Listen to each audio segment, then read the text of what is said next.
Hello, beautiful souls. Before we begin tonight's story, I'm curious. What time is it where you are? Are you tucked away in bed with the midnight shadow stretching across your walls, or perhaps catching this during a quiet afternoon moment?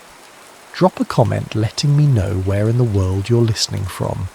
If you enjoy tonight's journey through the ruins of war-torn Sarajevo, please subscribe to Insomniac's Lore for more stories that find beauty in the darkest corners of human experience. Now settle in as we travel back to a city under siege, where love blooms amidst the falling shells. The winter of 1992 settled over Sarajevo like a shroud.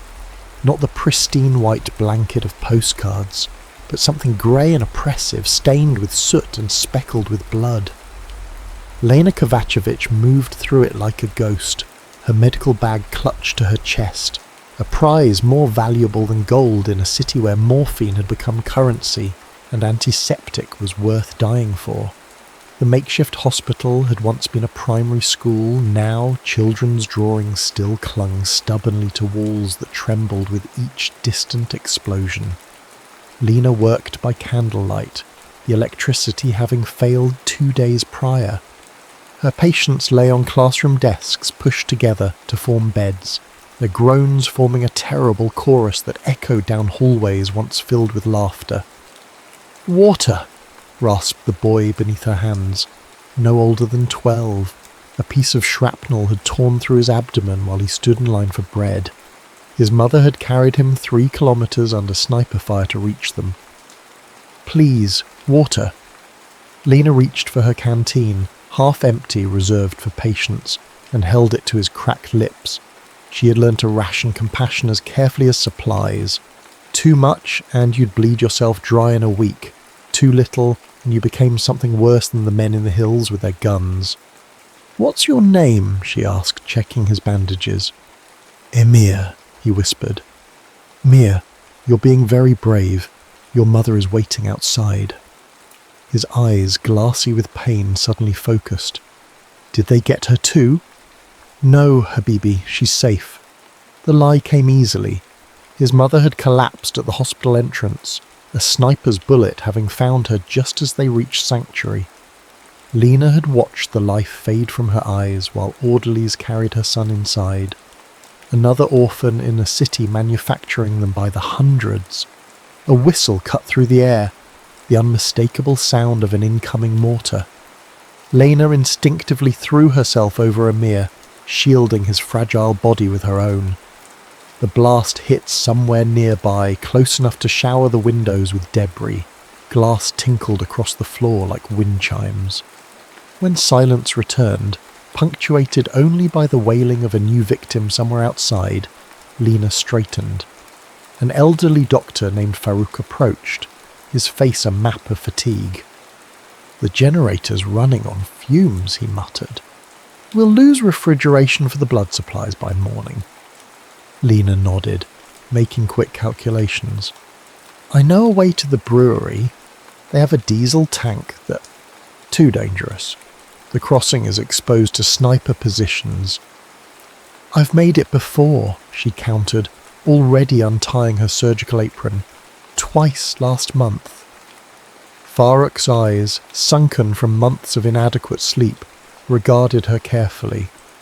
"Your brother would disapprove." "Dragon disapproves of breathing if it isn't in service of his resistance," she replied sharply. Then softening, "I'll be back before dawn. Keep Emir comfortable." Outside, Sarajevo had transformed from the cosmopolitan city of her youth into a maze of dangers. Lena moved with practiced caution, keeping to walls, ducking beneath blown-out windows, traversing the sniper alleys with the quick, unpredictable movements that had kept her alive while friends and neighbours fell. She knew the snipers watched from the hills surrounding the valley, like wolves surrounding a wounded deer. Patient, calculating, waiting for a clear shot. The thought of those scopes, those eyes behind them, sent a chill through her that had nothing to do with the bitter cold. Who were these men who watched day after day as civilians scavenged for survival? Did they see people through their crosshairs? or merely targets? Midway to the brewery, a distant memory ambushed her, sitting on a sunlit hillside with Marco, their 10-year-old legs dangling, sharing a stolen cigarette and swearing blood oaths of friendship. Those same hills now harboured men who would kill her without hesitation. Was Marco among them? The childhood friend who had taught her to skip stones across the Miljacka River, whose mother had made the best tufahija in the neighbourhood, whose last name, Yankovic, had suddenly mattered in ways neither of them understood when the troubles began. A sharp crack echoed through the street, followed by the distinctive ping of a bullet striking metal nearby. Lena froze, then dove behind an abandoned car. Her heart hammered against her ribs as she pressed herself into the cold ground, making herself smaller, invisible. Another shot followed, this one splintering the pavement inches from her hiding place. Not random fire, someone was targeting her specifically. She crawled beneath the chassis of the car, ignoring the biting cold of the metal against her back. Through the wheel well, she could see a portion of the hillside where the shot had originated. Nothing but darkness and the vague silhouette of trees.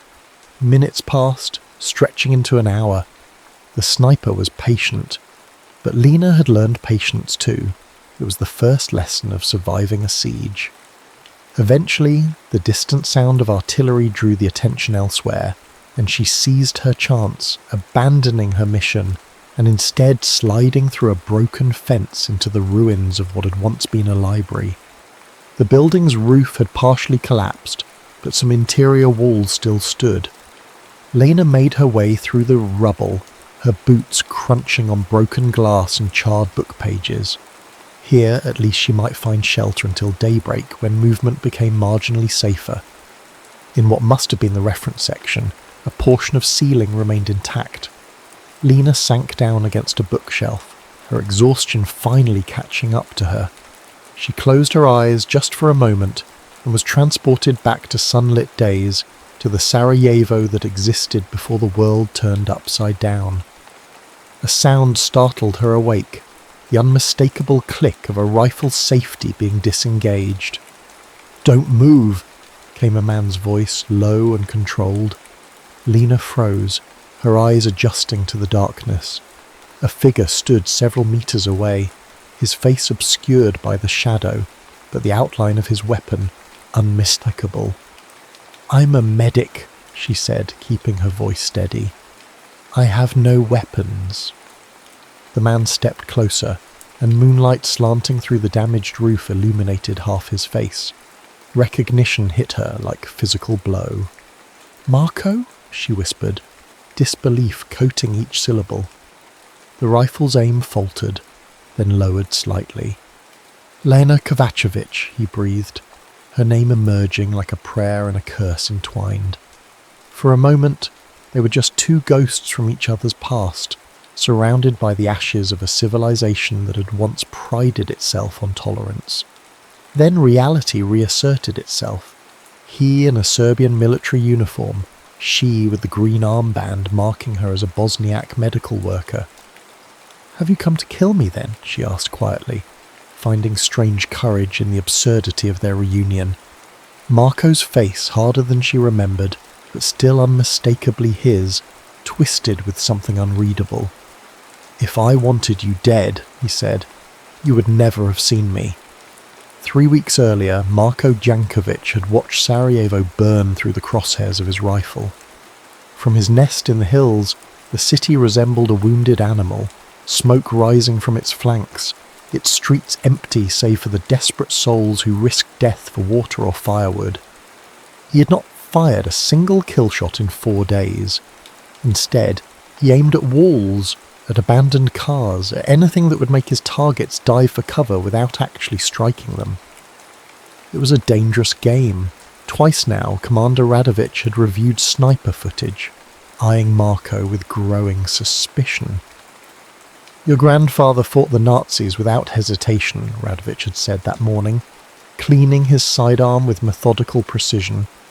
Yet his grandson seems to have developed an inconvenient conscience. Marco had maintained eye contact, his face a practiced mask. "Conserving ammunition, sir. The supply lines are stretched." "Ammunition is meant to be used, Yankovic, especially on legitimate targets." There was nothing legitimate about children collecting snow to melt for drinking water, but Marco had merely nodded. "Understood, sir." Now, as evening descended, Marco scanned the ruined avenues below. His spotter, Nenad, dozed beside him, having consumed most of a flask of Slivovitz to ward off the cold. The radio crackled occasionally with encoded messages from other positions, but their sector had been quiet. A movement caught his eye, a figure darting between buildings with practiced stealth. Through his scope, Marco observed the feminine form, the medical bag, the determined set of the shoulders. Something about the woman's movements triggered a memory. He adjusted the focus, bringing her face into sharp relief. The recognition hit him like a physical blow. Lena, the girl from the apartment below his, the one who had taught him to dance before his first school formal, the one whose family had abruptly stopped speaking to his when the nationalist rhetoric began heating up. She paused at an intersection, checking for danger, unaware that she had already been seen. Marco's finger hovered near the trigger, not to shoot, but in acknowledgement of a terrible irony. Here she was, saving lives while he was assigned to end them. He tracked her movement, providing invisible protection. When another sniper's bullet struck near her position, Marco swiftly located the shooter 2 nests over and did something he'd promised himself he would never do. He fired at a countryman, sending a round close enough to the other sniper's position to make him duck and curse over the radio. "What the hell?" Nenad jerked awake beside him. "Did you fire?" "Thought I saw movement," Marco lied smoothly. "Just a dog." Later, after Nenad had fallen back into his drunken slumber, Marco watched Lena take shelter in the library. He knew he was crossing a line that could not be uncrossed, but after months of following orders that hollowed him out with each passing day, the sight of her had awakened something he thought long dead. He waited until full darkness before slipping away from his post, leaving Nenad snoring softly. The descent into the city was perilous. Serbian patrols were under orders to shoot deserters on sight. But Marco knew the blind spots, the gaps in coverage that resulted from months of comfortable superiority in the hills. The library's broken shell offered multiple entry points. He moved silently through the debris, guided by the moonlight and memory. When he found her, sleeping against a bookshelf, vulnerability etched across features hardened by war, he almost turned back. Almost. Instead, he deliberately made a sound to wake her, needing her to see him, to confront what they had both become. "Have you come to kill me then?" she had asked, and the question lacerated him. "If I wanted you dead, you would never have seen me." Now they stood facing each other across the ruins of literature, culture, knowledge, all the things that had once bound their city together. "You're with them," she said, her voice hollow, eyes fixed on his uniform. "I was conscripted," he replied, though it sounded hollow even to his ears. "My father was ill. They said they would provide medicine if I served." "And did they?" Marco's silence was answer enough. Lena's laugh held no humour. "So you shoot at us for nothing." "I don't shoot," he said, the confession dangerous even here. "Not at civilians, never." She studied him, looking for the lie. Finding none, she slowly rose to her feet, wincing slightly. "You're hurt," he observed. "The whole city is hurt, Marco." He stepped closer, rifle now slung across his back, hands visible and empty. "Let me see." Reluctantly, she showed him her side, where a fall during her hasty retreat had embedded a shard of glass. Without speaking, Marco removed a field medical kit from his pocket. Their fingers brushed as he handed her antiseptic wipes, and the contact sent electricity through him. Not desire, but the shock of human connection after months of isolation. "Why are you helping me?" she asked as she cleaned the wound. Marco considered the question. because I remember who I was before all this, who we were. That Sarajevo's gone. Not all of it. He gestured between them. We're still here. They talked through the night, voices low, sharing cigarettes and bitter truths. Lena told him of the hospital, of Emir and countless others, of her brother Dragan, now a fierce fighter in the resistance, of their parents killed by a mortar while queuing for bread last spring. Marco spoke of the commander's growing suspicions, of the way some men took pleasure in the killing, of his plan to desert when winter deepened and patrols thinned. As dawn approached, they both knew their time had ended. I can help, he said suddenly. Information, warnings about planned attacks. Lena's eyes widened. You'd be shot for treason. I'm dead either way, he replied, surprising himself with the certainty of it. If not by a bullet, then by what this place is turning me into. She considered him carefully. The east side of the central market. There's a damaged phone booth with resistance markings. Leave messages there. He nodded, memorizing the location. Why take the risk? She pressed. Why now? Marco looked at her, really looked, seeing both the girl she had been and the woman forged by suffering. Because seeing you reminded me there are things worth dying for, and this war isn't one of them. As they parted at the edge of dawn, Lena hesitated, then pressed something into his palm, a small worn photograph. Him and her, aged 12, arms around each other's shoulders, squinting into summer sun. In case you forget again, she whispered, and then she was gone, slipping between shadows back toward her broken city. Marco touched the photograph to his lips once before tucking it securely in an inner pocket close to his heart. Then he began the treacherous climb back to a position he could no longer stomach, to comrades who would kill him without hesitation if they knew what he now planned to do. For 3 weeks they existed in separate worlds that occasionally intersected through folded papers left in a rusted phone booth. Marco's intelligence saved lives. A warning about artillery targeting the central waterline allowed repair crews to evacuate before shells rained down. Information about sniper rotations created safer windows for civilian movement. Lena never told Dragan about her source.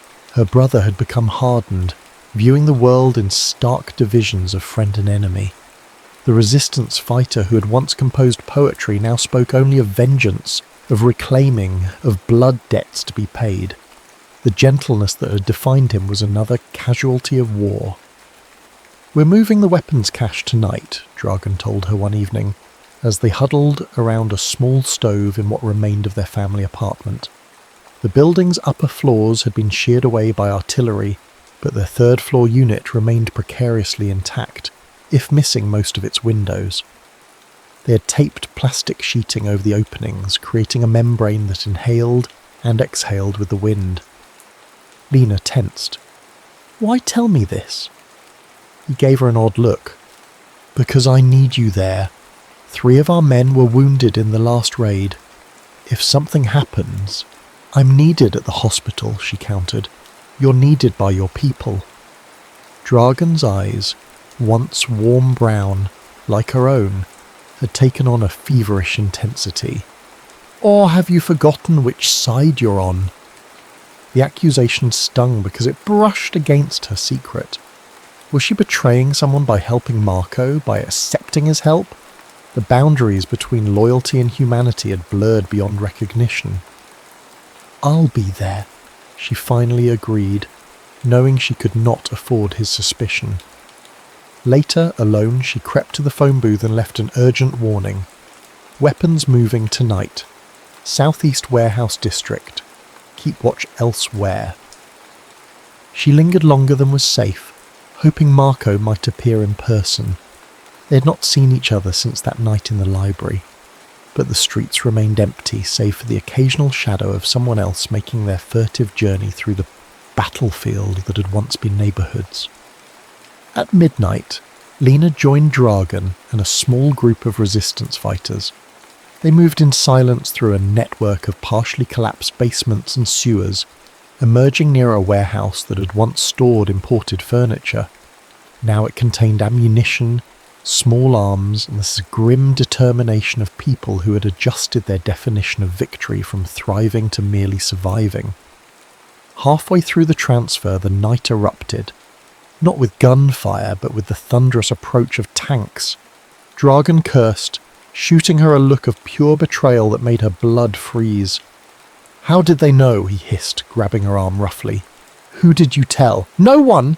The defense was automatic, but the guilt must have shown on her face. Before Dragan could press further, the warehouse's wooden doors splintered under the impact of a vehicle. Chaos erupted as fighters scattered, grabbing what weapons they could. Lena found herself pulled along by her brother's iron grip as they fled towards the river. "We were compromised!" he spat as they crouched behind an overturned kiosk. "Someone knew!" The accusation hung between them, unspoken but palpable. Lena's heart hammered against her ribs. Had Marco betrayed her? Had her message somehow been intercepted? Or was this raid planned regardless? Coincidental timing that now marked her as suspect. They made it back to relative safety, but the damage was done. 3 resistance fighters captured, a cache of precious ammunition lost, and Dragan's trust in his sister, already fragile, had fractured further. The next morning, Lena made her way to the phone booth, anger and confusion warring within her. To her shock, Marco was there, hunched inside the broken structure, waiting. "You betrayed us," she accused without preamble. His face, gaunt with exhaustion, registered surprise, then understanding. "The raid," he said. "It wasn't because of your message. I never received it." "Then how did you know what I was talking about?" "Because I've been demoted," he explained, voice low. "They caught me filing false reports about civilian sightings. I'm no longer in the intelligence loop. The raid was planned days ago by Commander Radovich himself." Lena wanted to believe him, needed to believe him. "Prove it." Marco unbuttoned his jacket enough to reveal angry purple bruising across his torso. "This is what happens to soldiers who show too much restraint," he said quietly. "I'm being watched now. Coming here was a risk, but I needed to warn you." "Warn me about what?" "They're executing prisoners tomorrow at dawn, public display in the central square." His eyes met hers, conveying the gravity. "Resistance fighters captured last night are among them." The blood drained from Lena's face. Dragan had told her which of their comrades had been taken. Young men she had treated for previous wounds. One was barely 19. "We have to stop it," she said automatically. "We can't. The area will be heavily guarded." "Then we need to break them out tonight, from wherever they're being held." Marco shook his head. "Suicide." "Then what?" Lena demanded, desperation rising. "We just let them die? Write it off as an acceptable loss in this godforsaken war?" "No," he replied, reaching for her hand. The contact was electric, dangerous. "We leave. Together. Tonight." The proposal hung between them, radical in its simplicity. "Leave," she echoed. "There's a supply convoy heading to the Croatian border. The driver owes me a favour. He'll take us if we can reach the checkpoints by midnight." "I can't leave," Lena protested, though a treacherous part of her heart leapt at the possibility. "The hospital, my patients. Dragan will die here," Marco said, the bluntness like a slap. "So will most of the people you're trying to save. So will I, eventually. This siege isn't ending, Lena. It's just grinding everyone down until there's nothing left." She pulled her hand away. "That's why I need to stay. And if I stay, I'll be forced to become something neither of us can live with." His voice dropped to a whisper. "Please, we can start again, somewhere else. Help in different ways." The possibility unfurled before her. Life beyond checkpoints and snipers, beyond the daily calculus of survival. It was tempting, seductively so. I need time to think, she said finally. We don't have time, he countered. Meet me at the library at 10 tonight if your answer is yes. If not... He let the sentence hang unfinished. They parted ways, both aware they might never see each other again. Lena returned to the hospital, going through the motions of bandaging, stitching, comforting, her mind elsewhere. That evening she approached Dragan as he cleaned his rifle. If you could leave, she began carefully, would you? Her brother's hand stilled. Leave what? Sarajevo. The fighting. He looked at her as though she had suggested growing wings to fly to the moon. This is our home, our fight. But if there was a way out... There is no out, he cut her off, voice hardening. There's only through. We fight or we die, or worse, we become refugees begging for scraps at the world's table. He set the rifle down. Why are you asking this? Has someone offered you passage? The direct question caught her off guard. I was just thinking, she hedged, about options. Dragan's eyes narrowed. The only options are victory or death, he said, with the certainty of one who had simplified the world to make its horrors bearable. Anyone suggesting otherwise is not your friend. By 9:30, Lena had made her decision. She packed a small bag, extra bandages, a few precious medicines pilfered from the hospital stores, a change of clothes, and a photograph of her family from before.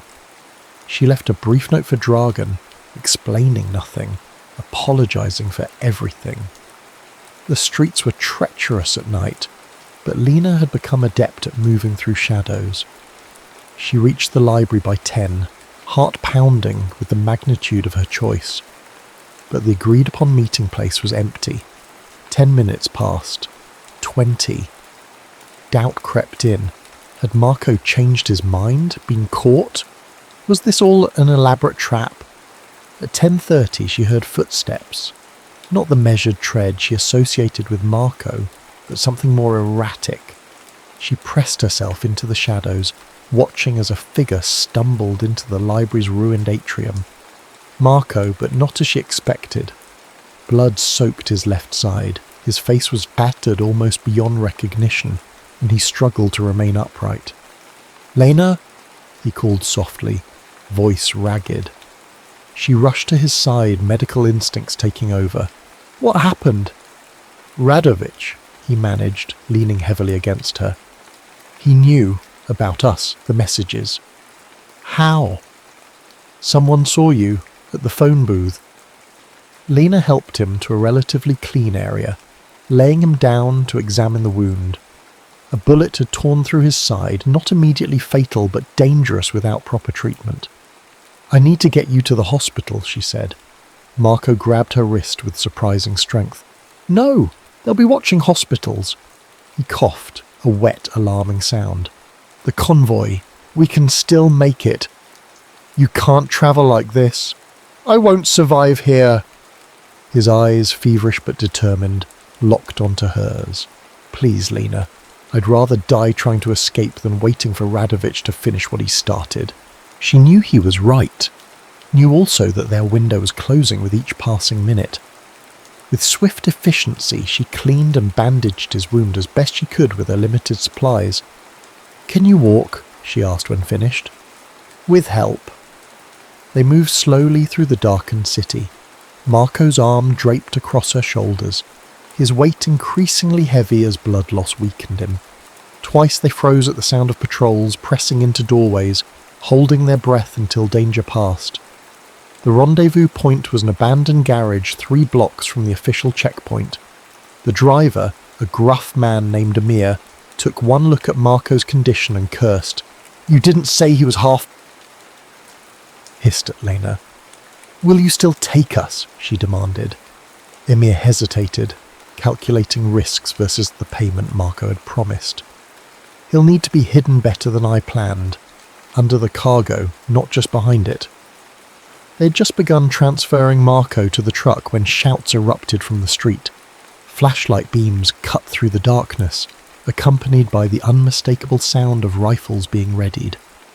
Serbian patrol, Emir muttered, backing toward his cab. This wasn't part of the deal.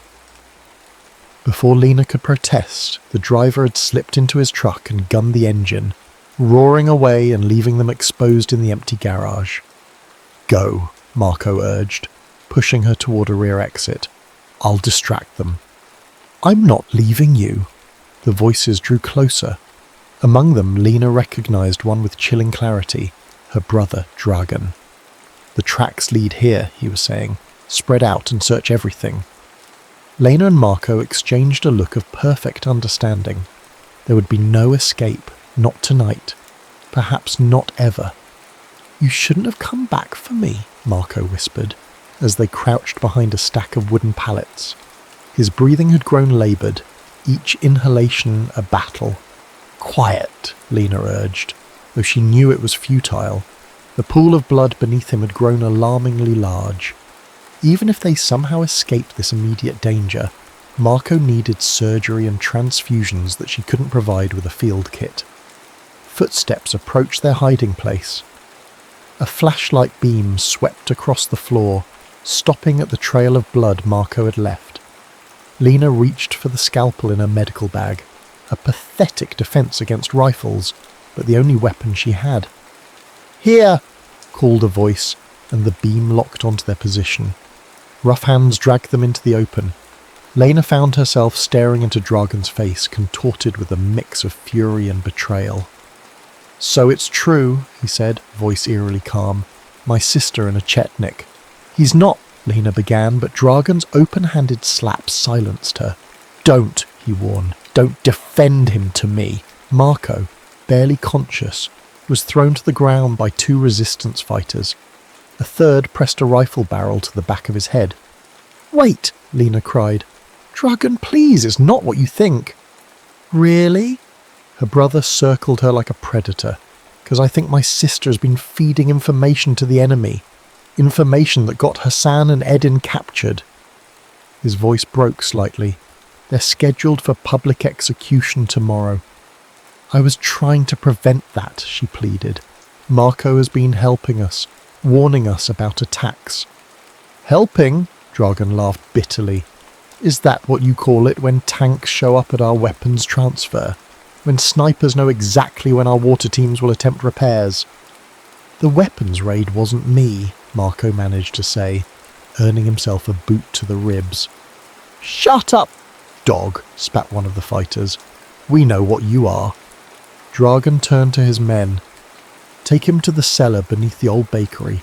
We'll decide what to do with him after we deal with more pressing matters. And her? Asked one of the fighters, nodding toward Lena. Dragan's expression hardened. My sister is confused.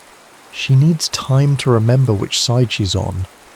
I know exactly which side I'm on, Lena shot back, finding courage in desperation.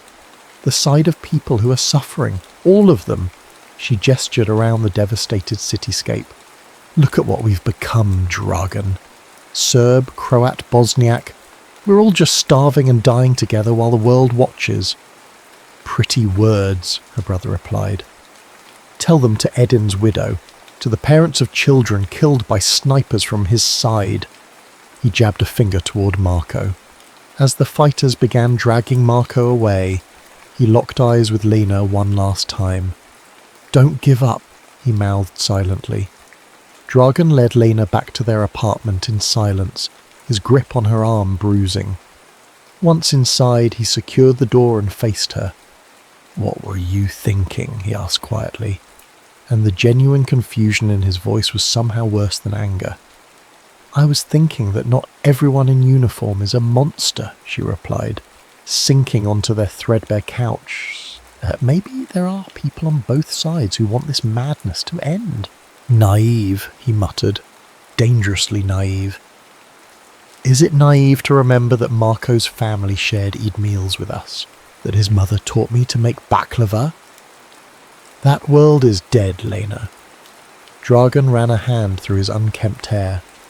They killed it. What's left is just survival. Survival isn't enough. He studied her, as though seeing a stranger. You were going to leave with him, weren't you? Leave all of us to die here. The accusation struck deep because it contained a kernel of truth. I thought, maybe we could find help outside, bring attention to what's happening. The world knows, Dragan replied bitterly. They watch it on television with their dinners. Our suffering is background noise to them. Exhaustion suddenly overwhelmed her. What will you do with Marco? That's no longer your concern. If you kill him, I'll never forgive you. Dragan laughed humorlessly. Add it to the list of things we won't forgive each other for. He moved toward the door. Stay here. I've posted Tarek outside. Don't try to leave. After he departed, Lena sat motionless, mind racing through possibilities, each more desperate than the last. A daring rescue? Impossible without knowing exactly where they'd taken Marco. An appeal to reason? Her brother had abandoned reason months ago, replacing it with the clarity of hatred. Around midnight, the door opened to reveal Nera, the elderly woman who ran a shelter for orphaned children in the building's basement. Her lined face was solemn as she placed a small bundle on the table. Your brother asked me to check on you, she said, to make sure you had eaten. Lena hadn't, but food was the furthest thing from her mind. Thank you, Nera. The old woman lingered, seemingly hesitant to leave. I've lived through 3 wars, she said finally. Always the same story. Young people dying for old hatreds they didn't create. This one feels different, Lena replied. More personal. They all feel personal to those living through them. Nera's gnarled hand covered Lena's. You're Serbian, boy. You love him? The question caught Lena off guard. Did she love Marco? Or was it simply that he represented everything the war had stolen? Normalcy, possibility, a future? I don't know, she admitted, but I can't let him die. Nera nodded, as though the answer confirmed something. The bakery cellar has a secondary entrance, through the adjoining building that once sold fabric. The entrance is hidden behind a fallen beam. She rose to leave. I tell you this because I buried 2 sons in the last war. Enough mothers have lost children in this cursed place. After Nera departed, Lena waited until the building fell silent before gathering essentials, her medical bag, a kitchen knife, a small flashlight. Tarek was slumped outside her door, snoring softly, a half-empty bottle of rakia explaining his negligence. The journey to the bakery was perilous. Serbian patrols had increased, likely in response to Marco's capture. Twice, Lena had to hide for long minutes, pressed against cold stone, barely breathing as boots passed within meters of her position. She found the fabric shop as Nera had described, its elaborate storefront now reduced to rubble. Inside, the darkness was near complete, forcing Lena to risk using her flashlight in brief controlled bursts. The fallen beam concealed a narrow passage that might once have been used for deliveries between businesses. The air grew thick with dust and the lingering smell of flour as she descended into the bakery's cellar. Voices reached her from below, 2 men speaking in hushed tones. Execution at dawn along with the others, one was saying. Dragan wants it done publicly, a message. Seems excessive, replied the second voice. The Chetnik is half dead already. Orders are orders. Lena extinguished her light and proceeded by touch alone, each step carefully placed to avoid creating noise. The cellar opened into a larger space, dimly lit by a single kerosene lamp. Through a partially open door, she could make out 2 resistance fighters playing cards at a small table. Beyond them, barely visible, lay a figure on the ground, Marco, unmoving. She retreated, mind racing. Direct confrontation was suicide. She needed a distraction. Inspiration came from an unexpected source, the building's ancient electrical system. Though power was unreliable in the besieged city, the resistance had rigged a generator for essential operations.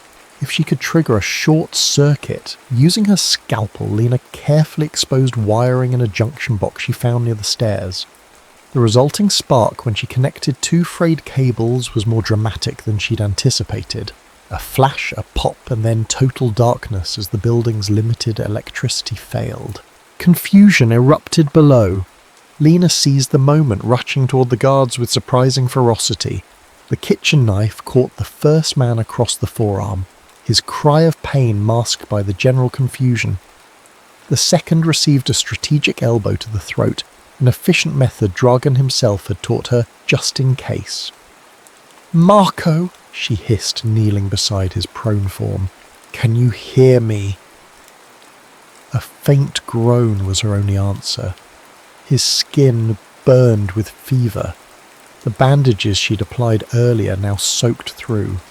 Moving him would be dangerous, but leaving meant certain death. "I need you to try standing," she urged, "just for a little while." With monumental effort, she helped him to his feet. His weight threatened to topple them both as they staggered toward the passage she'd used to enter.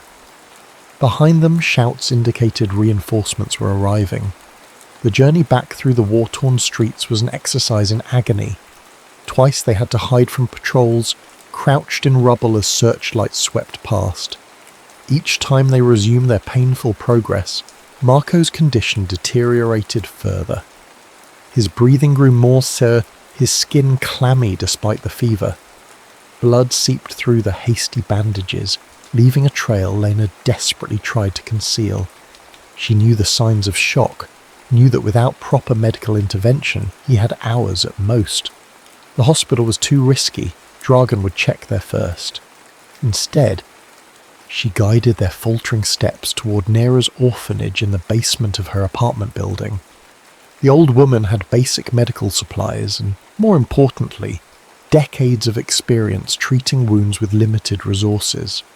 They arrived just before dawn, Marco barely conscious. Nera took one look at him and gestured toward a small back room where a narrow cot stood ready. "The children mustn't see," she explained, helping Lena lay Marco down. "It frightens them to see adults so vulnerable." Working together by candlelight, they cleaned and redressed his wounds. The bullet had passed through cleanly, but infection had set in. Without antibiotics, his chances were slim. "I know someone who might have medicines," Nera said, reading Lena's thoughts. "It will take time." Time was the one thing they didn't have. By now, Dragan would have discovered Marco's escape and Lena's involvement. The city would be crawling with resistance fighters searching for them.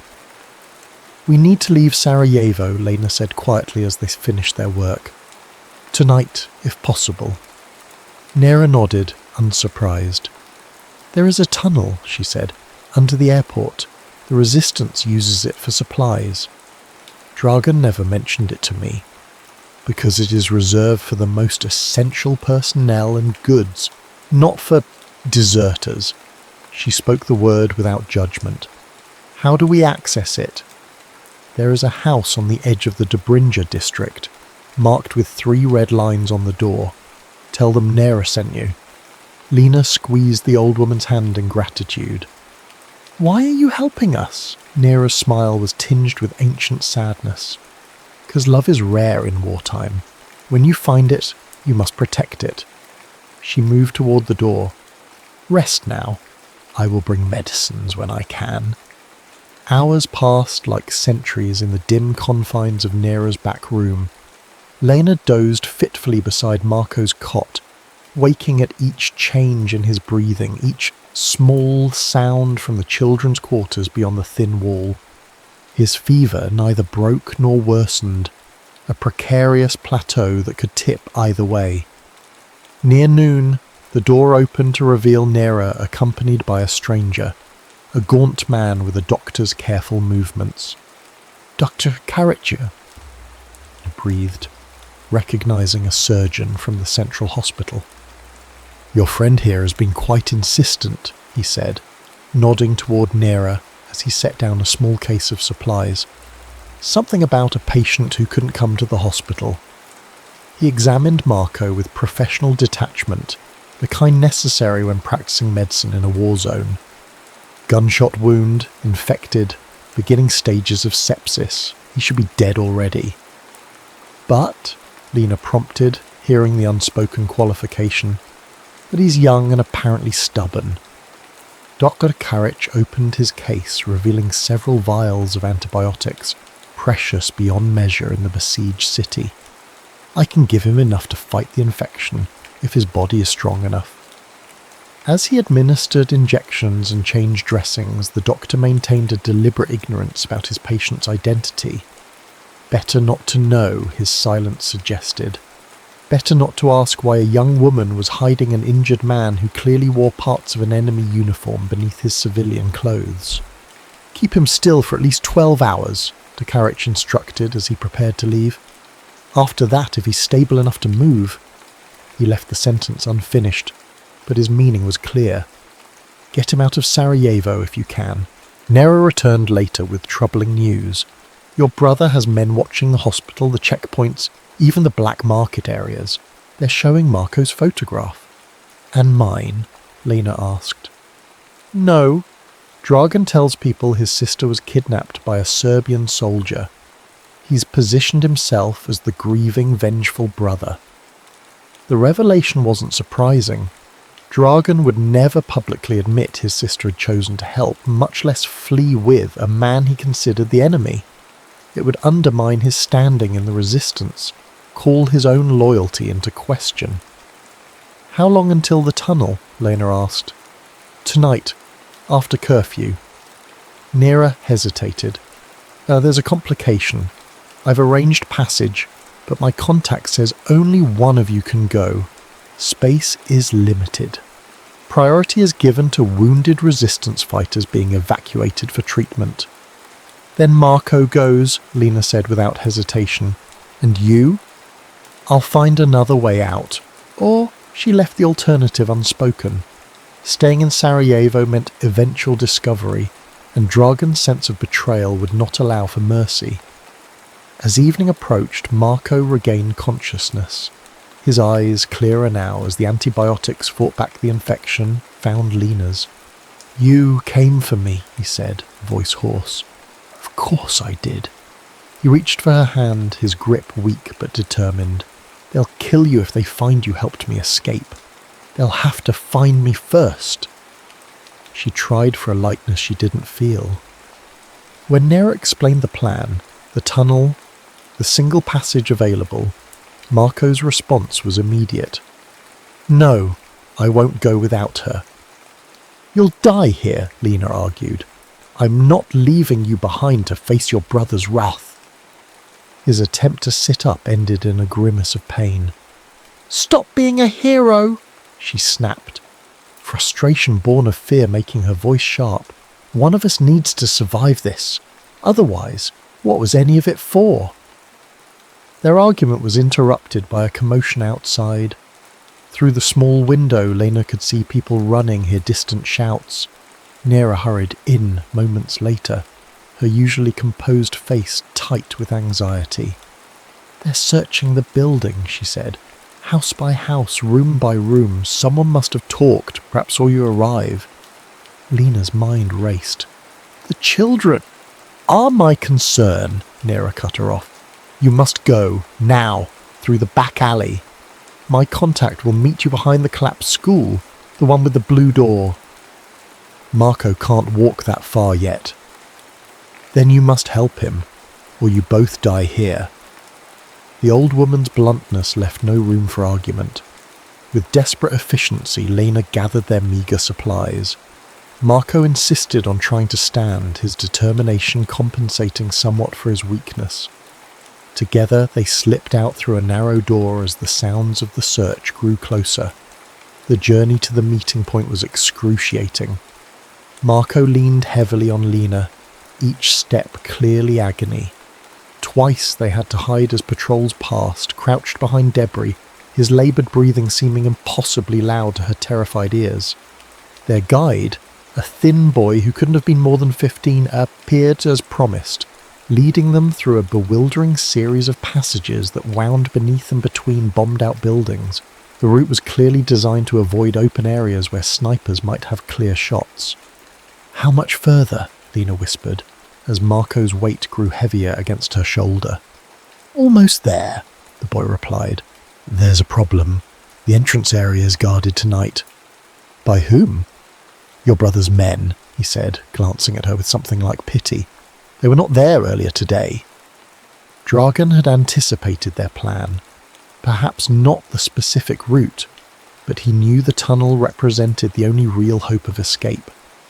The question was whether he had shared this suspicion with others or kept his own counsel, unwilling to admit publicly that his sister had betrayed him.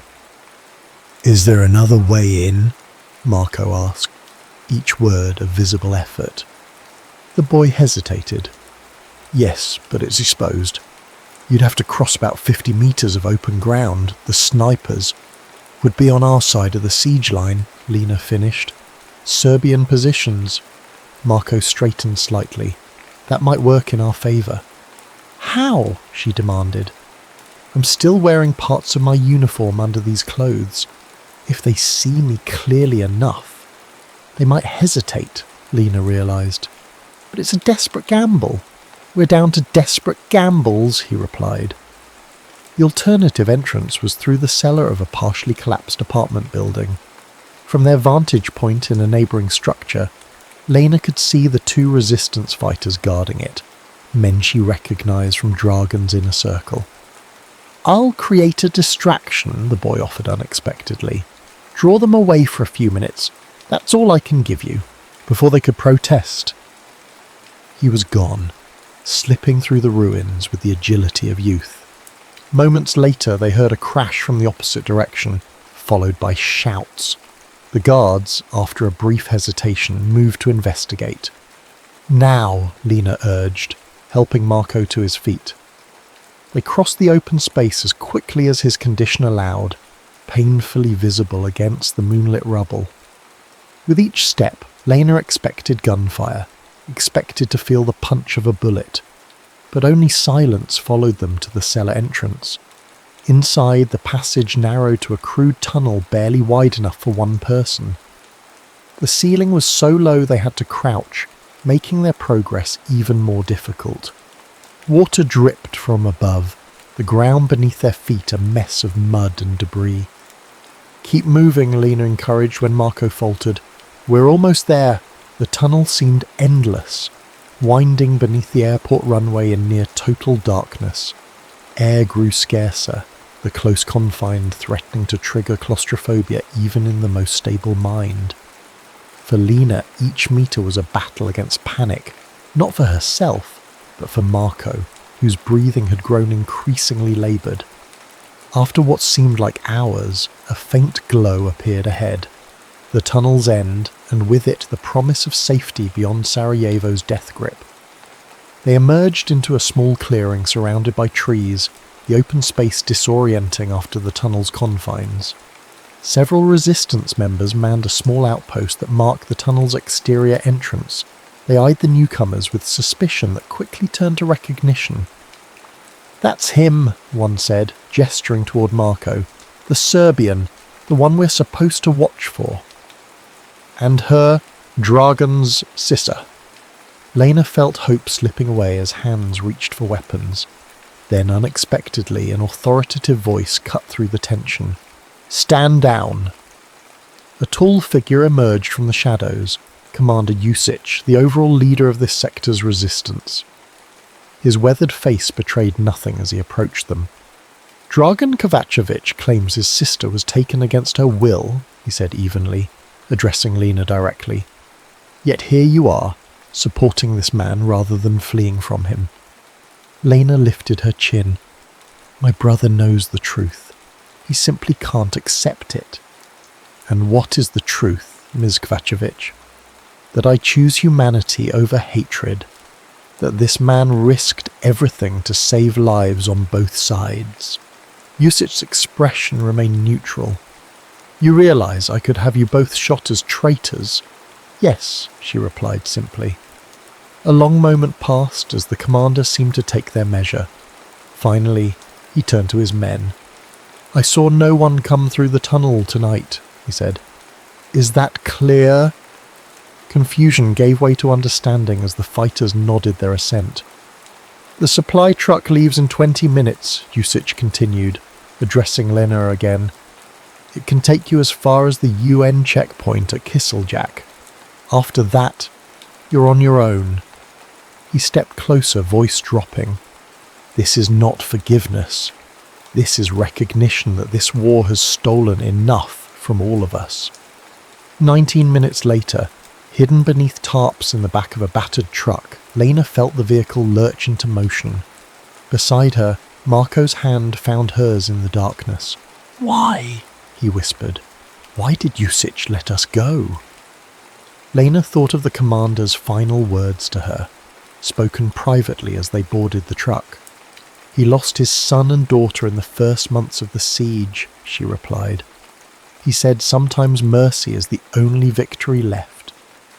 The truck wound its way through mountainous roads, each kilometre increasing the distance between them and the broken city they had once called home. Neither spoke of the future. Such planning seemed presumptuous when survival itself remained uncertain. Hours later, as dawn broke over unfamiliar hills, the truck slowed at a checkpoint manned by blue-helmeted UN peacekeepers. The end of one journey, the uncertain beginning of another. "What happens now?" Marco asked as they prepared to reveal themselves. Lena looked eastward, where the rising sun had begun to illuminate the landscape. Beyond their vision, Sarajevo continued its struggle. Her brother continued his fight, and countless others faced another day of a siege that seemed without end. "Now we live," she said simply. "We live, and we remember, and someday we find a way to help rebuild what was broken. Together." Her hand tightened around his. "Is there any other way?" As they emerged from hiding, stepping onto ground free from the constant threat of snipers and shells, Lena felt the weight of guilt and grief that would always accompany their escape. But alongside it grew something she had thought lost forever in the ashes of Sarajevo, the fragile, defiant bloom of hope. Sarajevo, 2005. The rebuilt bridge spanned the Miljacka River like a declaration, not of victory, but of survival. Lena stood at its centre, the spring sunlight warm on her face, watching the city that had once been her entire world. Beside her, Marco adjusted the camera hanging around his neck. The years had added silver to his temples, lines at the corners of his eyes, but had softened nothing of the intensity with which he observed the world. His photographs of the siege, published years after they had found safety in Germany, had helped ensure the world remembered what had happened here. "Smaller than I remembered," she said, gazing at the hills that had once held such terror.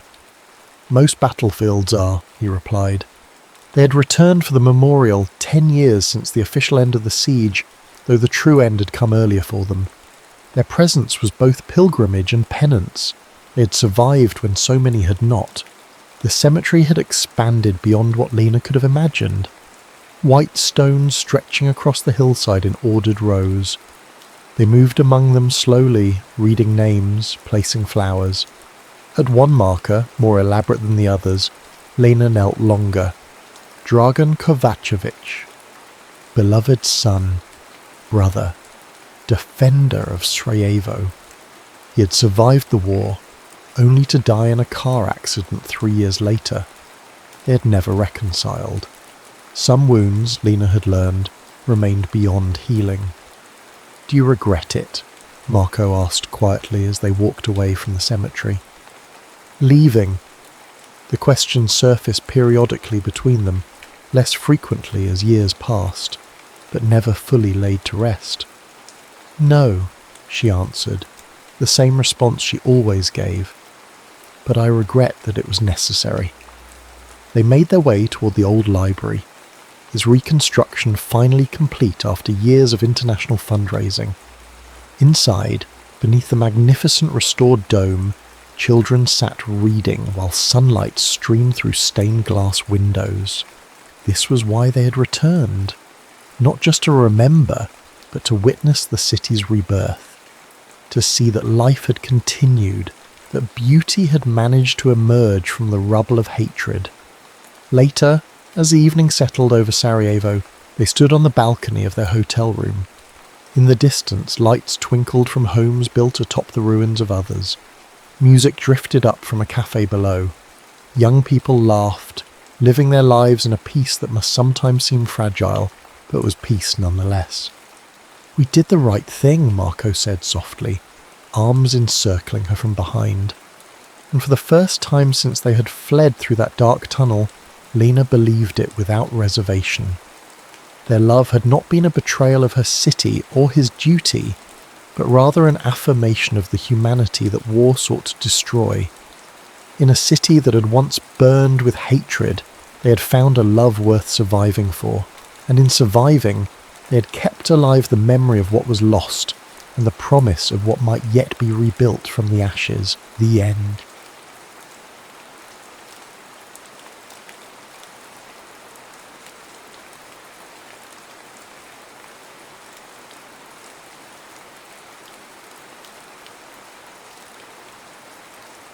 Rain pelted the glass roof of the Parisian auctioneer's, where high society mingled in tailored suits and glimmering gowns.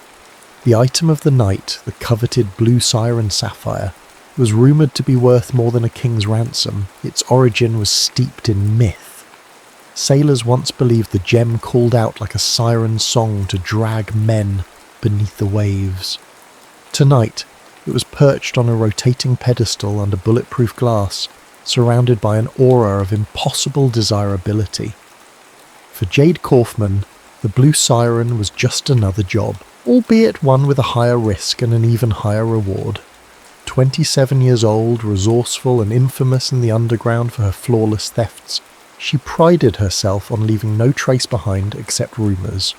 Growing up in the foster system had taught her not to expect loyalty or kindness, but it had also forged her into someone with unbreakable survival instincts.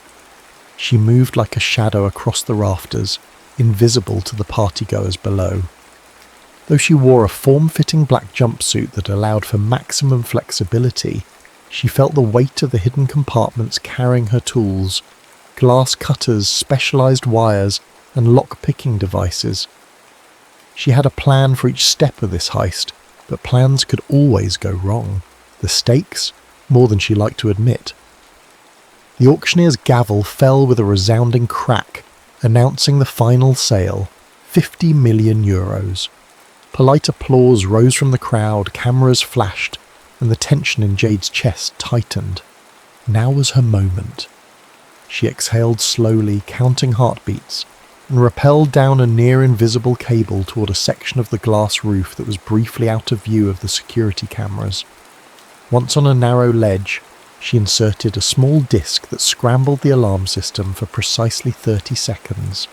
The hush of the device felt like a countdown in her mind. 30 seconds to cut through the glass, descend, snatch the sapphire and vanish.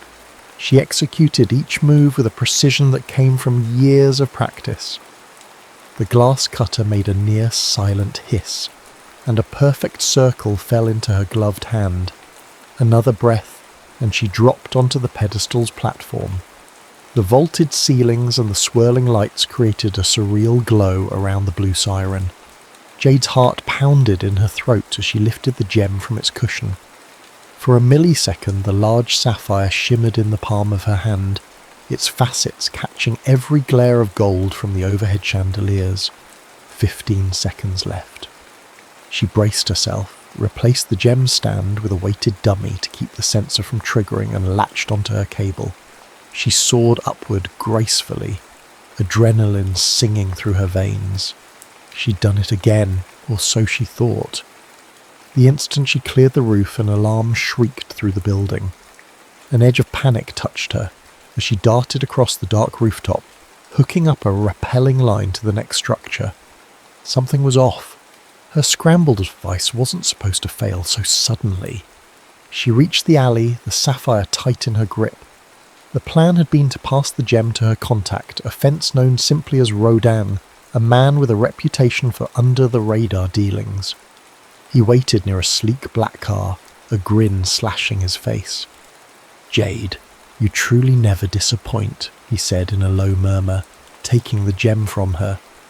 His voice quivered in that excited, greedy way she'd heard countless times. "Payment's in the bag." She unzipped the small satchel he handed her. Her stomach twisted when she noticed it was empty except for a single bullet rolling at the bottom like a cruel joke. "I'm sorry about this," Rodin whispered, voice trembling with guilt or maybe fear. She whirled around to see more men stepping from the shadows, men she recognized from hush-hush rumours in the black market gem trade. Their suits were immaculate. Their eyes were cold. One of them stepped forward. "Mr. Castellano wants to see you." The name Castellano rang like thunder in her mind. The Castellano cartel dominated the illegal gemstone circuit across continents. The rumour was that Adrian Ash Castellano was the new kingpin, after a messy, bloody power struggle within his own family. He was known for his iron grip, for incinerating enemies in terrifying ways. Jade's heart thundered like a war drum. Rodin had set her up for them. Before she could think, arms seized her, pinning her body. She lashed out, elbowing one of the men in the face, and a burst of satisfying pain shot up her arm. And the man cursed, stumbling back with a bleeding nose. But there were too many of them, 4 or 5, maybe more. Cloth drenched in something acrid was clamped over her mouth. She tried to scream, but everything blurred. She fought the encroaching darkness with every fibre of her being, mentally counting down her last conscious moments. The smell of the city's wet pavement turned nauseatingly sweet. Her knees buckled, and the last thing she saw was Rodin's pale face as he backed away, eyes skittering with regret. Jade's final coherent thought was that she had lost the blue siren, and that she was about to be delivered like stolen goods to the most dangerous man in the underworld. She drifted in and out of a fever dream. Memories twisted with illusions, a soft mattress beneath her, the steady hum of an engine, possibly on a plane, then the bass thump of loud club music, felt rather than heard, a cold compress on her forehead that smelled faintly of citrus. Finally, after what felt like an eternity, a silent car ride over uneven cobblestones. When she surfaced from the haze for real, she found herself in a room that screamed wealth. Mahogany floors, marble walls, a chandelier made of glass so clear it seemed to float in mid-air. Her lips were chapped and her wrists bore bruises, but she was free of handcuffs. If this was a prison, it was the kind lined in silk.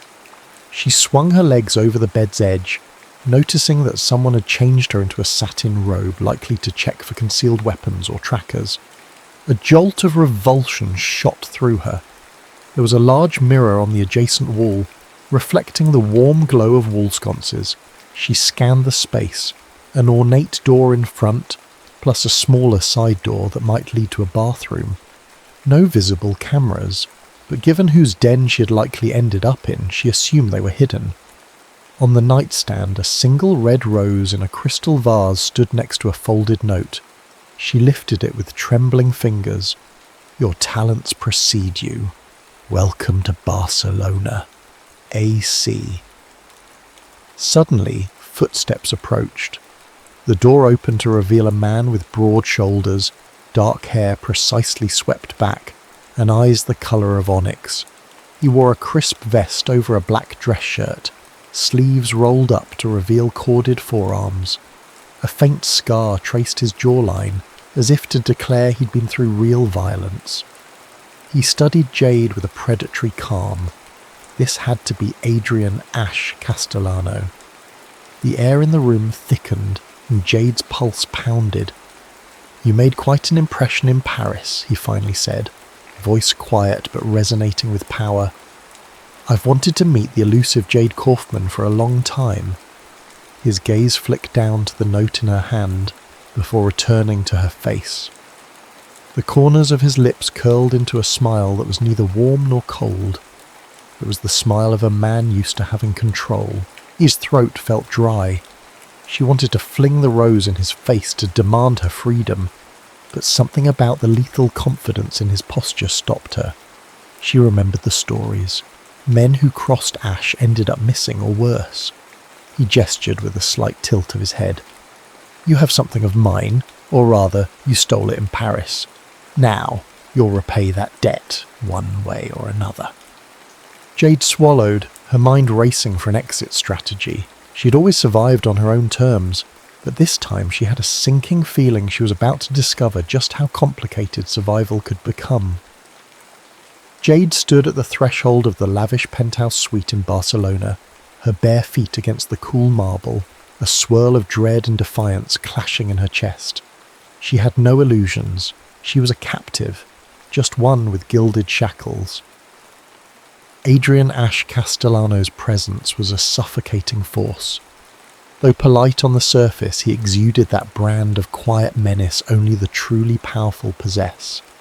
Every object in the penthouse, from the imported rugs to the antique paintings, declared wealth.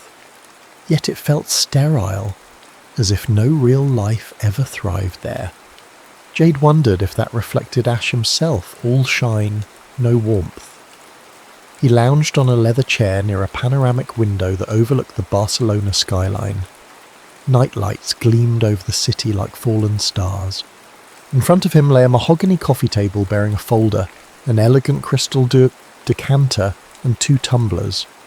"Sit," he said calmly, motioning to the sofa across from him. Jade hesitated, scanning for potential weapons or escape routes. Her instincts told her there might be a chance if she caught him off guard, but his men were undoubtedly outside the door, and she lacked her gear. Reluctantly, she settled onto the sofa. Ash handed her a tumbler. "Drink," he commanded. When she made no move, he rolled his eyes and took a small sip from his own glass. "It's not poisoned, if that's what you're afraid of." Jade sniffed it. Whiskey, smooth and strong. She took a measured sip, hoping the burn would sharpen her frayed nerves. He leaned forward. "So, let's talk about the Blue Siren. You cost me a great deal of inconvenience. And money." "You don't strike me as the type to worry about loose change," Jade replied, her tone biting. She wanted to provoke him, to see cracks in his composure. A flicker of amusement lit his gaze. Bravado. Admirable, if not misguided. I knew you would try for the sapphire in Paris. That's why I had Dan in place. She set her glass down. "Then you know I'm worth more to you alive than dead. So what's your plan? Ransom? Torture for kicks? Or do you fancy turning me into your personal cat burglar?" Ash's jaw tightened, but his voice remained calm. "You're perceptive, Miss Kaufman. Indeed, I want your services. You owe me, and I prefer to collect debts through utilization of talent rather than brute force. If you refuse, I'll deliver you to a less forgiving party, Interpol, or certain other individuals who'd relish your downfall. Alternatively, you can work off your debt stealing for me." She hated the chill of his words, more so because they were true. She doubted there was a safe corner of the world where she could run now that Ash Castellano had her in his sights. "What if I say no?" she challenged. He shrugged, a gesture too casual. "Then you spend the rest of your life in prison, or in a shallow grave, depending on who claims you first. You're smart enough to see that's not a bluff." A knot of fury formed in her throat. She had always loathed having her freedom stripped away. Memories of her childhood in foster homes, where every rule felt like a cage, came rushing back. She clenched her fists. "Fine, I'll do it. But on one condition. Once this is done, you let me go. Clean break." He paused, swirling the whiskey in his glass, as though contemplating. "That's what a bargain is, Jade," he said at last, letting her name roll off his tongue with a strange intimacy. "You deliver, I release you, no strings, for now." Over the next few days, Jade explored the penthouse's halls, each corridor leading to opulent rooms decorated with priceless art. The windows, however, were bulletproof and impossible to open from inside. Security cameras were discreetly embedded in corners. At intervals, she saw well-dressed guards who politely averted their eyes, but she could sense their readiness to pounce. A private tailor arrived with racks of designer clothing just her size. Jade scowled, feeling like a doll being dressed for display. She selected only practical items: black trousers, form-fitting tops, boots that wouldn't hinder her movement if she decided to make a run for it. She hadn't seen Ash much. Rumour had it he was dealing with fallout from a smuggling ring on Sour, but on the third day he summoned her to a penthouse library. Jade stepped inside cautiously. Shelves of leather-bound books rose to the ceiling, and a single massive window offered a breathtaking view of the city. Ash stood behind a carved wooden desk, pressing a phone to his ear. A silver laptop was open, showing an array of security feeds, warehouses perhaps, or secret vaults. He ended the call abruptly upon her entrance, then gestured for her to come closer. "I have your first assignment," he said, sliding a folder across the desk. She flipped it open. Photographs and blueprints revealed a grand mansion in Amsterdam with a vault rumoured to contain a rare emerald pendant. A note at the bottom read, "Owner under watch by Interpol. Proceed with extreme caution." Jade's adrenaline spiked. He continued, "My buyer wants that emerald. Your partner for this job will be Valentina Yates, my second in command. Do as she says." She's thorough. Jade's eyes narrowed. "I don't do well with partners." "Neither do I," Ash replied, his voice tinged with bitterness. "But you'll cooperate if you value your continued existence." Before she could retort, he nodded to a side door.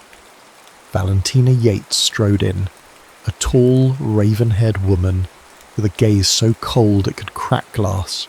She wore a tailored suit, exuding an aura of no-nonsense efficiency. "Ready, Kaufman?" Valentina asked without preamble. Her tone was clipped, her posture ex-military.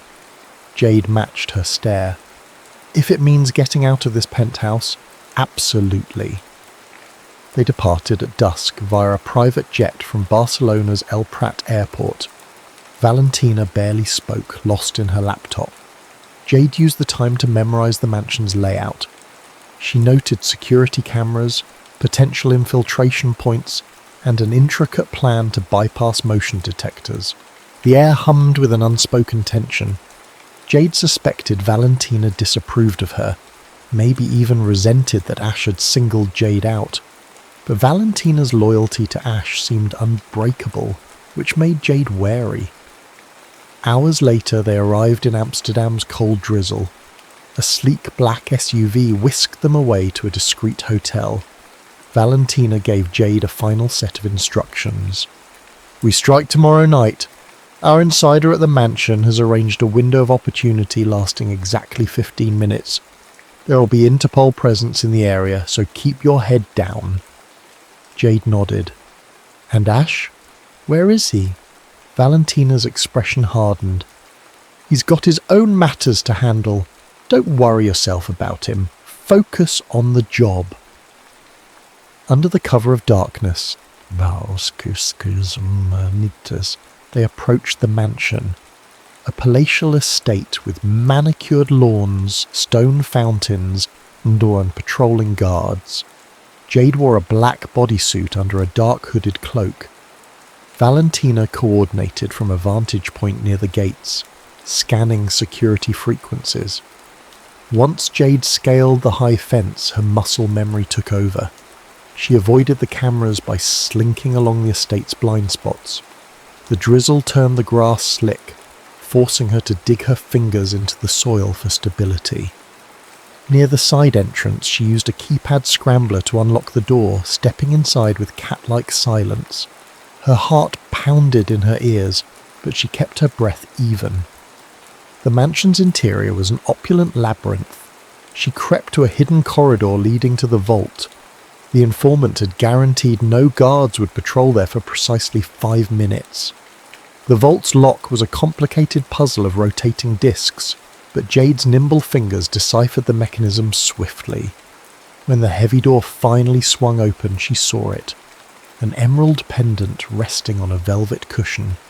It was mesmerizing, the gem reflecting a deep green glow in the dim light. Her earpiece crackled with Valentina's voice. "Move quickly! We have 2 minutes left." Jade slipped the pendant into a protective pouch. Just as she closed the vault door, footsteps echoed down the corridor. The insider's timing had failed, or perhaps Interpol had changed their pattern. She had no time to worry about whether it was a double cross or mere bad luck. She pressed herself against the wall, listening to the footsteps pass. After the guard disappeared around a corner, Jade sprinted back the way she'd come. She nearly collided with a second guard rounding a corridor, forcing her to slide behind a potted plant. He paused, scanning the area, but moved on. Heart hammering, Jade made it outside and scurried across the lawn toward the fence. Once over, she darted into the cluster of hedges where Valentina was waiting, disguised as a groundskeeper. Valentina slid a glance at the emerald pouch. "Got it?" Jade held it up, panting. "Good. Let's get out of here." Back at the hotel, Valentina examined the emerald pendant under a small flashlight. She nodded, satisfied. "Ash will be pleased." They flew back to Barcelona that same night, exhaustion creeping into Jade's bones. She wondered if completing the job actually brought her closer to freedom, or just pulled her deeper into Ash's world. The next evening, Ash summoned her to his study. She entered, tossing the emerald to him with a forced casualness. He caught it mid-air. "Nicely done," he murmured, a hint of approval lighting his features. "You continue to impress." Jade folded her arms. "So that's one job done. How many more before I'm free of this arrangement?" He set the emerald on his desk. "See, Jade. Trust is earned piece by piece. Rest for now. New instructions will follow." Before she could protest, he turned away, his posture dismissive. Jade left with her teeth clenched, hating how he played her like a chess piece. Yet an unsettling warmth flickered inside her. Had she seen a spark of admiration in his eyes, or was it simply her imagination? Life in Ash Castellano's penthouse turned into an odd dance of tension and anticipation. Jade no longer felt like a caged animal. She had partial freedom to roam the estate, but only under the watchful eyes of discreet guards. She was part prisoner, part asset, and when Ash was near, she felt something else entirely. He invited her to high-stakes poker nights where the world's elite and underworld met in a swirl of tuxedos, diamonds, and swirling cigar smoke. Jade, despite her distaste for such gatherings, recognized an opportunity to glean information about Ash, his operations, and a possible weakness to exploit. Yet each time she studied him, she found his guard up, face unreadable except for fleeting moments of curiosity when their eyes met across the room. Late one evening, after a particularly tense game, Ash pulled Jade aside. He handed her a small velvet box.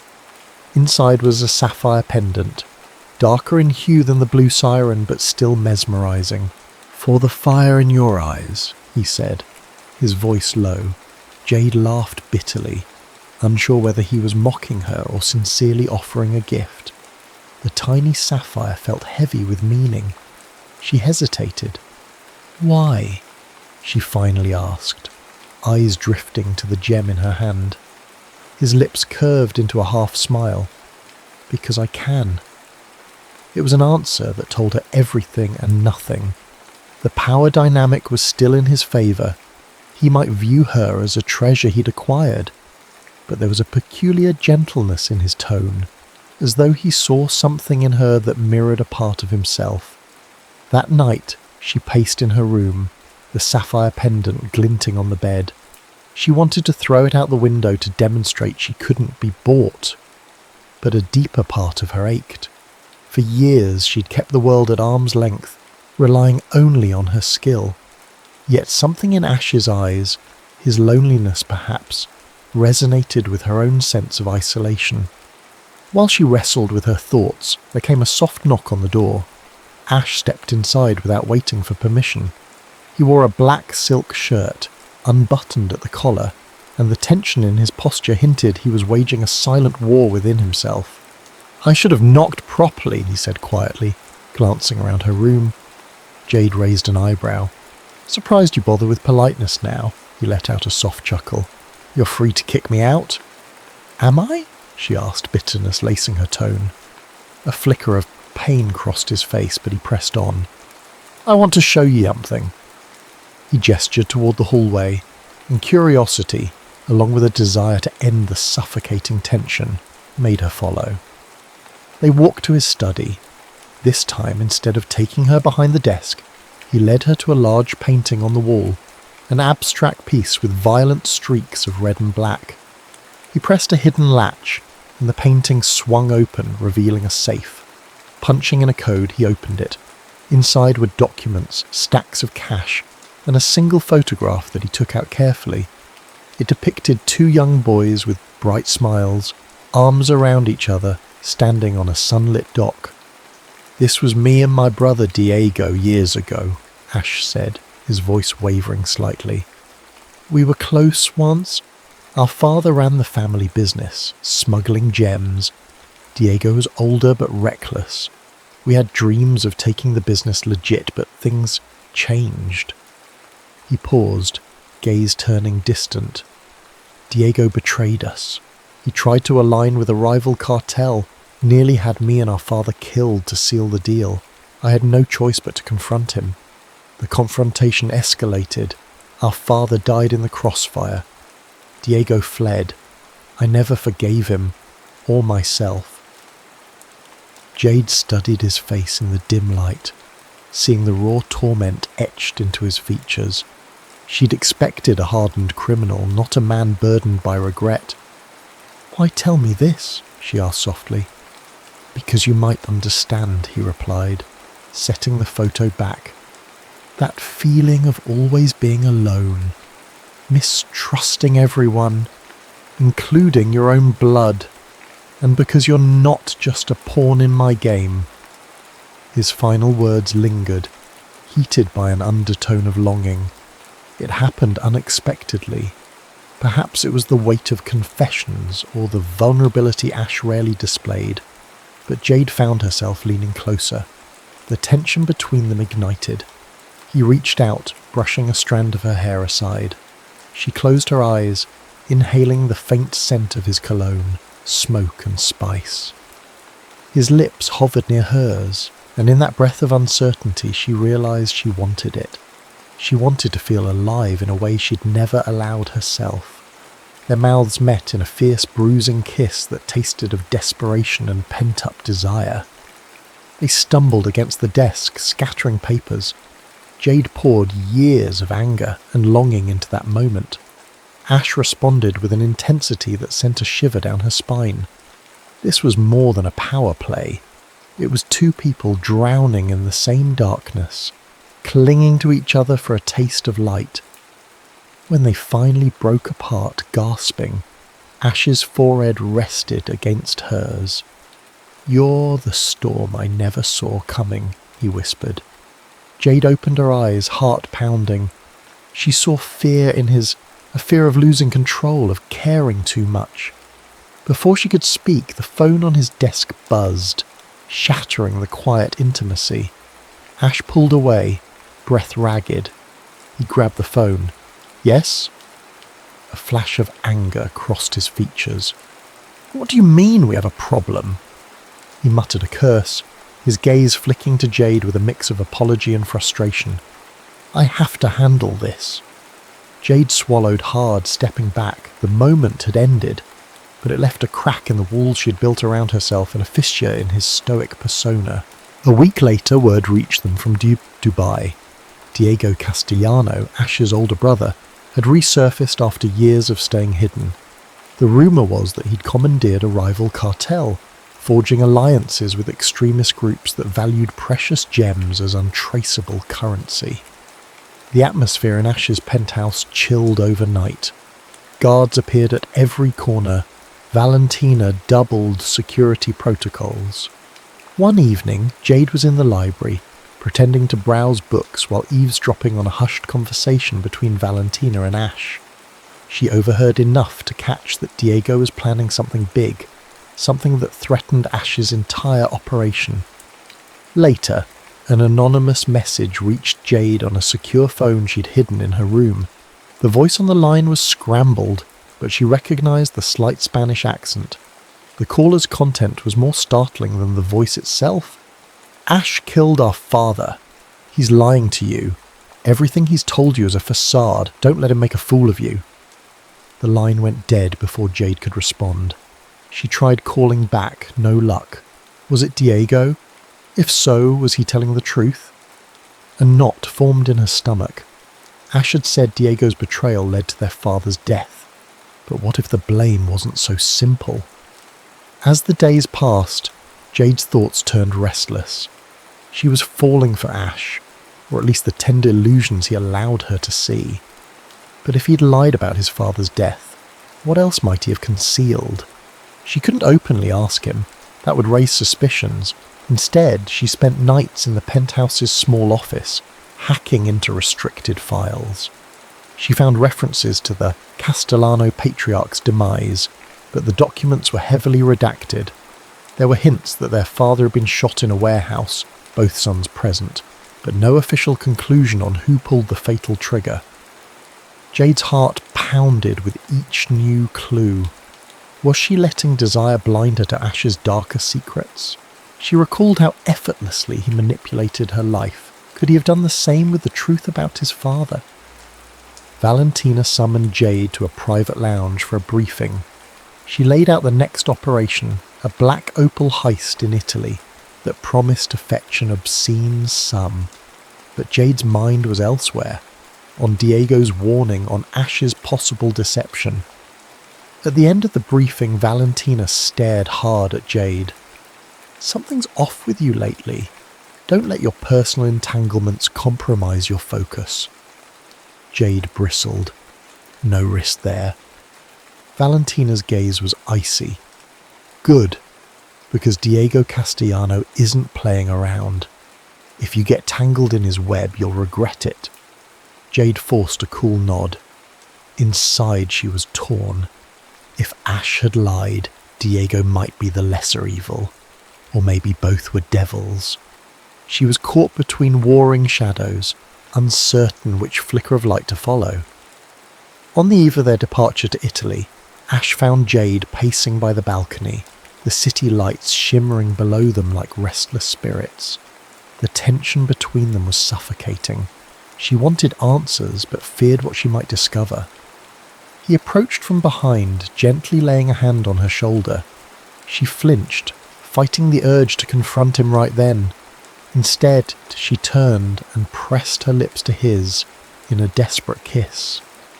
For an instant, his arms wrapped around her, and she leaned into the solace of his warmth, trying to forget the serpents of doubt coiling in her mind.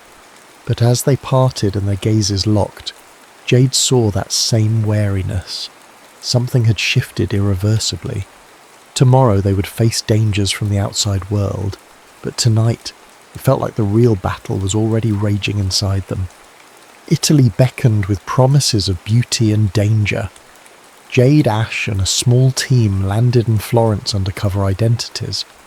Their target was a secluded estate owned by a private collector rumoured to harbour an exquisite black opal necklace worth millions on the black market. But Jade carried more weight than her infiltration gear. Diego's warning, "Ash killed our father," echoed in her mind. She had not confronted Ash yet. She needed tangible proof. Anxiety gnawed at her, threatening to undermine her razor-sharp focus. They scouted the estate, noting guards armed to the teeth, advanced surveillance and a treacherous layout. Valentina was in charge of logistics, while Jade was once more the point person for the break-in. The plan was airtight, until it wasn't. Halfway through disabling the estate's security grid, the lights flared back on. Sirens blared. "Ambush!" Valentina's voice crackled through Jade's earpiece. "Get out, now!" Jade sprinted down a corridor lined with Renaissance paintings. She found Ash cornered by armed men. Without thinking twice, she hurled a smoke grenade, covering their retreat. Gunfire erupted, bullets ricocheting off marble. As the smoke thickened, she seized Ash's hand, guiding him toward the exit. The moment they were clear, Ash whipped around, suspicion blazing in his eyes. "You told Diego, didn't you? You sold me out." Jade's chest tightened in outrage. "I never—" He cut her off, voice razor sharp. "Don't lie. My father's memory might mean nothing to you, but I won't die in a trap orchestrated by my own blood." Something inside Jade snapped. "If you trusted me, you'd know I'd never do that. But you don't, do you?" She almost spat out the question about his father's death, but held back at the last second. The chaos surrounding them wouldn't allow for deep conversations or confessions. Valentina appeared, helping them fight off 2 more guards. The team evacuated into black SUVs, speeding through the Tuscan countryside until they reached a safe house. The heist was a complete failure. They'd barely escaped with their lives and a few flesh wounds. Back at the safe house, tension sizzled like a live wire. Ash paced the floor, Valentina cleaned her pistol in brittle silence, and Jade fumed in a corner, her heart banging against her ribcage. Finally, Jade rounded on Ash, fury fueling her words. "You accuse me of betrayal, but maybe you're the one who set this up. A test of loyalty or something twisted to confirm your paranoia." Her voice cracked with pent-up frustration. Ash glared. "I lost men out there. Don't suggest this was a game." "Then maybe you're just incompetent," she fired back. The regret stabbed her immediately. She knew that would sting. Ash's jaw clenched, but he said nothing. Valentina intervened, stepping between them. "Enough. We need to regroup and figure out how Diego orchestrated this. One of our inside men must have flipped." Her gaze lingered on Jade, implying Jade might be that flipped asset. Jade scoffed in exasperation, whirling around to go to her room. She needed to get away before she said something she couldn't take back. That night, Jade made a decision. She couldn't continue drowning in half-truths and accusations. She needed to know the truth about Ash, about the father he might or might not have killed, and about Diego's real motivations. While the rest of the team was busy securing the perimeter, Jade slipped away.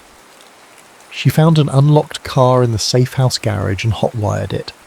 She realized she had no clear destination, only an overwhelming urge to be free from the swirl of lies. Driving down a moonlit road, she called a contact in Paris, someone who specialized in forging new identities. If she could confirm Ash's story and find a safe place, she'd decide her next step. Yet, she'd barely gotten a few miles when headlights flared behind her. A black motorcycle roared up, weaving dangerously close. Jade recognized the rider, Ash. He pulled up beside her window, motioning for her to pull over. Fear and anger clawed at her. She accelerated, hoping to outrun him, but he cut in front, forcing her to stop. They screeched to a halt on the deserted roadside. Ash yanked off his helmet, eyes ablaze. "You're running!" he demanded, stepping toward her car. Jade jumped out, slamming the door. "I have no choice. You won't tell me the truth. You don't trust me. You treat me like a thief in a gilded cage." He grabbed her arm. "You are a thief, and you've stolen more than you realize." She met his gaze, tears threatening to blur her vision.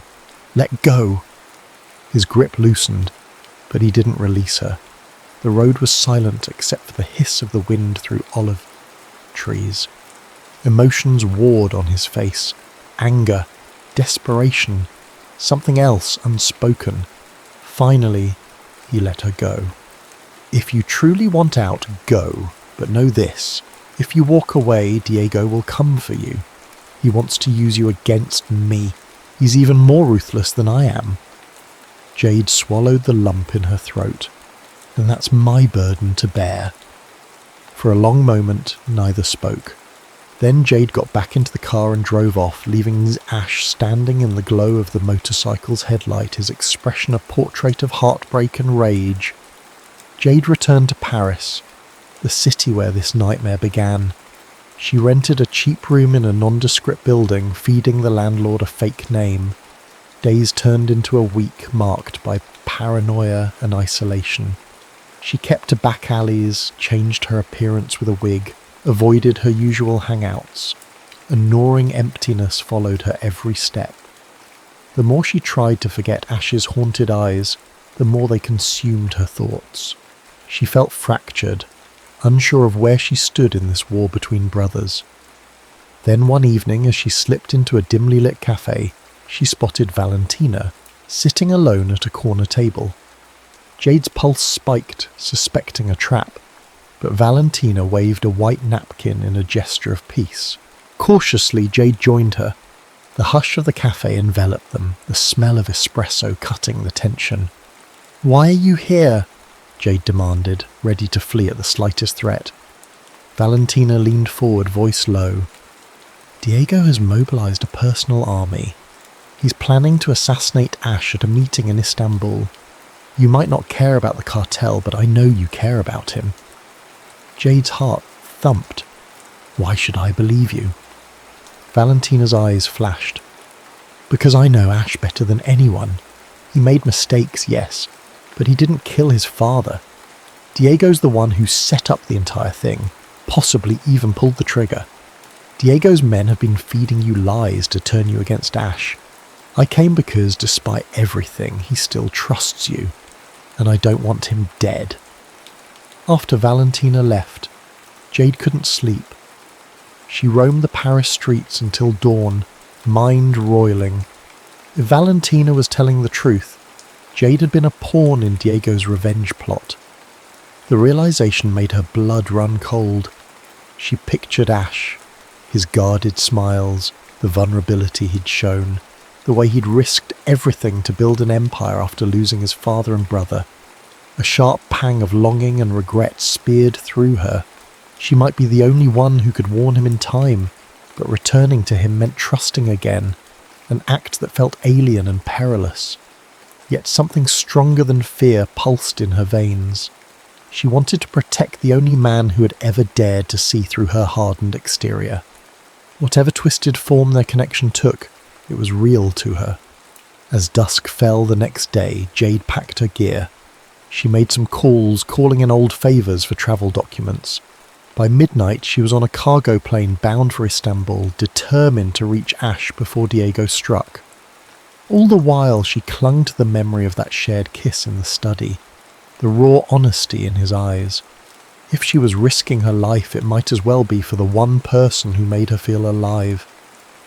Istanbul's Grand Bazaar pulsed with life, a chaotic blend of colours and scents. Beneath its vibrant exterior, an underworld deal was about to happen. Ash Castellano stood in a secluded corner of a warehouse near the Bosphorus Strait, accompanied by a handful of loyal guards. He looked more tense than ever. Word on the street was that Diego had orchestrated this meeting to negotiate, but everyone knew it was a trap.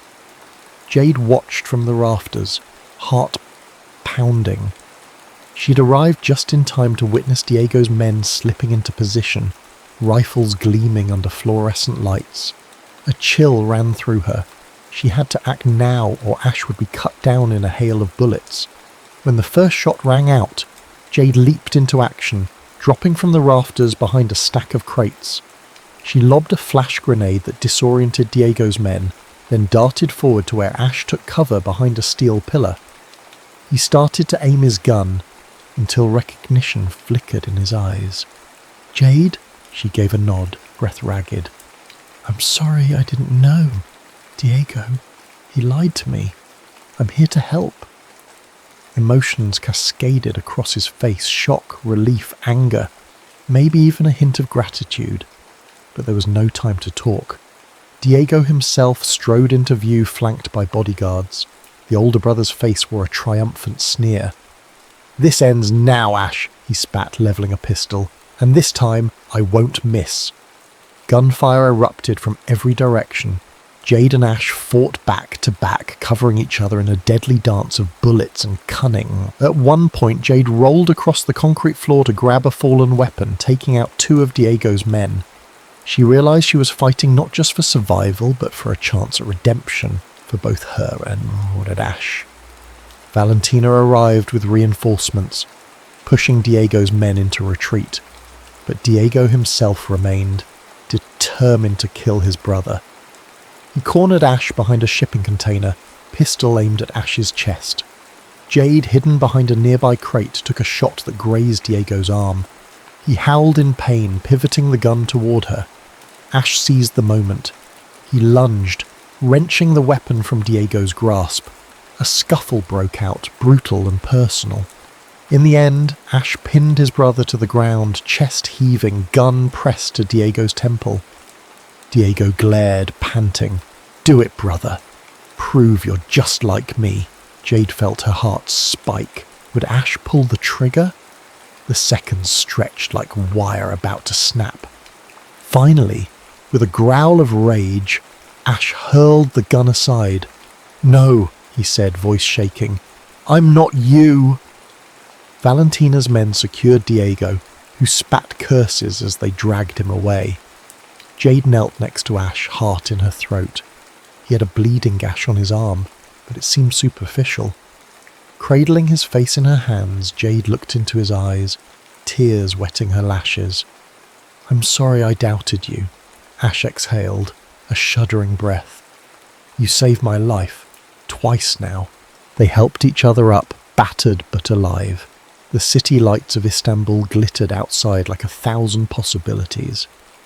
For the first time, Jade believed in something more than just survival. A gentle ocean breeze caressed Jade's skin as she stood on the sun-drenched balcony of a secluded island villa. The horizon was a tapestry of turquoise waves and golden sunlight. She sipped from a cup of spiced tea, letting the salty air soothe her.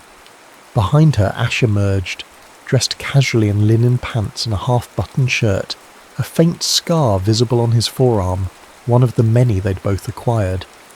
After the showdown in Istanbul, rumours spread that Adrian, Ash Castellano, and his infamous jewel thief accomplice had vanished, presumed dead or in hiding.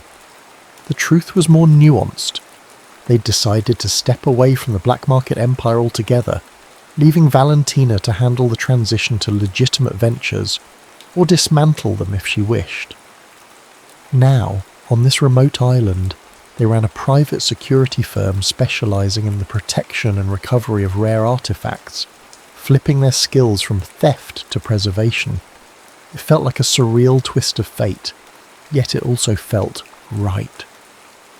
Jade's hand absently touched the ring on her finger, its centrepiece, the blue siren sapphire. Once a symbol of her captivity, now it sparkled as a testament to a shared destiny. The memory of their stormy path still brought flashes of pain and regret, but they found solace in building something honest, side by side. From the open doorway, Ash smiled. "Ready for our next job? There's a lost manuscript in an auction house that needs protecting." She turned, a playful glint in her eye. "Let's go steal it before anyone else tries then. Old habits die hard after all."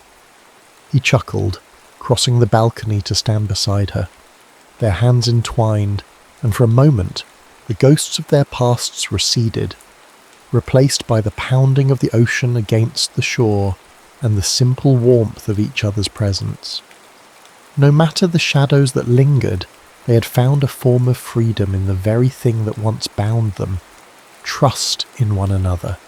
Even if tomorrow brought fresh storms, tonight they stood together, hearts still beating in unison amidst the quiet hum of the surf.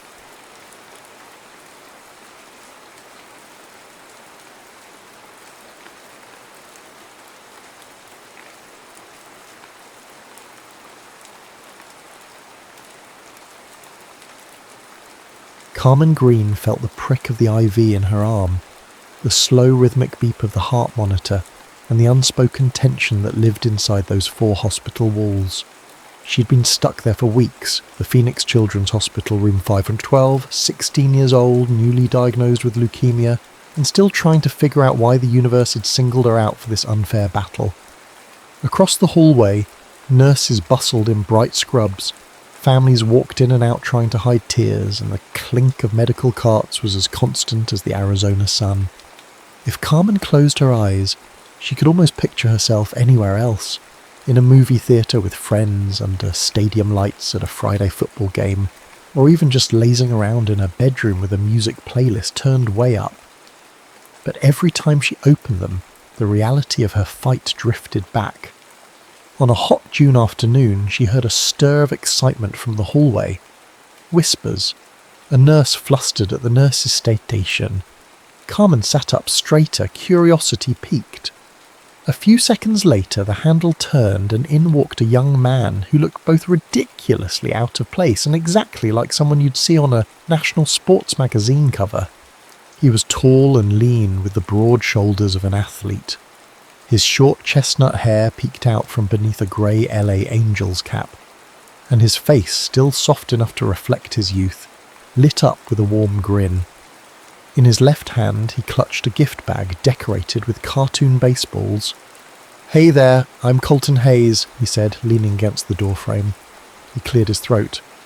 "You probably, maybe you don't know me, but I play for the Angels," Carmen said, tilting her head with a knowing smile. "That means you crush my Diamondbacks whenever you're in town." His grin turned wry. "I mean, we try our best, but the Diamondbacks aren't an easy team to beat." Carmen laughed. She didn't consider herself a baseball fanatic, but living in Phoenix, she'd picked up the basics. And it was kind of impossible to be sports-averse when your family watched baseball religiously, especially once they heard about Colton Hayes, the 20-year-old phenom who was making waves on every sports highlight reel in America. "How are you feeling today?" he asked, stepping closer. I brought you this." He held out the gift bag. Inside was a small plush teddy bear wearing a miniature baseball jersey, along with a foam baseball that had been signed by the entire LA Angels roster. Carmen let out a small gasp, her eyes darting across the scribbled signatures. "It's just something the team does," he explained, rubbing the back of his neck. "We heard there was a big baseball fan on this floor. And, well, might be you, might not be, but I figured it was worth a shot." Carmen's heart warmed, and not just because of the gift. There was something in his voice, a genuine nervousness. He was big-time famous. She'd definitely seen him in a commercial or two, yet he seemed almost shy talking to her. For the next 15 minutes, they chatted about everything from hospital cafeteria food. She gave it a solid 5 out of 10, although the jello is suspiciously bland, to the latest Marvel movies, to how unbelievably hot an Arizona summer could get. Carmen found herself cracking more jokes in that short time than she had in her entire hospital stay. The conversation was easy, like they'd known each other for months. At one point a nurse peered in, making subtle time's up gestures, but Carmen didn't want him to leave. There was something comforting about having someone so full of life in her sterile room. Before he left, Carmen acted on impulse. "Hey, you know how people sometimes become pen pals in these, really old black and white movies?" He stuffed his hands in his pockets, curious. "Like writing letters? Letters, postcards, Instagram, whatever. You see, being stuck here, I can't exactly get out and do normal stuff, but maybe we could keep in touch?" Colton broke into a relieved grin. "That sounds awesome, actually." He scribbled his Instagram handle on a piece of scratch paper from the nurse's station at Colton Hayes 24 and gave it to her. Carmen stared at it like it was a golden ticket. She wasn't delusional enough to think a famous athlete would keep messaging her, but it was nice to pretend. "One condition," she teased. "You better respond when I message you. No ghosting allowed, even if you're some big baseball star." He laughed. "Deal. Although my DMs might be a dumpster fire, I'll keep an eye out for your name. Promise." And with that, he left, giving her a quick wave from the threshold. The moment the door closed behind him, Carmen squeezed the foam baseball in disbelief. Yes, he was a national star, rumoured to be the next big thing in the MLB. But in that short visit, he'd felt more like a friend than a celebrity cameo. Days passed, and Carmen was sure it was just a fun memory, one she could replay in her head on nights when chemotherapy made her feel lonely. Then early one morning, her phone buzzed with a new notification on Instagram. She opened it, her mouth dropping when she saw the direct message. At Colton Hayes, 24. Hey Carmen, how's it going in there? On a scale of 1-10, how terrible is the hospital food? Her heart flipped. She typed back, Carmen G, probably a 6. However, the lemonade is worse than dish soap, so that drags the overall rating down to a 4.5. He responded almost immediately, sending back an audio clip of him pretending to interview her about culinary atrocities in the healthcare system. Carmen laughed so hard that a nurse poked her head in to make sure she was okay. From there, they talked every day, or as close to every day as possible. Between his workouts, travel schedules and interviews, Colton always found a moment to reply to her messages, and Carmen looked forward to each notification. She would send him photos of the silly craft she made with other patients, or jokes on sticky notes plastered to her IV pole. He reciprocated with behind-the-scenes glimpses of the Angels' training facilities, short video clips of him signing merchandise, or telling cringy dad jokes that his teammates apparently loved. It felt surreal. Two people from very different worlds forging a bond through phone screens and hospital walls. Then, against the odds, Carmen's doctor delivered miraculous news. Her white blood cell counts were back to near normal range, and the latest scan indicated that her leukemia was in remission. "We're moving in the right direction," the doctor said, smiling for the first time in what seemed like forever. "If this continues, you'll be home soon." It happened so fast that Carmen barely had time to process it. One day she was reviewing the next chemotherapy appointment. The next she was packing up her things, hugging nurses who'd become her surrogate family. As the elevator doors opened to the hospital lobby on her last day, she inhaled the sweet, antiseptic-free air of freedom. Outside, her mother waited, tears streaming down her face as she embraced her. For Carmen, it felt like stepping into a brand new life. She returned home to a surprising package on the doorstep. Inside was a large baseball-themed gift basket. Peanuts, Cracker Jacks, a plush blanket stitched with angels across the front, and a simple handwritten note. "Congrats on beating the biggest rival of them all. I always knew you could do it. Colton." Carmen's heart hammered in her chest. It was a friendly note, sure, but something about it told her he'd been thinking of her. Already she felt excitement bubbling up. She was 16, healthy again, and there was this unbelievably kind, funny, handsome baseball player who cared. But then life slowly returned to normal. Carmen went back to high school, where the biggest dramas involved homecoming dresses, pep rallies, and who asked whom to the dance. She studied, joined yearbook club, and tried to make up for lost time with her friends. Colton remained in her periphery. He was travelling around the country, doing press appearances, playing in sold-out stadiums. Occasionally the gossip columns would mention him dating a certain actress or musician. The first time Carmen saw a headline, something about him being photographed with a rising pop star, her stomach twisted. But she reminded herself they were just friends, pen pals who lived worlds apart. That was the reality, or so she thought. Carmen counted down the days to her high school graduation with a mix of giddiness and anxiety. Sure, she was now healthy, brimming with energy, but the world was about to shift on its axis again. She was almost an adult, about to leave behind the safety net of high school for whatever came next. In her senior year, she piled her schedule with normal teenage stuff. The Friday football games, a part-time job at a local coffee shop, and the quest for perfect prom photos. Meanwhile, she and Colton texted or DM'd on Instagram sporadically. She'd see glimpses of his life, charity events, glimpses of awards he'd received for his performance on the field, and occasional red carpet appearances that made her realise how big his world really was. Yet he was never too busy to answer her messages, usually with a playful sense of humour. One night in December, when she was stressing about an upcoming calculus exam, she typed, "Carmen G, I swear if I fail this test, I'm going to join a travelling circus." Within minutes, Colton replied, "At Colton Hayes, 24. Good. We need a math whiz to count the lion's teeth. Don't leave me hanging." They teased each other that way, light-hearted banter that somehow felt deeper than it looked. Sometimes, though, Carmen's mind drifted to thoughts of him in a more serious, longing way. She had to remind herself not to get carried away. He was a rising MLB star who had cameras chasing him at every turn.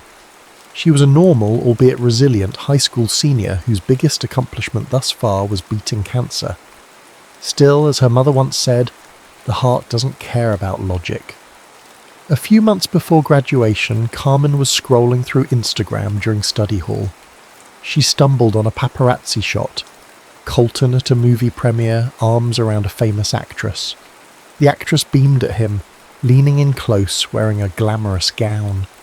Carmen felt a pang in her chest, an uninvited wave of jealousy. She knew it wasn't fair. He was free to date whomever he pleased. Yet she couldn't ignore the knot in her stomach. So she threw herself into normal teenage life. She let her friends talk her into going to prom with a boy from her Spanish class. He was tall, polite, academically gifted, but no sparks flew. Carmen danced, took photos for social media, and tried to pretend she was just a regular girl. Deep inside, she knew that since beating leukemia, nothing in her life had really felt routine or regular at all. Graduation day arrived with a scorching Arizona sun overhead, heating up the metal bleachers at the outdoor stadium. Carmen's bright red hair ribbons fluttered in the breeze as she lined up with her classmates. She wore the standard cap and gown, decorated with a few honor cords for her extracurricular achievements. Her parents waved from the stands, and her younger brother was there too, busy taking photos on his phone. The principal gave a speech about resilience, about how these seniors had persevered through adversity.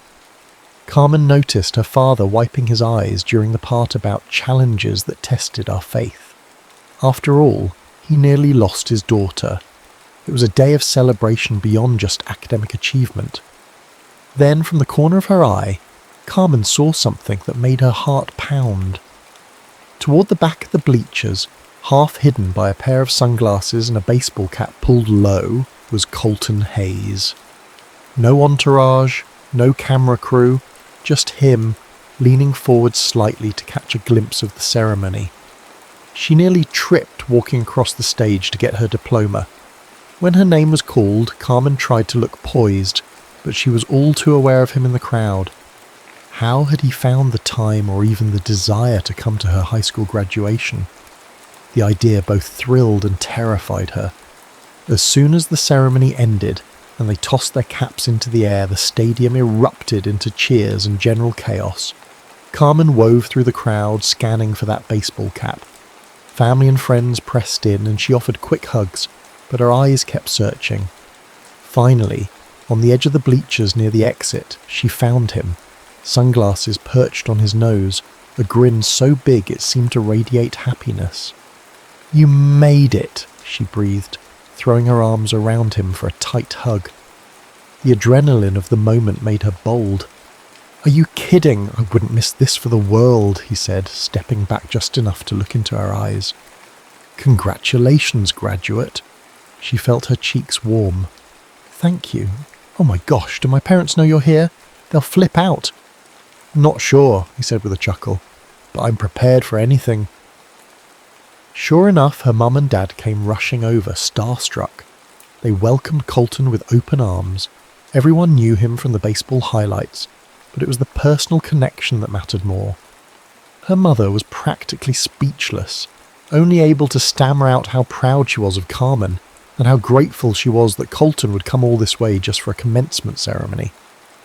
"I've got a couple of days here in Phoenix before heading to Chicago for a series," he said, glancing at Carmen. "I'd love to take you and your family out to dinner, celebrate your big day properly." Carmen hesitated, a swirl of excitement and apprehension. Her father nodded immediately. "We'd be honoured." That evening they gathered at a local southwestern grill. The hostess nearly dropped her pen when she realised who was in the party. A mild commotion ensued, but once they were seated, the haze effect seemed to mellow. Everyone gave them space to enjoy the meal. Colton asked Carmen how she felt about finishing high school, what her plans were for college. She spoke animatedly about possibly attending Arizona State, maybe majoring in journalism or something communications related, but she wasn't locked in. Afterwards, on the short walk back to their cars, Carmen's mother pulled her aside for a moment. "I might be imagining things," her mum whispered, "but you two have an incredible connection. Are you sure there's nothing more going on?" Carmen gave a wry smile, shaking her head. "He dates movie stars, Mum, and I'm just a kid fresh out of high school. This is just a friendship that started when I was sick, that's all." But her mother's words played over in her mind all night. She couldn't deny the truth. Seeing him had jolted something inside her, something that felt like more than just appreciation. But then again, it was one magical night and he was heading out soon. No sense turning it into a daydream. Still, fate sometimes laughs at our attempts to keep life simple. Weeks later, Carmen's acceptance to Arizona State University came in. She squealed with delight, calling up friends and family to share the news. She posted a celebratory picture on Instagram, then typed a quick message to Colton. "Carmen G. Got into ASU, officially a Sun Devil next year. Might see you at spring training if you're still in Arizona then." P.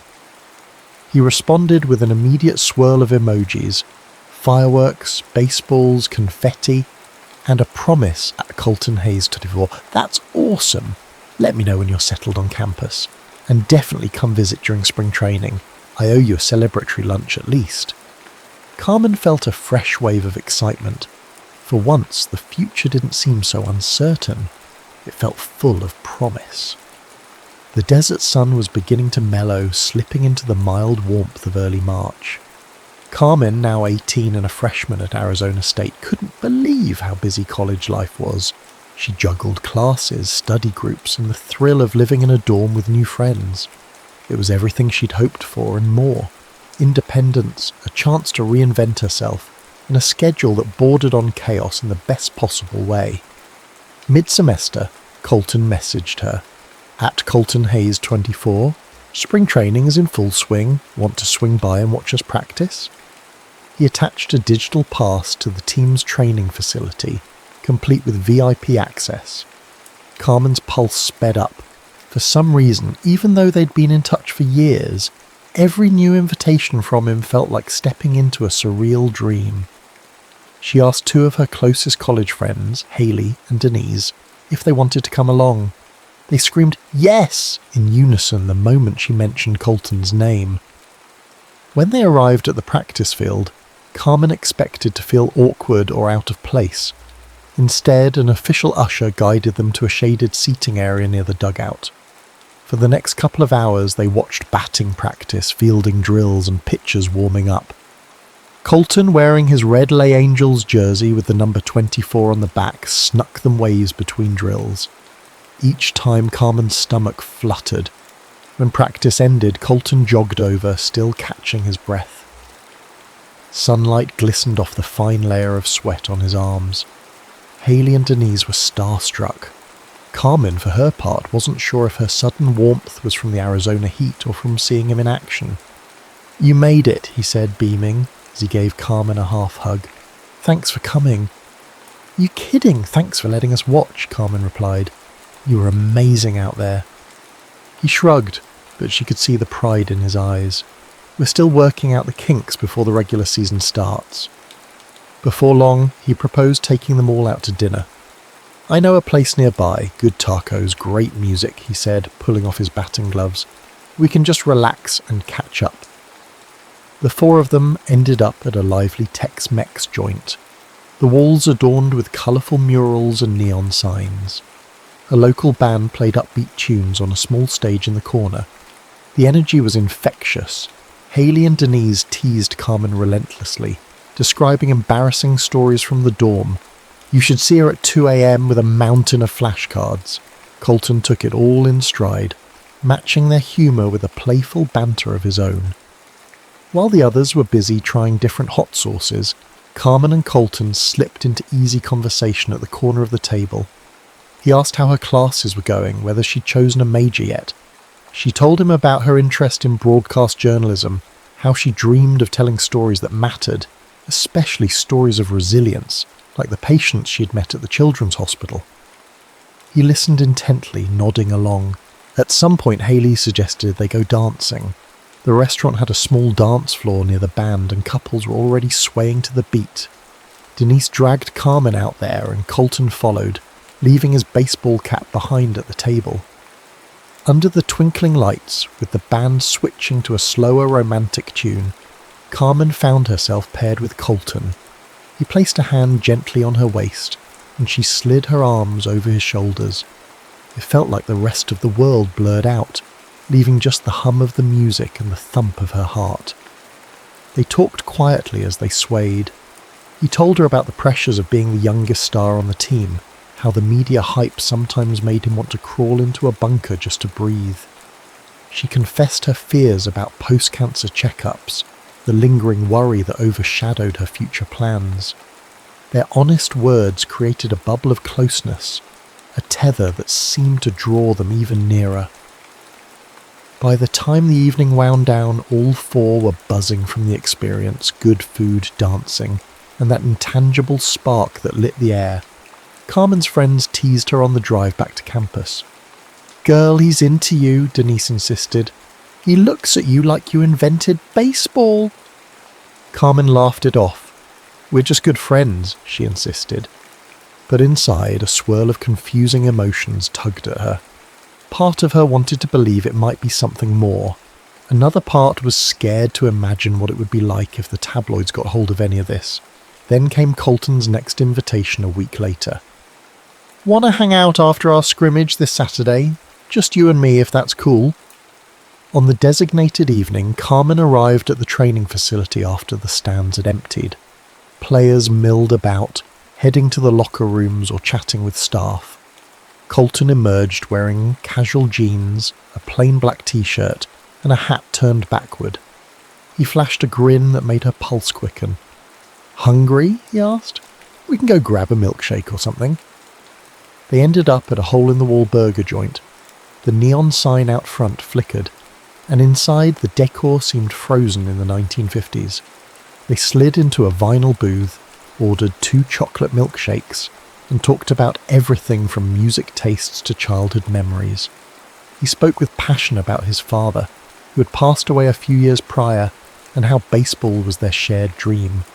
She opened up about the existential fear she felt after beating leukemia, like her life was on borrowed time, so every moment had to count. After the milkshakes and burgers, they stepped back out into the warm desert night. The distant city lights of Phoenix stretched across the horizon. In a nearby empty lot, someone had strung fairy lights around a battered chain-link fence, an odd but whimsical sight. Colton glanced around, then guided her gently by the elbow toward the fence. It felt private, illuminated by soft light and the hum of the city. They walked in comfortable silence for a minute, his hand resting lightly at the small of her back. Carmen sensed a trembling excitement building with every step. She turned to him, intending to say something witty, but the moment their eyes locked, words faltered. The vulnerability in his gaze, like he was both terrified and exhilarated, mirrored her own feelings. Then he leaned in, hesitant at first, almost to give her a chance to stop him. She didn't. Their first kiss was tender, laced with the sweetness of chocolate milkshake and the thrill of a million what-ifs. A gentle press of lips that seemed to ask an unspoken question. Could this be real? And the answer, at least for that moment, felt like an undeniable yes. A flash interrupted them, bright and unmistakable. Carmen jerked away, startled, her heart thudding. Across the street, half hidden in the shadows, someone held up a phone or camera. The figure snapped another picture, then rushed off. She felt panic coil in her stomach. Oh God, what was that? Colton cursed under his breath. Paparazzi, probably. I should have been more careful. Her mind flooded with anxiety. Would they post it? Of course they would. And soon. The tabloids would have a field day with the headline, LA Angels phenom kisses mystery girl. And that mystery girl was her. She covered her mouth, trying to steady her breath. But how? What? He placed both hands gently on her shoulders. Hey, look at me. His eyes were calm, though tinged with regret. We'll figure it out, all right? I'm so sorry. I wanted this to be just our moment. Carmen swallowed hard, her cheeks burning from both embarrassment and fear. She was old enough to understand the ramifications, but also so new to this kind of spotlight. She'd read about celebrities and the mania that followed them, but never envisioned she'd be caught up in it. All she wanted was to savour that magical first kiss under fairy lights. Now, it was compromised by the glare of a camera lens. Still, one thing felt irrevocably clear. Their connection had shifted. This was no longer just a pen-pal friendship or a casual bond formed in a hospital room years ago. It was something deeper, more fragile, and definitely more complicated. They clung to each other a moment longer before heading to their cars. Even with the swirling chaos in her mind, Carmen's lips still tingled from the kiss.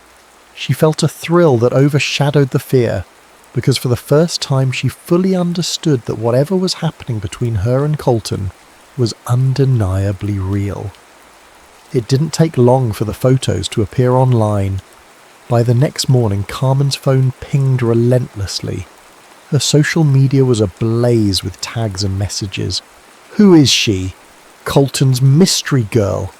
She's in college? Worse, the paparazzi had found her full name, rummaged through her public posts and spun a dramatic backstory. A couple of fan blogs tried to cast her as a gold digger, or a small town girl chasing fame, while others ran with the angle of her being a leukemia survivor. Carmen barely slept that night. The next morning she had a mild panic attack walking across campus, feeling every glance as though it carried judgment. Was she imagining the stares? Possibly, but then a local news crew actually showed up outside one of her lecture halls, which proved it wasn't all in her head. Her phone lit up with Colton's name. She answered in a hushed voice, hand trembling. "Carmen, I'm so sorry," he said, his tone laden with guilt. "I really am. The last thing I wanted was for you to be harassed like this." Tears pricked her eyes. She knew he meant well, but the avalanche of sudden fame felt crushing. "I just don't know what to do," she whispered. "My professors are giving me weird looks. Students whisper my name in the hallway. It's like I can't just be me anymore." He sighed heavily on the other end. "This is part of my world I wish I could keep you out of. I'll make a statement if you want, or I don't know if that'll help," she said, voice catching. "It might just draw more attention." A short silence fell. "Carmen, if you need space, if you need to walk away, I understand," he said quietly. "I'd never hold it against you." She closed her eyes, a tear slipping down her cheek. "No, it's not that I don't care for you. I just hate this part." They ended the call with a promise to keep in touch and figure things out. Over the next few weeks, the media frenzy slowly subsided. Colton did a subdued interview after a game, gently asking reporters to respect Carmen's privacy and emphasizing that they were getting to know each other. He offered no sensational details, which helped the story fade from the tabloid's front pages. Meanwhile, life marched on. Carmen threw herself into coursework and found comfort in her circle of friends who shielded her from gossip as best they could. Whenever she felt overwhelmed, she remembered how resilient she'd been during her illness. She reminded herself she could handle this too. Colton and Carmen decided to meet up discreetly whenever their schedules allowed. He'd swing by campus in an unmarked car, wearing a hoodie and baseball cap pulled low to avoid drawing attention. She'd slip into the passenger seat, heart pounding. They'd find out-of-the-way spots, an isolated hiking trail at sunrise, a tucked-away diner on the outskirts of town. In these stolen hours, they laughed about silly things, watched streaming shows on his iPad, or had deep discussions about their futures. Still, the secrecy wore on both of them. There was an unspoken desire to live openly, to share their happiness with the world. But each time Carmen remembered the intense scrutiny, she hesitated. She wasn't ready to become the subject of viral speculation again, at least not until she was sure where this relationship was heading. One afternoon, months later, Colton's name popped up on her phone. She answered cheerily, leaning on a park bench between classes. "Hey," he said. "I have a random day off next week before the regular season starts. I want to see you properly. No baseball caps, no hiding. Would you be okay grabbing dinner in public?" She exhaled. "Are you sure you're ready for that kind of attention again? I mean, last time..." He cut her off gently. "I'm not ashamed of you, Carmen. I'm tired of feeling like we have to hide something that could be really good." Her heart soared. "Yeah," she murmured. "Let's do it." So they did. They picked a casual Italian bistro near the downtown area, known for homemade pasta and a laid-back vibe. Carmen dressed in a simple sundress, not wanting to appear like she was dressing up just for the cameras. Colton arrived in jeans and a button-down shirt, looking calm and determined. When they stepped inside, a few patrons did double takes, whispering as they recognized him. A reporter might have been there, or maybe not, but either way, Colton took Carmen's hand openly and led her to a small corner table. They ordered bruschetta and spaghetti carbonara, clinking glasses of soda. And for a while, it truly felt like any ordinary couple on a date. Then a phone camera flashed. A teenage boy at the neighbouring table shyly asked for an autograph. Colton obliged with a smile, and the boy's mother snapped a photo of the moment. It wasn't invasive, just the typical starstruck reaction. Carmen felt her shoulders relax. Maybe this was manageable after all. Just normal fans, not paparazzi climbing fences or stalking them at night. After dinner, Colton drove her back to her dorm. They parked in a quiet lot beneath a street lamp. Turning to face her, he brushed a stray lock of her brown hair aside, letting his fingers linger against her cheek. "You're so brave," he murmured, "for everything you've been through. I admire you more than I can say." She smiled, leaning into his hand. It's easy to be brave when you have someone worth facing the fear for. Their kiss this time was unhurried, warm, and tinged with the relief of acceptance. Carmen's concerns about tabloids and social media took a back seat to the tenderness in that moment. They weren't just friends or pen pals, they were something more. As the weeks turned to months, they settled into a slow, steady rhythm. Colton travelled for games, hitting home runs that dominated sports headlines. Carmen focused on her studies, slowly learning to tune out the occasional social media gossip. They texted throughout the day, FaceTimed after especially tough matches or stressful exams. Whenever he was in Arizona, or she could fly to his city for a weekend, they shared quiet, precious time together. Still, a question hovered between them. What would happen after Carmen graduated from ASU? She was on track to finish in 4 years, and he was halfway through his stellar MLB contract. She told him about her dream internships, about wanting to broadcast stories of hope and survival. He told her about wanting to establish a foundation for kids with chronic illnesses, maybe even rename a wing at Phoenix Children's Hospital if that was allowed one day. Their visions seemed to intertwine, but there was also the reality of distance, media scrutiny, and the unstoppable pace of professional sports. They never pinned each other down for a define the relationship talk, because in many ways, it was obvious. They were deeply invested in each other's lives. The next big milestone that loomed on the horizon wasn't marriage or anything official. It was Carmen's upcoming checkup, her annual test to confirm she was still cancer-free. In late spring of her sophomore year, she sat in a sterile exam room once again, waiting for results. The fluorescent lighting and antiseptic smell triggered old memories, fueling her anxiety. Colton couldn't be there. He had a double header in Houston, but he sent a flurry of texts. "I'm with you in spirit. Please call the second you know anything." When the doctor entered with a small smile, Carmen released the breath she didn't realise she was holding. "Your scans are clear," he said. "Everything looks fantastic. You're healthy as can be." Tears of relief sprang from her eyes. She stumbled out of the hospital, hardly able to contain the joy. Dialing Colton felt like the most natural thing to do. He answered after one ring. "Tell me, good news, right?" She laughed, tears streaming down her cheeks. "Yeah, I'm good. I'm healthy. I'm fine." Cheers erupted in the background. His teammates must have overheard the call. "Oh, Carmen," he said, voice thick with emotion. "I wish I could be there right now." That night, a giant bouquet of orchids, her favourite flower, arrived at her dorm, along with a card that said, "You're unstoppable. Love, Colton." Sinking onto her bed, Carmen cradled the flowers and smiled through watery eyes. She realised that their relationship had survived near constant upheaval, her health scares, his fame, the media storms, and each time they'd grown closer, more certain that cliché or not, they were in this together. Junior year brought a whirlwind of busier coursework for Carmen.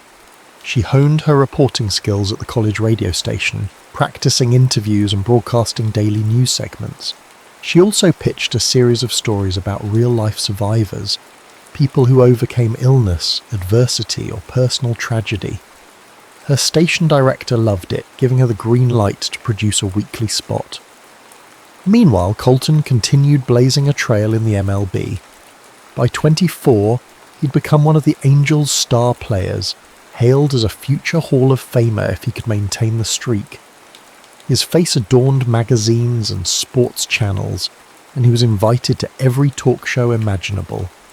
Yet he turned down many of these appearances, preferring to spend off days quietly in Phoenix or wherever Carmen happened to be. They celebrated her 20th birthday together, in a small group, a far cry from the wild parties that typically defined celebrity nightlife. He surprised her with a vintage typewriter, telling her he thought her stories deserved a timeless medium. She laughed, promising to type him love letters at least once. Still, life had a habit of throwing curveballs at even the best of us. Going into the final stretch of her senior year, Carmen scored a rare opportunity, a semester-long study abroad in London, where she could work as a correspondent for a student-run international news outlet. It was a dream gig, the kind that could launch her reporting career, but it meant an ocean's distance between them for several months. They sat together one afternoon at a rooftop cafe in Phoenix, the desert wind tangling Carmen's hair. She laid out the acceptance letter on the table, biting her lip. "I really want to go, but I know it'll be tough on us." Colton read through the papers carefully. "Carmen, you can't pass this up," he said, though his voice was tight. "I can't let you hold back because of me." Tears pricked her eyes. "It's just, we've finally gotten used to being semi-normal together, and now I'm leaving for 6 months." He reached across the table, interlacing his fingers with hers. "We'll make it work. I promise. We've survived worse than a plane ride between us, right?" So she went. The first few weeks were rough. Time zone differences meant their calls were at odd hours, and they often texted each other pictures of daily life to compensate. A snapshot of him in the dugout, an image of her in a bustling London street. They left video messages, falling asleep to the other's voice. The distance stung, but it also reaffirmed that what they had was deeper than geography. When Carmen returned stateside just in time for her final semester, Colton was there at the airport holding a sign that said "Welcome home, Globetrotter." She ran straight into his arms.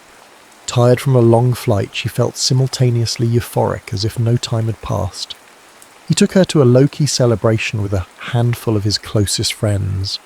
Under the glow of string lights, They danced in a quiet backyard, content just to be in the same orbit again.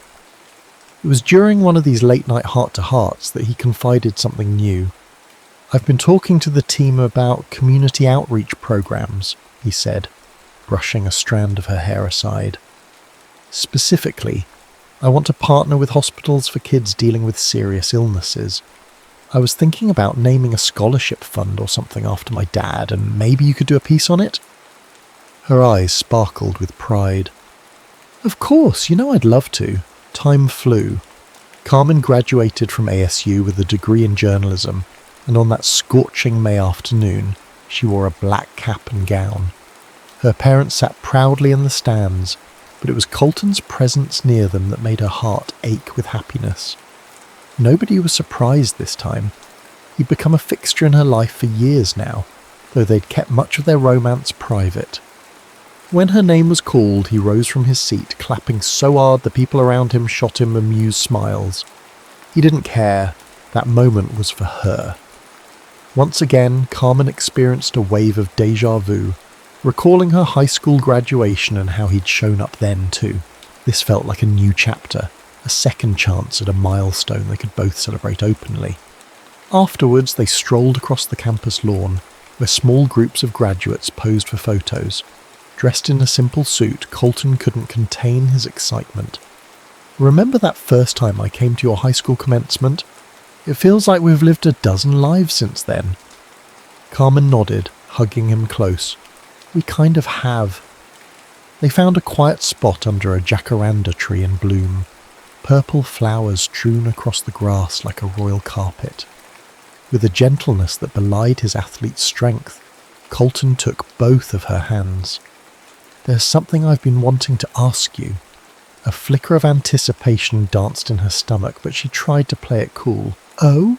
He cleared his throat, glancing around to ensure no paparazzi hovered nearby. Then he met her gaze with unwavering intent. "I know we're young and we have our whole lives ahead. But Carmen, I've never been surer about anything. You bring out the best in me, and I want to keep building something with you. Something real, something lasting." She realized he was reaching into his jacket pocket. Before she could process it fully, he pulled out a small, unassuming velvet box. Her heart slammed against her ribs. "Colton." He opened it, revealing a ring that shimmered modestly in the late afternoon sun. "Will you marry me?" he asked, voice trembling, just enough to betray his nerves.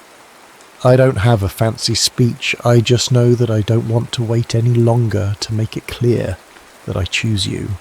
Always." Tears blurred her vision as she stared at him. Memories flooded her. The first time he walked into her hospital room with a teddy bear. The DMs they exchanged that gave her hope during chemo.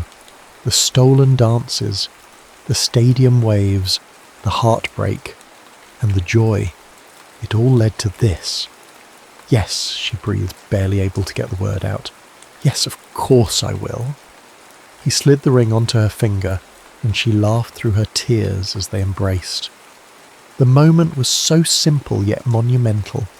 Two people who started as strangers in a hospital, forging a bond that defied the odds. The jacaranda petals fell around them like confetti, drifting on a gentle breeze.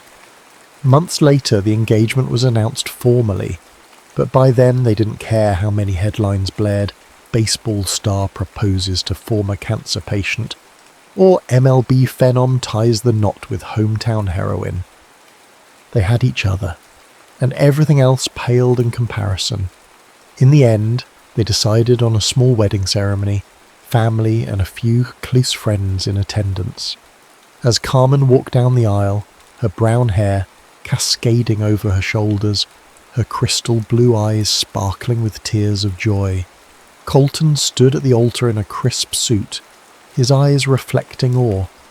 No paparazzi invaded, no stadium roar, just the quiet hum of loved ones, the soft desert wind, and the vow that they would continue writing each other into every chapter of their lives.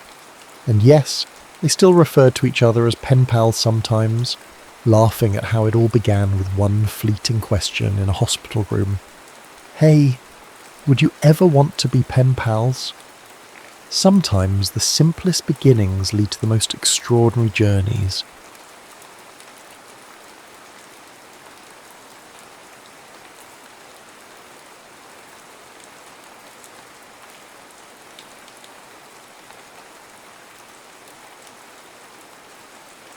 The ring box made a hollow sound when Ethan Cole set it down on his nightstand. 8 years of love, reduced to a velvet cube and a stone that caught light he no longer wanted to see. He hadn't thrown it away, couldn't pawn it, wouldn't return it. The ring existed in limbo, just like him. "I just don't recognise us anymore," Mia had said 6 months ago, her voice gentle as it dismantled his world. "We were children when we met, Ethan. I need to know who I am without you." Ethan stared at his reflection in his childhood bedroom mirror. At 24, he'd become a stranger to himself, unshaven, hollow-eyed and depressed. Then unemployed after Kaplan's architecture let him go. 3 missed deadlines, 2 client complaints and 1 partner who'd finally said, "Take some time, Cole, come back when your head's clear." His phone buzzed. Another message from Mia. "Just checking in, hope you're doing better. Ran into your mum at Wegmans, she's worried." He typed, deleted, typed again. "I'm fine," then deleted that too. What was there to say? That he spent most nights scrolling through photos of their life together. That he drafted emails to his boss begging for his job back but couldn't bring himself to send them. That his friends had stopped inviting him out after the 3rd time he'd gotten drunk and talked about Mia until closing time.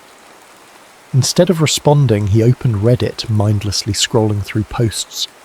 An hour later, he found himself in R solo travel, reading an AMA from someone who'd spent a year working their way across New Zealand using something called Workaway. Basically, you exchange work for room and board, the poster explained.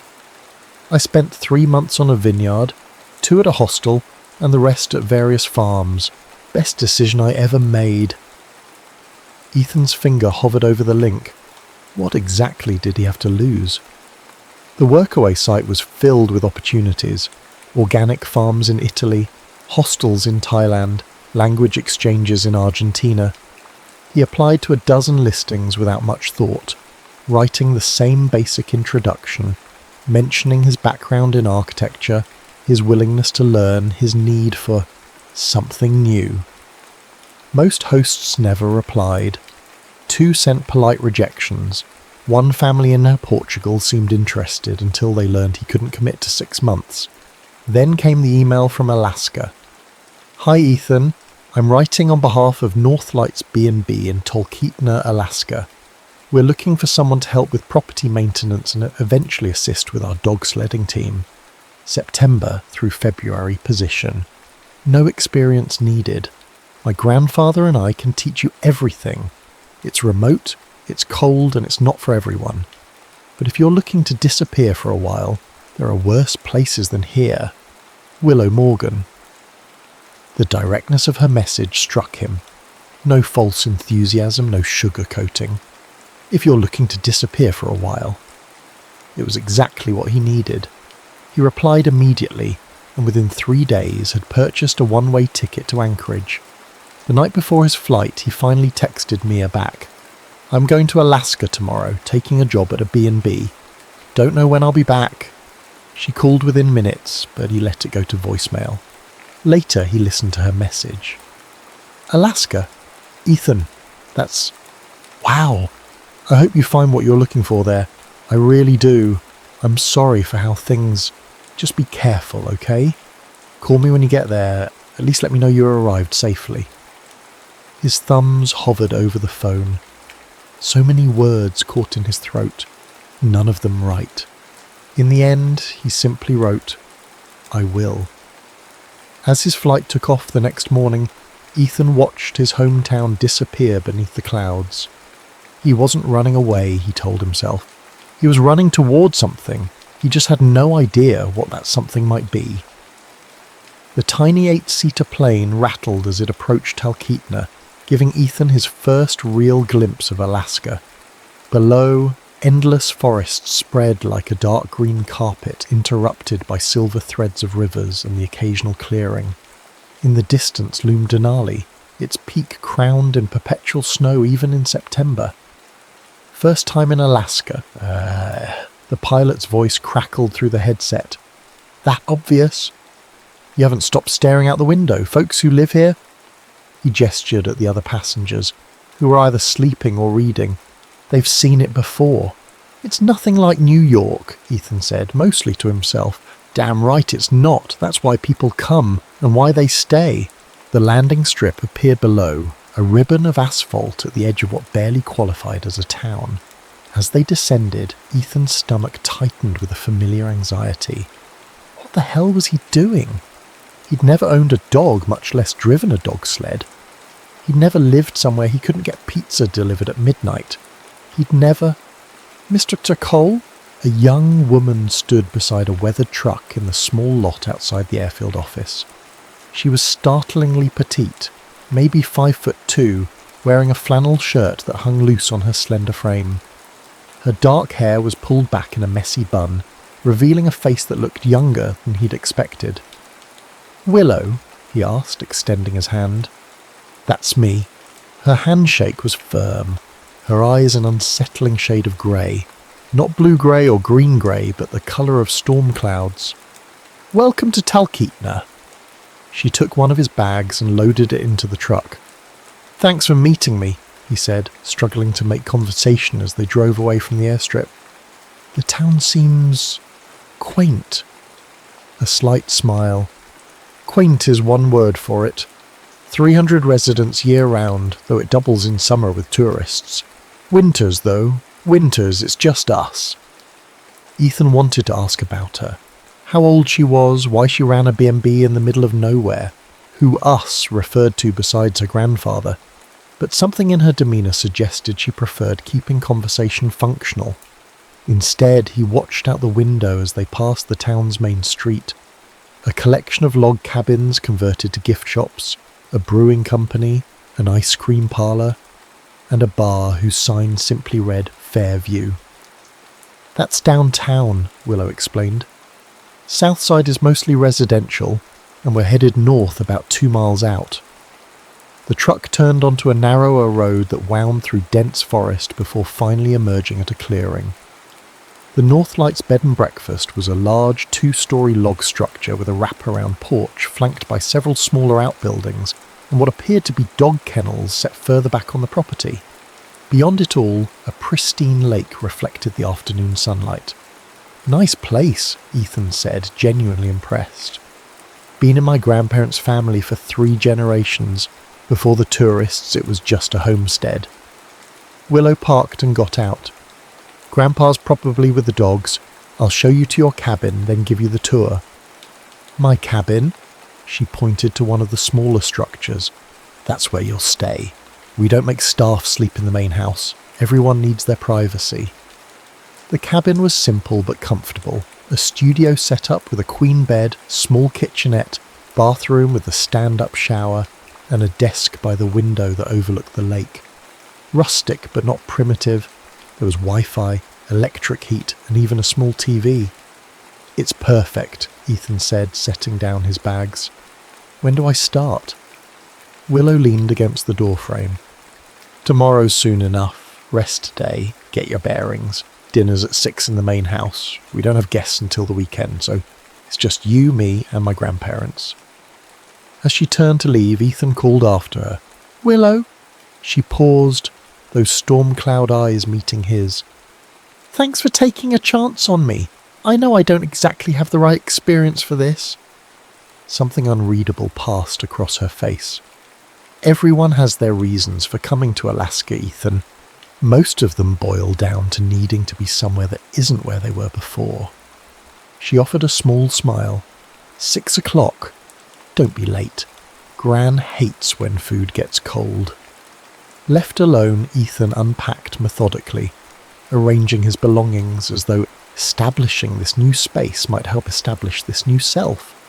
From the bottom of his duffel, he pulled out his field recording equipment, a Zoom F3 field recorder, a matched pair of Clippy EM272 XLR microphones, Sony MDR7506 headphones, and an Apple MacBook Pro with Reaper installed.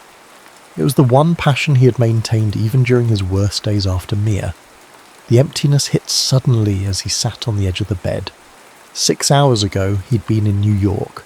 Now he was in Alaska, where he knew no one, working a job he wasn't qualified for, running from a broken heart that had followed him anyway. His phone buzzed. "Mia again. Did you arrive? Are you okay?" He stared at the message for a long moment before replying simply, "I'm here. I'm okay."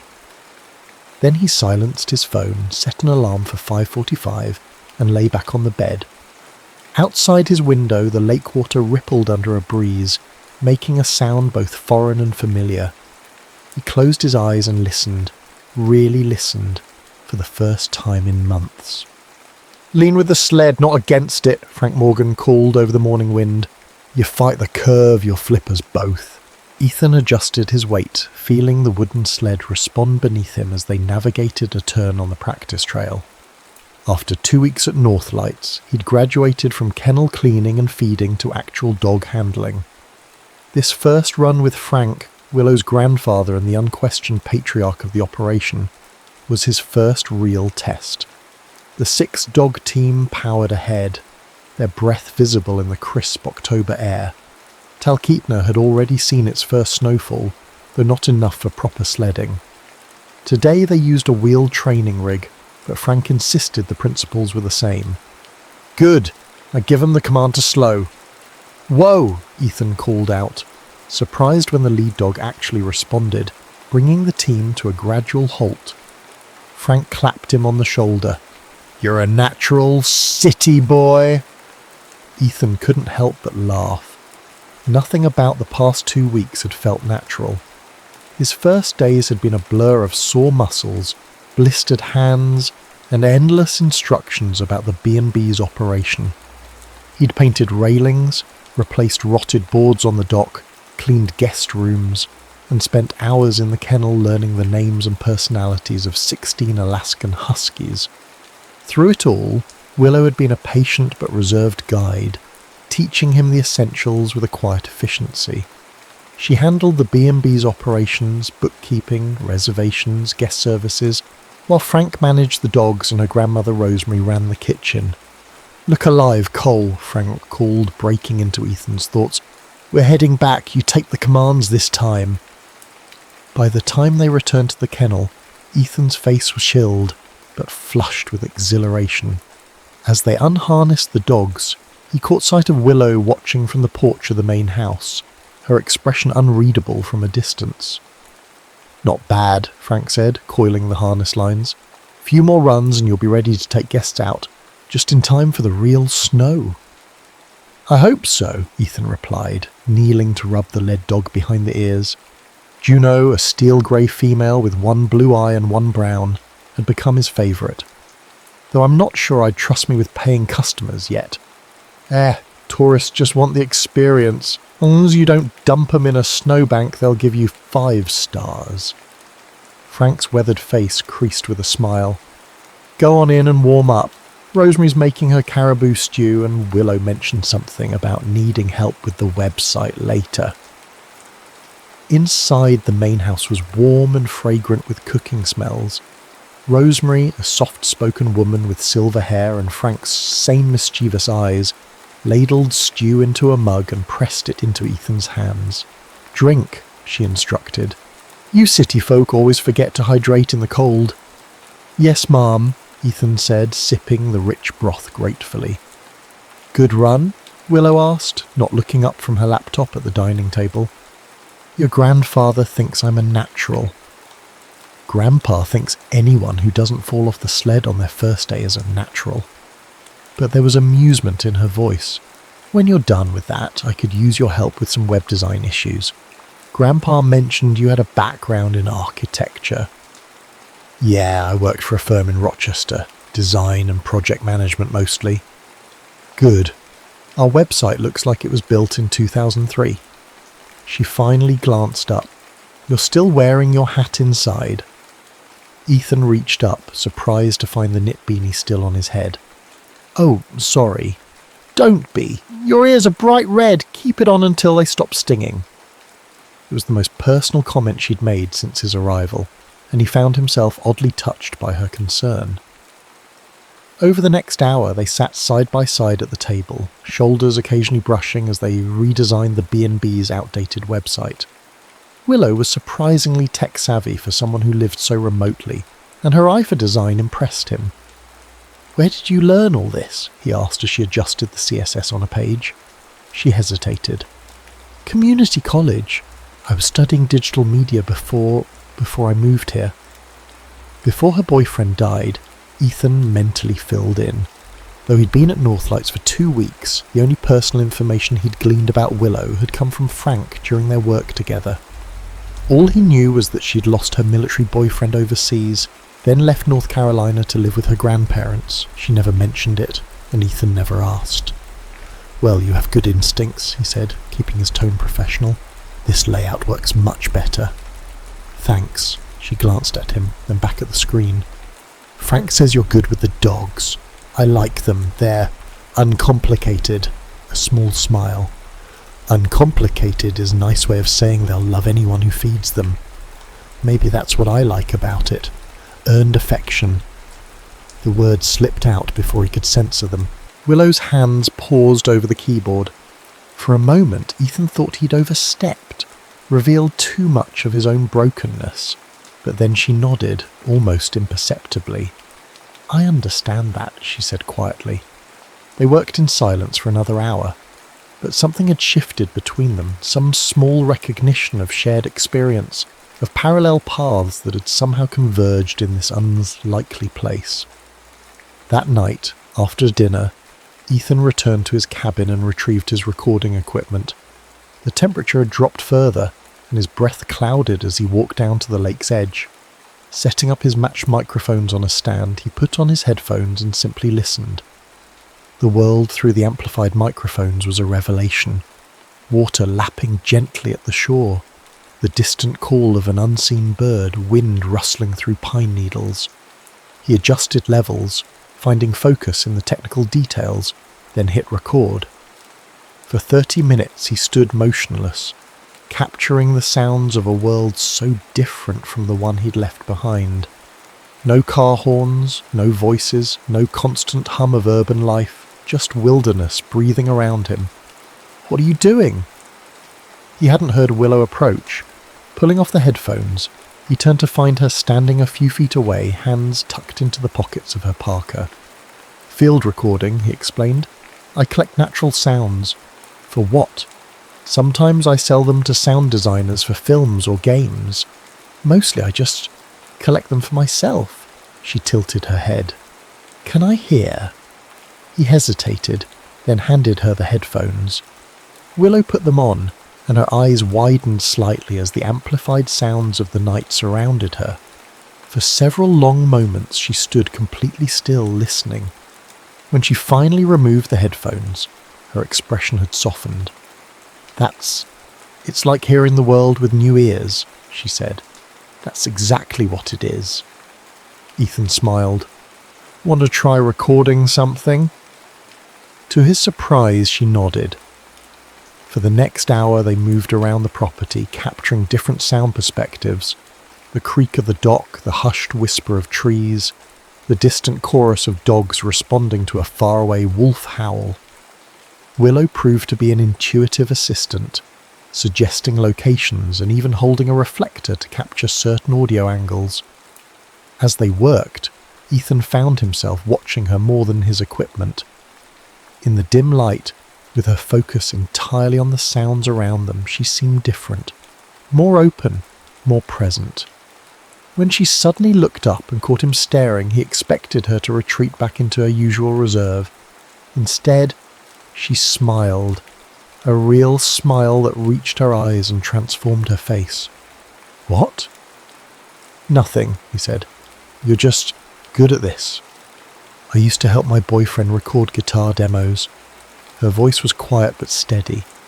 He was always particular about microphone placement. It was the first time she'd mentioned him voluntarily, Ethan nodded, not wanting to press. Some things translate across different types of recording. Yeah, she looked at the lake, then back at him. It's getting late. We should head back. As they packed up the equipment, their fingers brushed while coiling a cable. Neither of them acknowledged it, but neither pulled away too quickly either. At the fork in the path between the main house and his cabin, Willow paused. Thanks for showing me that. Anytime, Ethan said. Really? She nodded, then added, We have guests arriving tomorrow. 2 couples from Seattle. They've booked the half-day dog sledding experience for Saturday. Am I running it? With Frank, yes, he thinks you're ready. She hesitated. I do too. Before he could respond, she turned and walked toward the main house, her silhouette gradually disappearing into the darkness. Ethan stood watching long after she was gone, aware of a warmth in his chest that had nothing to do with his heavy coat. Back in his cabin, he transferred the evening's recordings to his laptop and began editing almost automatically, his mind elsewhere. Partway through, his phone buzzed with a text from Mia. Their occasional check-ins had continued, growing more infrequent but strangely less painful with time and distance. How's the great wilderness treating you? He considered his response more carefully than usual. Better than I expected. I'm learning to drive a dog sled. Her reply came quickly. That sounds both terrifying and amazing. Are you still planning to come back in February? The question gave him pause. February had been his original return date, the end of his 6-month commitment to Northlights, but for the first time the thought of returning to New York didn't bring the comfort of familiarity. Instead, it felt like an approaching deadline, a countdown to leaving something that had, somehow, begun to feel more substantial than mere escape. That's the plan, he wrote finally, but plans change. He sent the message, then returned to his editing, losing himself in the captured sounds of Talkeetna and in memories of storm-grey eyes that had, for a brief moment, looked at him with something like connection. November in Talkeetna brought serious snow and the year's first steady stream of aurora chasers, tourists who came specifically to witness the northern lights from the pristine vantage point that Northlights B&B offered. The guest rooms stayed consistently booked, and Ethan found himself fully integrated into the daily operations. Mornings meant kennel duty and dog sled preparations. Afternoons were spent either guiding guests on beginner trails or handling maintenance tasks around the property. Evenings brought dinner service assistance and then, increasingly often, time with Willow. Their shared interest in recording had become a regular activity. 3 times a week, weather permitting, they would venture out with Ethan's equipment, capturing the evolving soundscape of the Alaskan wilderness. Willow had proven herself not just a willing assistant, but an insightful collaborator, hearing nuances in the natural environment that even Ethan sometimes missed. The ice on the lake is making that singing sound again, she said one evening, as they stood on the partially frozen shoreline, the temperature well below freezing. Can you hear it? Ethan adjusted his headphones.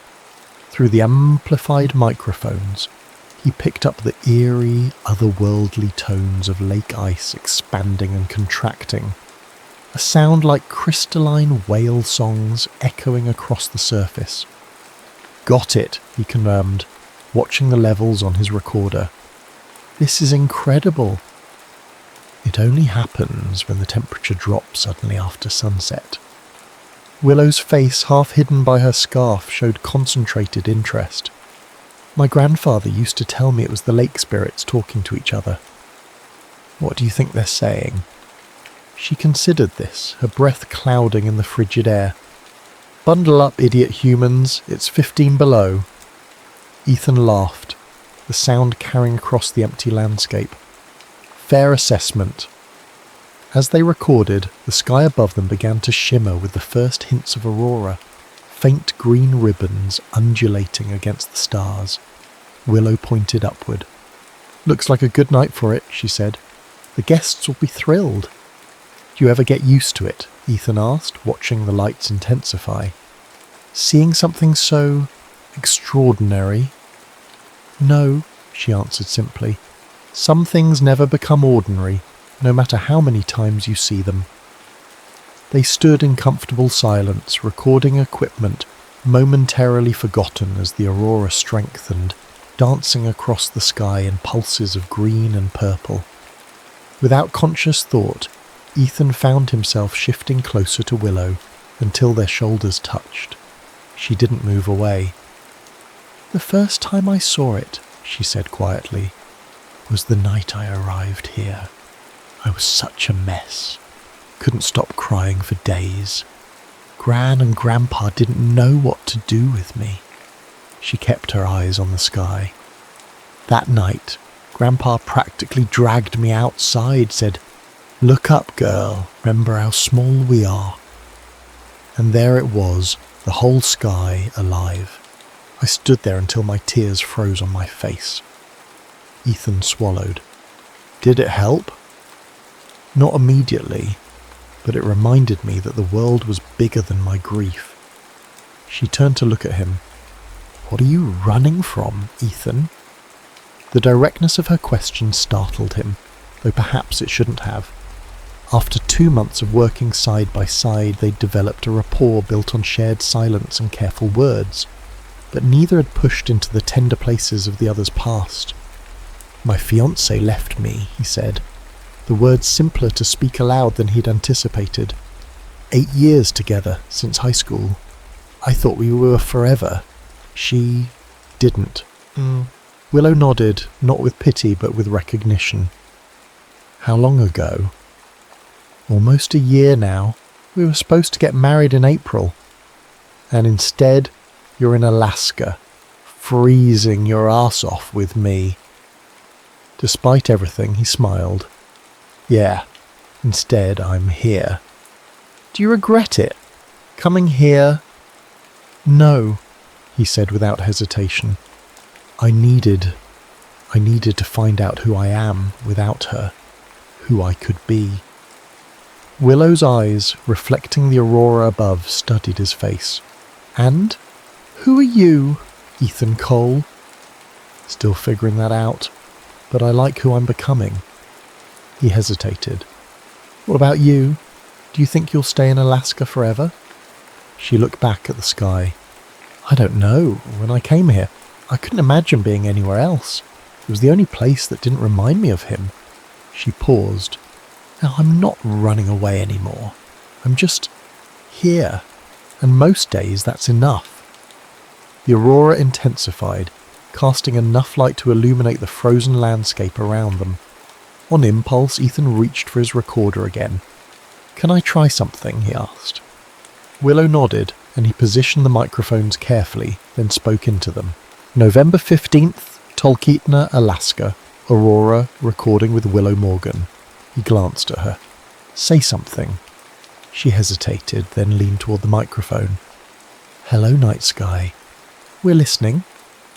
They stood recording the silence for several minutes. Not true silence, of course, but the subtle symphony of night. Distant owl calls, creaking ice, their own measured breaths, the soft rustle of their clothing when they moved. Later, back at Ethan's cabin, they huddled over his laptop, listening to the playback while warming their hands on mugs of the tea Rosemary had pressed upon them before they escaped from the main house. There's not much to hear, Willow observed, head tilted toward the speaker. That's what I like about it, Ethan replied. It's the sound of witnessing something bigger than ourselves. She looked at him with that same unreadable expression he'd seen the first day, except now he was beginning to understand the complexity behind it. Not coldness, but caution. Not distance, but careful consideration. You're different than I expected, she said finally. How so? I thought you'd be more city, soft, useless, he supplied with a self-deprecating smile. Temporary, she finished. Most people who come here are just passing through. Even when they stay 6 months, they're still just visiting. But you're present in a way most visitors aren't. The compliment warmed him more than the tea. Maybe because I didn't come here looking for something specific. I just needed somewhere to be. And now? Now I'm finding things I wasn't looking for. He met her eyes. Good things. The moment stretched between them, taut with unspoken possibilities. Then Willow set down her mug and stood. "It's late," she said. "We have the Henderson group arriving tomorrow, and they've booked the extended trail run." Ethan walked her to the door, suddenly reluctant to end the evening. "Thanks for coming out tonight. The recording was better because of you." At the threshold, Willow turned, her face half in. For a heartbeat, Ethan thought she might say something more, might acknowledge whatever was growing between them. Instead, she reached out and briefly touched his arm. "Good night, Ethan." "Good night, Willow." After she left, Ethan returned to his laptop, listening again to their Aurora recording. Her voice, saying "we're listening," looped in his mind as he edited the file, balancing levels and removing wind noise. When he finally fell asleep, it was with headphones still on, the sound of that night, and her presence in it, following him into dreams. December transformed Talkeetna into a winter wonderland. Snow blanketed everything. Christmas lights twinkled from the eaves of the main house, and the dog sledding business hit its peak season. Ethan now led tours independently, having earned Frank's complete trust with the team. The morning of the winter solstice, the darkest day of the year, Ethan woke before dawn to take Juno and the lead team out for an early run. With no guests scheduled until afternoon, he planned a longer trail, one that curved around the far side of the lake and through pristine forest rarely seen by tourists. To his surprise, he found Willow already at the kennel, preparing harnesses. "Morning," she said, her breath visible in the Kenya pre-dawn cold. "Mind some company?" "Not at all," he replied, unable to keep the pleasure from his voice. "Special occasion?" "Solstice tradition. Grandpa and I always take a sunrise run, but his hip's bothering him, so I thought," she shrugged. "Unless you'd rather go alone." "I'd rather go with you." They worked in companionable silence, harnessing the dogs who pranced with excitement, aware of the adventure ahead. As they finished, Frank appeared, limping slightly but grinning. "Taking my place already, Cole?" he called. "Next thing I know, you'll be after my B&B too." "Just borrowing your dog, sir," Ethan replied with a smile. "And your granddaughter, apparently." "She's her own woman," Frank's eyes twinkled. "She chooses good company these days." Willow rolled her eyes. "Ignore him. He thinks he's funny before coffee." Once the sled was ready, Ethan took the driving position with Willow standing just in front of him, both of them nestled between the curved handles. "Ready?" he asked. She nodded, and he gave the command. "Hike!" The dogs lunged forward, and the sled glided across the packed snow with a satisfying hiss. They passed the main house, where Rosemary waved from the porch, then followed the trail that curved around the frozen lake. The sky was just beginning to lighten, not with true sunlight, but with the deep blue that preceded dawn in winter. Ethan was acutely aware of Willow standing within the circle of his arms, her back occasionally brushing against his chest as they navigated turns. They had grown closer over the past weeks, sharing meals, working together, spending evenings recording, or simply talking by the fire, but always with a careful boundary of physical space between them. Now, as the sled picked up speed on a downhill stretch, she leaned back against him more firmly, and he adjusted his stance to support her. "Okay?" he asked close to her ear. "Perfect," she replied, and he could hear the smile in her voice. They sledded in silence for nearly an hour, following the winding trail as dawn slowly illuminated the landscape. When they reached the far side of the lake, Ethan called for the dogs to halt near a small clearing with a view of the mountains. "This is beautiful," Willow said as they secured the sled. "I haven't been out this far in months." I found it last week. Thought it might make a good recording spot. Ethan reached into his pack and pulled out a thermos. Tea? They sat on a fallen log, sipping hot tea while the dogs rested, curled in the snow. The solstice sunrise painted the sky in shades of pink and gold, reflecting off the distant glaciers. When I first came to Alaska, Willow said, breaking the comfortable silence, I hated how dark it got in winter. The endless night felt like it matched how I felt inside. Ethan nodded, understanding. And now? Now I see the beauty in it. The darkness makes you appreciate the light more. She turned to look at him. Like grief. You don't get over it. You learn to carry it differently. Is that what you've done? Learn to carry it? I'm trying. She pulled a small object from her pocket, a brass compass worn with age. This was his, James. My grandpa gave it to him when he enlisted. Ethan watched as she cradled it in her gloved hands. It's beautiful. After he died, I couldn't look at it without falling apart. Now, she held it out to Ethan. Now I can share it with someone who understands what it means to lose your direction and have to find a new one. The weight of her trust settled in his chest as he carefully took the compass. Thank you. I've been thinking about what happens when your 6 months are up, she said, her eyes on the horizon. You'll be leaving in February. The thought had been weighing on Ethan too, growing heavier as the calendar pages turned.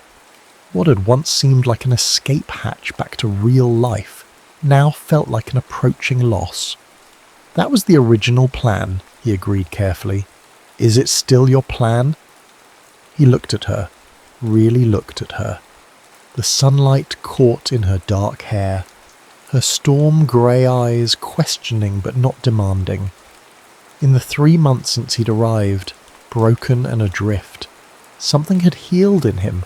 Something had grown too. I don't know, he admitted. My life is still in New York. My family, my career, what's left of it. And Mia? She asked quietly. He shook his head. No, not Mia. What we had, it's in the past now. I'll always care about her. But I'm not in love with her anymore. When did you know? Willow's voice was soft, almost lost in the morning air. Ethan considered the question carefully. I think part of me knew before I came here. That's why I needed to leave, to make sure it wasn't just hurt or pride talking. He looked at the compass in his hand, its needle pointing steadily north. But being here, finding purpose again, meeting you, it confirmed what I already knew. Some endings are just endings. Willow was quiet for a long moment, then slid her hand into his. Even through their gloves, the contact felt significant, a deliberate crossing of the careful boundary they'd maintained. I didn't think I'd ever want to feel anything for anyone again, she said. After James, I just shut down, came here to disappear. And now, her eyes met his, clear and certain. Now I'm ready to reappear. The kiss, when it finally happened, felt both inevitable and surprising, like the first snowfall of winter or the sudden appearance of aurora in a clear sky. Ethan leaned forward, Willow met him halfway, and their lips touched with gentle certainty. When they pulled apart, their breath mingled in the cold air between them. Willow's cheeks were flushed, her eyes brighter than he'd ever seen them. We should head back, she said, though she made no move to rise. Gran will worry. 5 more minutes, Ethan replied, pulling her closer. The dogs aren't complaining. She laughed, the sound crystal clear in the winter stillness, and rested her head against his shoulder. 5 minutes. They sat together as the sun continued its brief winter arc, casting long shadows across the snow. In the distance, Denali stood immovable and eternal, witness to countless human stories played out beneath its watch. For the first time since arriving in Alaska, Ethan didn't feel like a visitor passing through. He felt improbably but undeniably like he was exactly where he belonged. Christmas at Northlights came with traditions that felt ancient and grounding. Frank and Rosemary closed the B&B to guests for 3 days, creating a private family celebration that now, by unspoken agreement, included Ethan. They cut a small spruce from their property, decorated it with hand-carved ornaments and strings of cranberries, and exchanged modest gifts beside a roaring fire. Ethan's gift to Willow, a custom collection of their recorded sounds edited into what he called the Tolkienus Symphony and loaded onto a dedicated player, brought tears to her eyes. Her gift to him, a handmade journal bound in soft leather, the first pages already filled with her sketches of the dogs, the landscape, and sometimes, when he hadn't noticed her watching of him, left him speechless. "I've never had anyone see me the way you do," he told her later that night as they walked back to his cabin, the sky above them clear and star-filled. "I could say the same," she replied, squeezing his hand. "You hear the things most people miss." Their relationship had blossomed in the weeks since the solstice kiss, growing with the natural rhythm of people who recognise something essential in each other. They spent most evenings together now, alternating between his cabin and the quiet corner of the main house that Willow had claimed as her personal space. A small room off the kitchen, with a comfortable love seat and a window facing the mountains. Nothing was hidden. Frank and Rosemary watched their granddaughter's happiness with approving eyes, though Frank occasionally grumbled good-naturedly about young love making everyone else feel ancient. Intimacy developed gradually between them, each step deliberate and meaningful. Ethan, still cautious after Mia and Willow still carrying the shadow of her loss, moved toward each other with tender patience. When they finally made love for the first time on New Year's Eve while Aurora painted the sky outside his cabin window, it felt like a culmination rather than a beginning, a natural progression of the connection they'd been building since that first sunrise dog sled run. "Look," Willow whispered afterward, drawing his attention to the window where green and purple lights danced across the darkness. "The sky is celebrating with us." Ethan kissed her shoulder, marvelling at how perfectly she fit against him. "I never want to leave this place." The words slipped out unplanned, but as soon as he spoke them, he knew they were true. The thought of returning to New York in February, once his anchor to reality, now felt like a sentence. Here, with Willow and the life they were building, he had found something he hadn't known he was searching for. She propped herself up on one elbow, her dark hair spilling across her bare shoulders. "Then don't. It's not that simple." "Why not?" Her grey eyes were serious. "The B&B needs someone year-round. Grandpa's not getting any younger, and his hip's worse than he admits. We've talked about hiring someone permanent, and you already know the operation. You could stay, Ethan, if you wanted to." The possibility hung between them, tantalising, terrifying. "What about my career? Everything I built back home?" "You were an architect. People need buildings everywhere, even in Alaska." She touched his face gently. "I'm not asking you to decide tonight. Just think about it. About what really matters to you now." He pulled her close again, breathing in the pine and sweetgrass scent of her hair. "I will." But thinking was all he seemed capable of doing in the weeks that followed. January brought the deepest cold and the most brilliant auroras, keeping the B&B fully booked and everyone busy.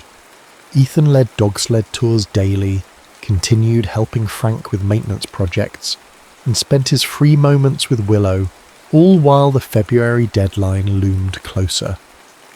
"You seem distracted," Willow observed one evening as they edited recordings together in his cabin. "Just thinking about the future." He hesitated. "I got an email from my old boss today. They want me back. Said they'd held my position open, hoping I'd return." Willow's hand stilled over the laptop. "Are you going to accept?" "I don't know. It's a good offer. Security, familiar work, a path forward." He ran a hand through his hair. But the thought of leaving here, leaving you... You could try long distance, she suggested, though her voice lacked conviction. People make it work. Do they? Really? He took her hand. I don't want to start something beautiful just to watch it wither from 2,000 miles away. Then what do you want, Ethan? The question was simple but profound. 4 months ago, he wouldn't have had an answer. Or rather, his answer would have been to rewind time, to go back to when his life with Mia still made sense.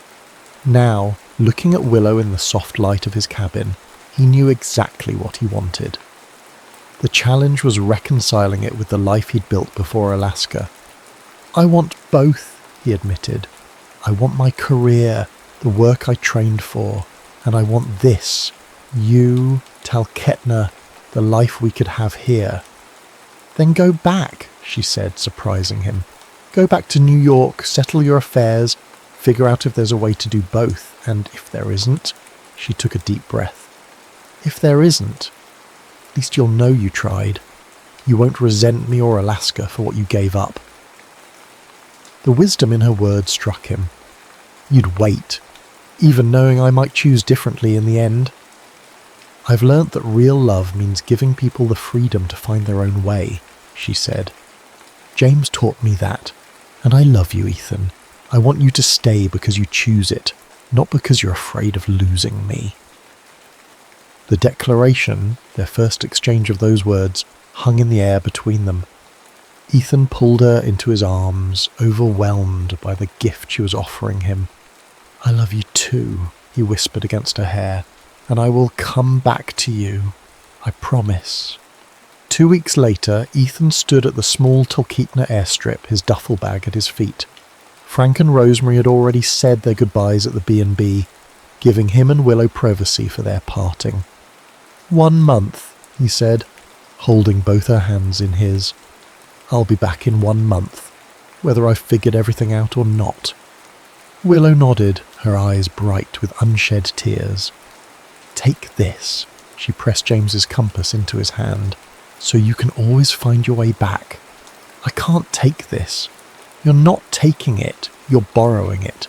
Bring it back to me. She stood on tiptoe to kiss him, then stepped back as the small plane's engines started. 1 month. As the plane lifted off, Ethan watched Talkeetna grow smaller beneath him. Willow remained visible by the airstrip until the landscape blurred into forest and snow, becoming indistinguishable from the wilderness surrounding it. He cradled the compass in his palm, its needle pointing steadily north, toward the place and the person who had unexpectedly become his true direction. New York hit Ethan like a physical force, the noise, the pace, the press of people moving with determined urgency. After 6 months in Alaska, the city of his birth felt like a foreign country, simultaneously familiar and strange. His parents met him at the airport, their faces a mixture of joy and confusion. They'd supported his abrupt departure to Alaska, understanding his need for distance after Mia, but his decision to return to Talkeetna so quickly baffled them. It's just so remote, his mother said over dinner at their home in Rochester. And the winters. Ethan, you said it gets to -40. Sometimes, he agreed, smiling, but the aurora makes up for it. His father studied him across the table. You're different. More settled. I am, Ethan acknowledged. Alaska changed me. Willow changed me. Is she the reason you're going back? His mother asked. She's part of it, but it's more than that. He struggled to articulate the transformation he'd undergone. I found purpose there, a different rhythm of life, a connection to something larger. The work. It's honest in a way architecture never was for me. But you loved architecture, his father protested. You worked so hard for that degree, that position at Kaplan's. I know, and I'm not saying I want to give it up entirely, but I'm trying to find a way to have both. The conversation circled without resolution, but Ethan was grateful for their willingness to listen, to try to understand. By the time he left for his apartment in the city the next day, they had shifted from concerned opposition to cautious support. The apartment, once shared with Mia, then briefly occupied by Ethan alone, felt smaller than he remembered. Most of his belongings remained in storage, the space furnished with only essentials. Still, it was home enough for the few weeks he planned to stay. His meeting with Simon Kaplan, his former boss, went better than expected. The firm had indeed kept his position open, impressed by his talent and understanding of his personal setback. "We'd be happy to have you back, Ethan," Simon said, his office overlooking Central Park. "Full salary, benefits, everything as it was." "That's incredibly generous," Ethan replied. "But I'm not staying in New York, at least not full time." Simon's eyebrows rose. "Oh?" "I'm moving to Alaska. Permanently." Saying it aloud made it real. A commitment, not just an idea. "I was hoping we might discuss a remote arrangement. I could handle design work, client consultations via video call, occasional trips back for in-person meetings." He laid out his proposal, watching Simon's expression shift from skepticism to consideration. By the end of the meeting, they had sketched the outlines of a possible arrangement: reduced hours, project-based work rather than full employment, quarterly visits to the New York office. Not ideal from Simon's perspective, but workable. "You're talented enough to make this worth accommodating," Simon said finally. "But I have to ask, what's in Alaska that's worth rearranging your entire career?" Ethan thought of Willow, of the dogs, of the northern lights and the quiet cabin by the lake. "Everything that matters," he answered simply. Over the next weeks, Ethan settled his affairs with practiced efficiency. He arranged to rent out his apartment, met with clients to explain his new arrangement, and spent time with friends who had mostly given up on seeing him after the breakup with Mia. "So you're really doing this?" asked Jason, his oldest friend, as they shared drinks at their favourite bar. "Trading New York for, what did you call it? Talk Etna?" "Yep," Ethan smiled. "Population 301, soon to be 302. Because of a girl you've known for 6 months. Because of the life I found there. Willow is a huge part of that, but it's not just about her." Ethan traced a pattern in the condensation on his glass. "It's about who I am there versus who I was here." Jason studied him. "You do seem lighter, less like the walking corpse you were after Mia left." "Thanks for that image." "You know what I mean. I haven't seen you this sure of yourself in years." Jason raised his glass. "To Alaska, then. May it be everything you hope." The last item on Ethan's New York agenda was the hardest, seeing Mia. They'd maintained sporadic contact during his time away, but he felt he owed her an in-person goodbye, a proper closure to their shared history. They met at a quiet cafe near the apartment they had once shared. When she walked in, Ethan was struck by the absence of the pain he'd expected. Mia was still beautiful, still familiar in the way only someone you've loved for 8 years can be. But the sight of her no longer ached. "You look good," she said, sitting across from him. "Tan, more muscular." "Dog sledding will do that," he replied with a small smile. "You look good too." And she did. There was a lightness to her, a confidence that had been missing in their final months together. She'd cut her hair, changed her style somewhat, but the real difference was in her eyes. Like him, she seemed more at peace. "So you're really moving to Alaska?" she asked after they'd exchanged pleasantries. "For good?" "That's the plan." He told her about the arrangement with Kaplan's, about the B&B, about his cabin by the lake. "And about the girl," Mia added gently. "Willow, right?" Ethan hesitated, then nodded. "Yes, she's important to me. I'm glad." To his surprise, she seemed genuinely pleased. "I was worried about you after us. I didn't want you to close yourself off." "I almost did," he admitted. Alaska had other ideas. They talked for nearly 2 hours, moving from the awkwardness of ex-lovers to something approaching the friendship that had always been the foundation of their relationship. Mia told him about her new job in publishing, about the classes she was taking, about rediscovering parts of herself she'd set aside during their years together. "I was right," she said as they prepared to leave, "about us needing to find ourselves separately. I just never imagined it would take you to Alaska to do it." "Life has strange detours," Ethan agreed. "But I think we both ended up where we needed to be." Outside the cafe they hugged goodbye, a real embrace, not the stiff, pained gesture they'd shared at their breakup. As he watched her walk away, Ethan felt the final thread of his old life gently release. Not severed, but resolved, set in its proper place among his memories. That night, he called Willow. Their daily conversations had become a lifeline during their separation, but tonight felt different, weightier, more significant. "I saw Mia today," he told her, sitting on the floor of his nearly empty apartment. It was good, healing. "I'm glad," Willow said, her voice clear despite the distance. "Did it make you question anything?" "It confirmed everything." He touched the compass that sat beside him. "I'm coming home, Willow. To you. To Alaska. To the life we're going to build." The silence that followed was filled with emotion he could feel across the miles. "When?" she asked finally. 3 days. I've booked the flights. I just need to pack up the last of what I'm bringing."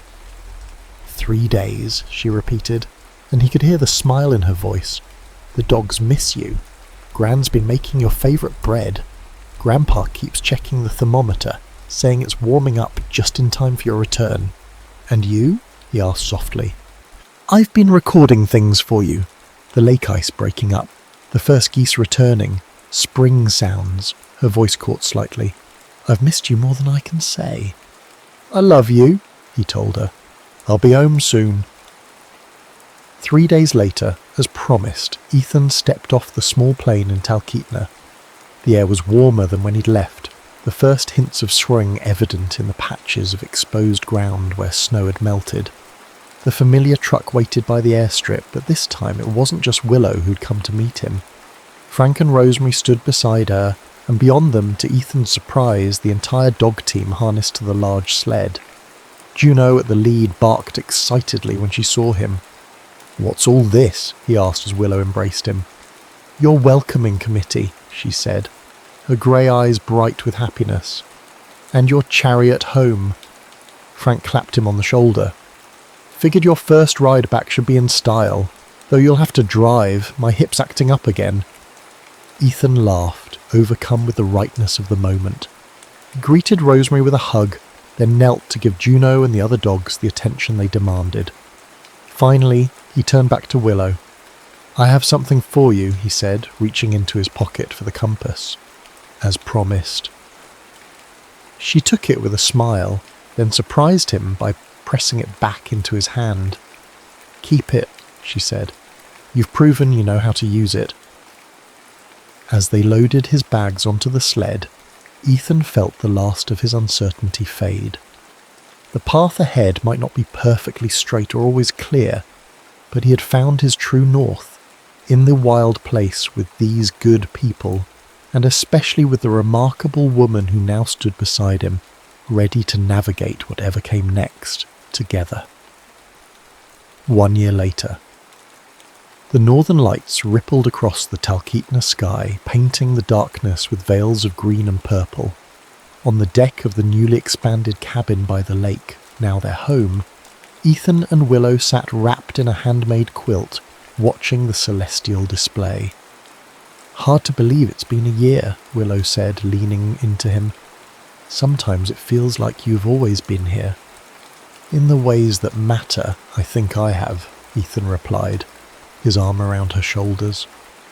The past year had brought changes to Northlights and to them. With Ethan's design background and connection to Kaplan's, they'd modernised the B&B's offerings while preserving its rustic charm. Frank's hip had finally required surgery, making Ethan's permanent presence even more valuable. The dog sledding tours now operated year-round, using wheeled rigs in summer, and had become one of the most sought-after experiences in the area. Ethan's remote work arrangement had evolved too. He now served as a consultant for Kaplan's ELA Alaskan projects, travelling to Anchorage occasionally, but maintaining his base in Talkeetna. His field recordings had gained a following online, with several being licensed for documentaries about the Alaskan wilderness. But the most significant change lay between them, in the deepening of their connection that had transformed initial attraction into lasting partnership. "I have something for you," Ethan said, reaching into his pocket. "Or rather, something to ask you." Willow turned to him, her grey eyes reflecting the aurora above. "I'm listening." He withdrew a small wooden box, hand-carved with a pattern of mountains and stars.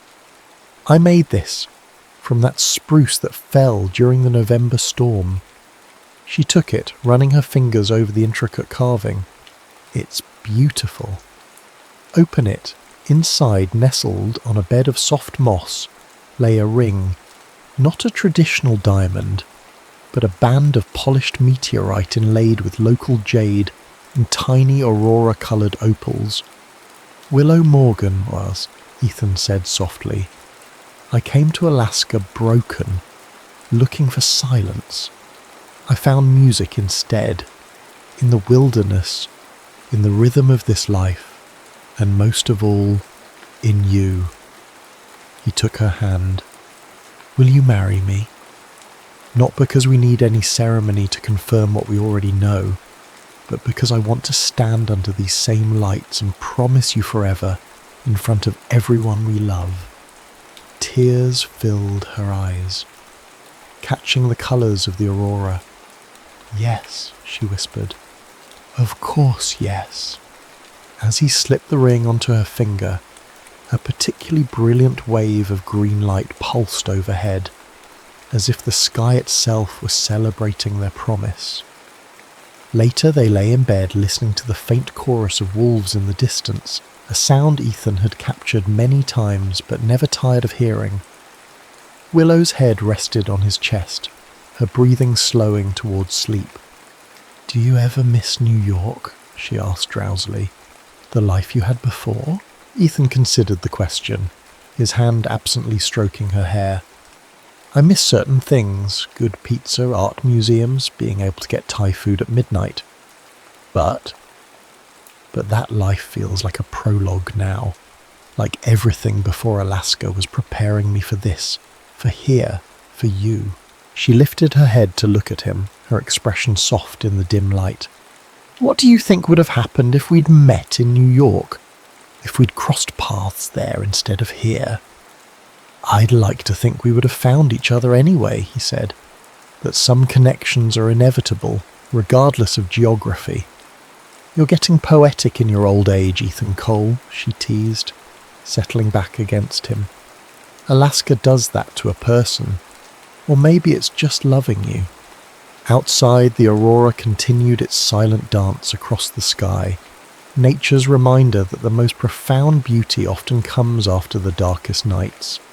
Inside, Ethan held the woman who had helped him rediscover not just love, but purpose, not just healing, but growth. His last thought before drifting to sleep was not of what he'd left behind, but of all that lay ahead. Seasons changing, dogs aging, a B&B thriving, a love deepening, a life being lived fully and intentionally in this wild place that had become, improbably but perfectly, home. The end.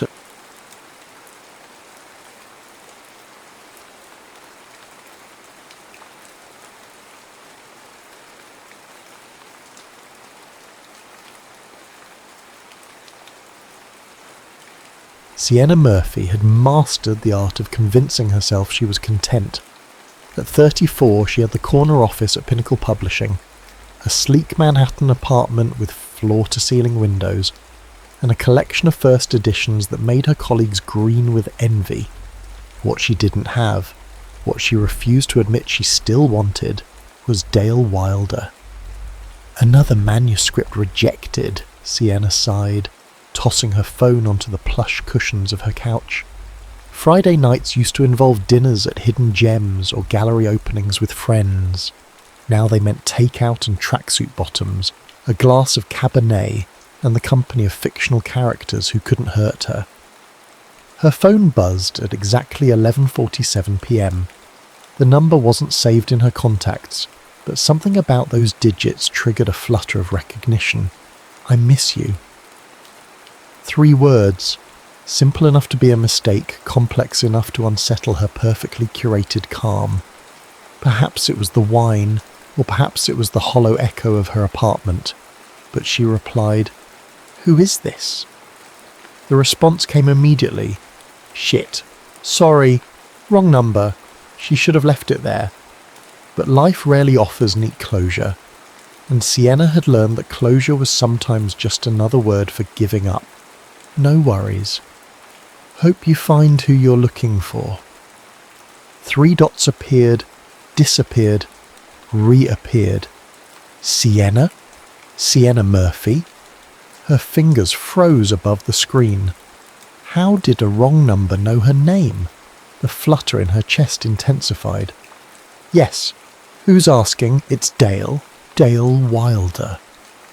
The name materialised on her screen like a ghost, and suddenly Sienna was 24 again, standing in the rain outside their Brooklyn apartment, watching Dale load his life into a taxi. "It's just a year," he'd promised. "This assignment could make my career." But a year turned into forever, and promises dissolved into unanswered calls until eventually they both stopped trying. Dale. Wow. It's been a decade.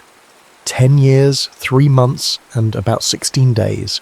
But who's counting? She found herself smiling despite the knot forming in her throat. His precision, that slight self-deprecation, it was so Dale. "You sure you texted the wrong number?" she challenged. Honestly, yes, but maybe it wasn't a mistake. Maybe it was, I don't know, cosmic intervention? Sienna rolled her eyes, but the smile lingered. Ill-believing in fate. Someone has to balance out your skepticism. "How have you been, Sienna?" And just like that, they were talking. About inconsequential things at first. The weather, unusually warm for April. Their jobs, she'd been promoted twice, he'd won a Pulitzer. Mutual friends, fewer than expected after the breakup.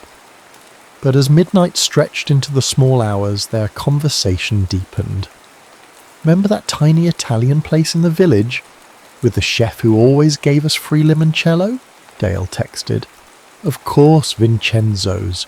Their carbonara was like a religious experience. It's still there. I checked." Her heartbeat quickened. "You're in New York for the last month. Home base for now." The implications of "for now" weren't lost on Sienna. Dale had always been in transition, a nomad with a camera and insatiable wanderlust. His temporary stops eventually became her permanent heartbreak. "We should get coffee," he suggested after a pause that felt significant. "Just to catch up properly, no pressure." The rational part of Sienna, the part that had rebuilt her life brick by careful brick, knew that coffee with Dale Wilder was like playing with matches while sitting on dynamite. But there was another part, a part she'd tried to silence for a decade that whispered, "What if?" "Just coffee," she agreed, setting boundaries as much for herself as for him. "Tomorrow? 2 p.m. at the grounds on West 4th? I'll be there." As Sienna set her phone down, she glanced at her bookshelf where, hidden behind a row of contemporary fiction, sat a shoebox of photographs, evidence of a life she'd once imagined with the man who'd just re-entered her life with 3 simple words. "I miss you." Harper Monroe's voice echoed in her head. "Careful, Si. Some doors aren't meant to be reopened." But Sienna had spent 10 years being careful, and where had it gotten her? Successful, yes. Fulfilled, debatable. Alone on a Friday night, definitely. She ran her fingers through her chestnut hair, longer now than when Dale had known her. She wasn't the same idealistic 20-something he'd left behind. She was sharper, more guarded, less willing to gamble her heart. She'd built a life without him, a good life. One coffee couldn't change that. Could it? Across the city in a rented Soho loft filled with photography equipment and half-unpacked boxes, Dale Wilder stared at his phone, hardly believing his luck. He'd meant to text Rebecca, a half-hearted attempt to resurrect a relationship that had ended largely because she wasn't Sienna. His fingers had dialed from memory, muscle recollection of a number he'd once known better than his own. "You're playing with fire," his friend Alex had warned when Dale mentioned being back in New York. "You broke her heart. You think she's just waiting around for you to waltz back in?" Dale knew better. Sienna Murphy wasn't a woman who waited. She was a woman who moved on, who built fortresses around her vulnerabilities. Getting past those walls would take more than charm and apologies. It would take the truth. And the truth was that for 10 years, he'd been running from the biggest mistake of his life. Tomorrow at the grounds, he would start making amends. Not because he expected forgiveness, but because Sienna deserved to know. Every landscape he'd photographed, every war zone he'd documented, every moment of beauty or tragedy he'd captured, he'd been looking for something that felt like home, something that felt like her. The grounds was exactly the type of place that would attract the new Sienna, minimalist but warm, with mismatched vintage furniture and an entire wall dedicated to local artwork. Dale arrived 15 minutes early, snagging a corner table that offered some privacy, while still allowing him a clear view of the entrance. At precisely 2:03 p.m, Sienna walked in. Time had been kind to her, or perhaps she had simply mastered it as she had everything else. Her hair caught the afternoon light, revealing auburn highlights he didn't remember. She wore a simple emerald blouse that made her eyes appear almost amber, paired with tailored black pants and heeled boots that emphasized her confidence. She moved with purpose, scanning the cafe until her gaze locked with his. Dale stood, suddenly aware of his heartbeat in his fingertips. He'd spent the morning convincing himself this was just coffee with an old friend. The moment she walked in, that fiction dissolved. "Hi," she said, her voice controlled but soft. "Hi back." He gestured to the chair across from him. "I ordered you a latte. Oat milk, no sugar. Unless your coffee preferences have changed too." A flicker of surprise crossed her face. They haven't. She settled into the chair, placing her phone face down on the table, a conscious decision to be present. "You look good. The rugged photojournalist suits you. And you look successful, which isn't surprising." He smiled, taking in the subtle changes 10 years had wrought. Fine lines around her eyes that appeared when she smiled. A certain guardedness in her posture. "So," she began after an awkward pause, "a Pulitzer, huh?" Dale nodded, embarrassed by the pride that surfaced. "For the series on climate refugees in the South Pacific. It was intense, beautiful and heartbreaking." "I saw the photographs," Sienna admitted. "In the Atlantic. They were stunning, intimate without being exploitative." "You followed my work?" The revelation surprised him. "I'm a literary editor. It's my job to keep up with important cultural contributions." She took a sip of her latte, leaving an imprint of nude lipstick on the rim. "It doesn't mean anything." But it did, and they both knew it. "What about you?" Dale asked, changing the subject. "Pinnacle Publishing's rising star from what I hear." "Who've you been talking to?" she challenged, eyes narrowing slightly. "Harper. We ran into each other a few months ago. She gave me the cold shoulder at first, then grudgingly updated me on your life while warning me to stay away." Sienna laughed, a genuine sound that made something in Dale's chest tighten. "That sounds like Harper. She's fiercely protective." "As she should be," Dale acknowledged. "I didn't exactly leave on honourable terms." The statement hung between them, the first acknowledgement of their shared history. "No," Sienna agreed quietly. "You didn't." Dale had prepared speeches, rehearsed explanations, but sitting across from her, they all seemed inadequate. "I was selfish," he said simply. "I convinced myself I was doing it for us, but I was doing it for me. I needed to see the world, make my mark. I didn't realise what I was leaving behind until it was too late. When did you realise? Her question was pointed, her gaze steady. In a refugee camp in Bangladesh, I was photographing this family, parents, 3 kids, grandmother, who'd lost everything in a flood. But they were laughing, sharing one mango between them, and I thought, this is what I've been trying to capture, this feeling of home, of belonging, no matter where you are. And then it hit me that I had that once, with you. Sienna's expression softened slightly, but she remained silent. I tried calling, Dale continued, about 2 years after I left, but your number had changed, and Harper told me you were seeing someone. Marcus, Sienna nodded. He was nice, safe, predictable. What happened? He proposed after a year. I realised I couldn't say yes to someone when I was still... She trailed off, looking away. Still what? Dale pressed gently. Haunted, she admitted, by us, by what could have been. Their conversation flowed easier after that confession, as if acknowledging the elephant in the room had given them permission to be honest. They exchanged stories, her promotion to senior editor, his close call in a Syrian airstrike, her brother Greg's wedding where she'd caught the bouquet and promptly handed it to another guest. Remember that bookstore in Williamsburg? Dale asked as they finished their 3rd round of coffee. The one with the ladder that got stuck when we were in the poetry section, Sienna finished, smiling at the memory. And you kissed me for the first time while we were waiting for the owner to rescue us. Still there, Dale said. The bookstore, I mean.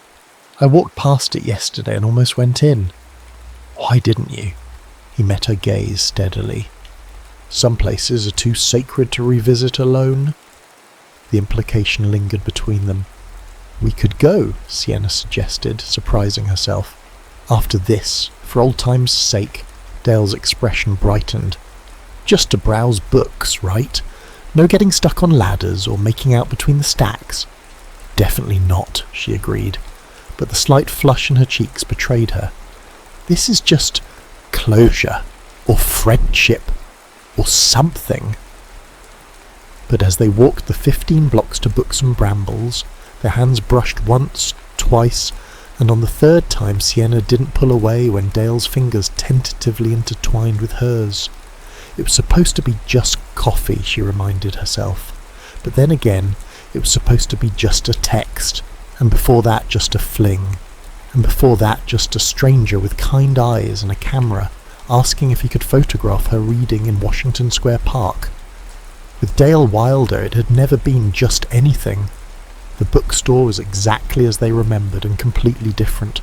The same warren of shelves and hidden reading nooks, but with fresh paint and new inventory. The owner, a woman in her 70s with silver dreadlocks, recognised them immediately. "Well, look what the literary gods dragged in," she exclaimed, embracing Sienna. The editor and the photographer, together again. "Just catching up, Marisa," Sienna clarified, acutely aware of Dale's hand still loosely holding hers. Marisa hummed sceptically. "The poetry section missed you. 3rd floor, left corner. Those Neruda books haven't been the same without you two steaming up the pages." Dale laughed as Sienna blushed. "We'll be on our best behaviour," he promised. They browsed separately at first, falling into their old pattern. Dale in photography and travel, Sienna in fiction and poetry, but gradually they gravitated toward each other, sharing discoveries, reading passages aloud, debating authors' merits just as they once had. "Listen to this," Sienna said, reading from a slim volume of contemporary poetry. "What if we are just the sum of moments we didn't turn back, roads untaken, words unpoken? What if love is just the courage to reverse one such moment?" Their eyes met over the book, and the years between them seemed to compress. "I should have come back," Dale said quietly. "After that first assignment, I should have chosen you." Sienna closed the book carefully. "And I should have been brave enough to follow you, or at least to answer when you finally called." "Why didn't you?" "Because I was afraid," she admitted. "Not of travelling or of change, but of being someone's afterthought. Your camera always came first, Dale. I couldn't compete with your passion."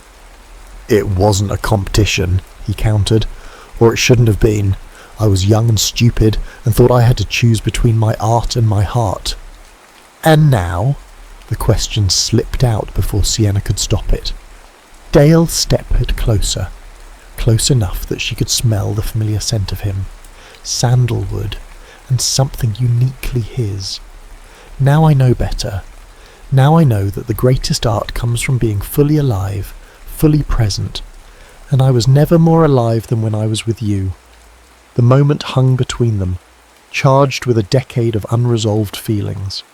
Sienna was acutely aware of every point of almost contact, his breath on her cheek, the heat radiating from his body, the magnetic pull she'd spent years trying to forget. She stepped back. "I can't do this again, Dale," she said softly. "I built a life after you left. A good life. I can't risk that for whatever this is." He nodded, respect and disappointment mingling in his expression. "I understand, but can I ask one thing?" "What?" "Let me show you New York through my lens. One day, as friends. There's an exhibit at the Whitney I think you'd love, and a new restaurant in Chinatown that serves these dumplings that would make you reconsider atheism." Sienna laughed despite herself. "That's quite a claim." "I stand by it. Saturday, no pressure, no expectations, just two old friends experiencing the city." She should say no. Every instinct for self-preservation screamed it, but there was another voice, quieter but persistent, that whispered, "What are you so afraid of?" "Saturday," she agreed. "I'm serious, Dale. Friends, nothing more." He placed a hand over his heart. "Scout's honour." "You were never a scout." "Details, details." As they parted ways outside the bookstore, Sienna found herself watching Dale walk away, his camera bag slung over his shoulder, his stride confident but unhurried. Once, watching him leave had broken her heart. Now it sparked something else, anticipation, curiosity, and the unsettling sense that her carefully constructed life was about to be gloriously disrupted. Back at her apartment, Sienna called Harper. "You saw Dale?" Harper asked incredulously after Sienna explained. "Voluntarily? Without a lawyer present or a sharp object in your purse?" "It was just coffee," Sienna insisted, "and a bookstore visit, for closure." And I'm just running a cafe, not building a cutthroat coffee empire." Harper's voice softened. "Be careful, Si. That man has more power over your heart than you like to admit." "It's different now," Sienna argued. "We're different." "People don't change that much," Harper warned. "And your heart certainly hasn't." After hanging up, Sienna found herself standing before her closet, wondering what one wore to a just friends outing, with the man who still appeared in her dreams. She pushed aside a box on the top shelf and a cascade of photographs spilled out, memories she'd packed away but never truly discarded. She and Dale in Central Park, his arms around her waist, her head thrown back in laughter. The two of them on a Brooklyn rooftop watching fireworks illuminate the skyline. Dale sleeping, his face peaceful, one arm reaching across an empty space as if searching for her even in dreams. Sienna gathered the photographs, intending to return them to their box, but instead found herself spreading them across her bed, reconstructing a timeline of their relationship. The beginning, all excitement and discovery. The middle, deep connection, talks of forever. The end, arguments about priorities, tearful ultimatums, and finally absence. What would their story look like now, she wondered, if given a second chance? Or was Harper right? Were some doors better left closed? Across the city, Dale was asking himself the same question as he edited photographs from his latest assignment. Work that once consumed him now felt hollow compared to the vibrant, complicated reality of being in Sienna's presence again. His phone buzzed with a text from Alex. How'd it go with the one that got away? Dale stared at the screen, considering his response. She didn't get away. He finally typed. I let her go. Big difference. And now? Alex pressed. Dale thought of Sienna's guarded eyes, the way she'd pulled back in the bookstore, the careful boundaries she'd established. Now I'm trying not to make the same mistake twice. He put down his phone and picked up his iPad, scrolling through images until he found what he was looking for, a photograph taken 10 years ago of Sienna silhouetted against the Brooklyn Bridge, her profile illuminated by the golden hour light. He'd carried this image with him across continents, a talisman of what he'd sacrificed for his art. Not this time, he whispered to the empty room. This time, I choose differently. Saturday dawned bright and unseasonably warm, a perfect New York spring day that seemed determined to foster romance despite Sienna's best intentions. She dressed carefully, casual but put together in slim jeans, a soft blue blouse, and a lightweight jacket. Professional but approachable, friendly without being flirtatious. At least that was the plan.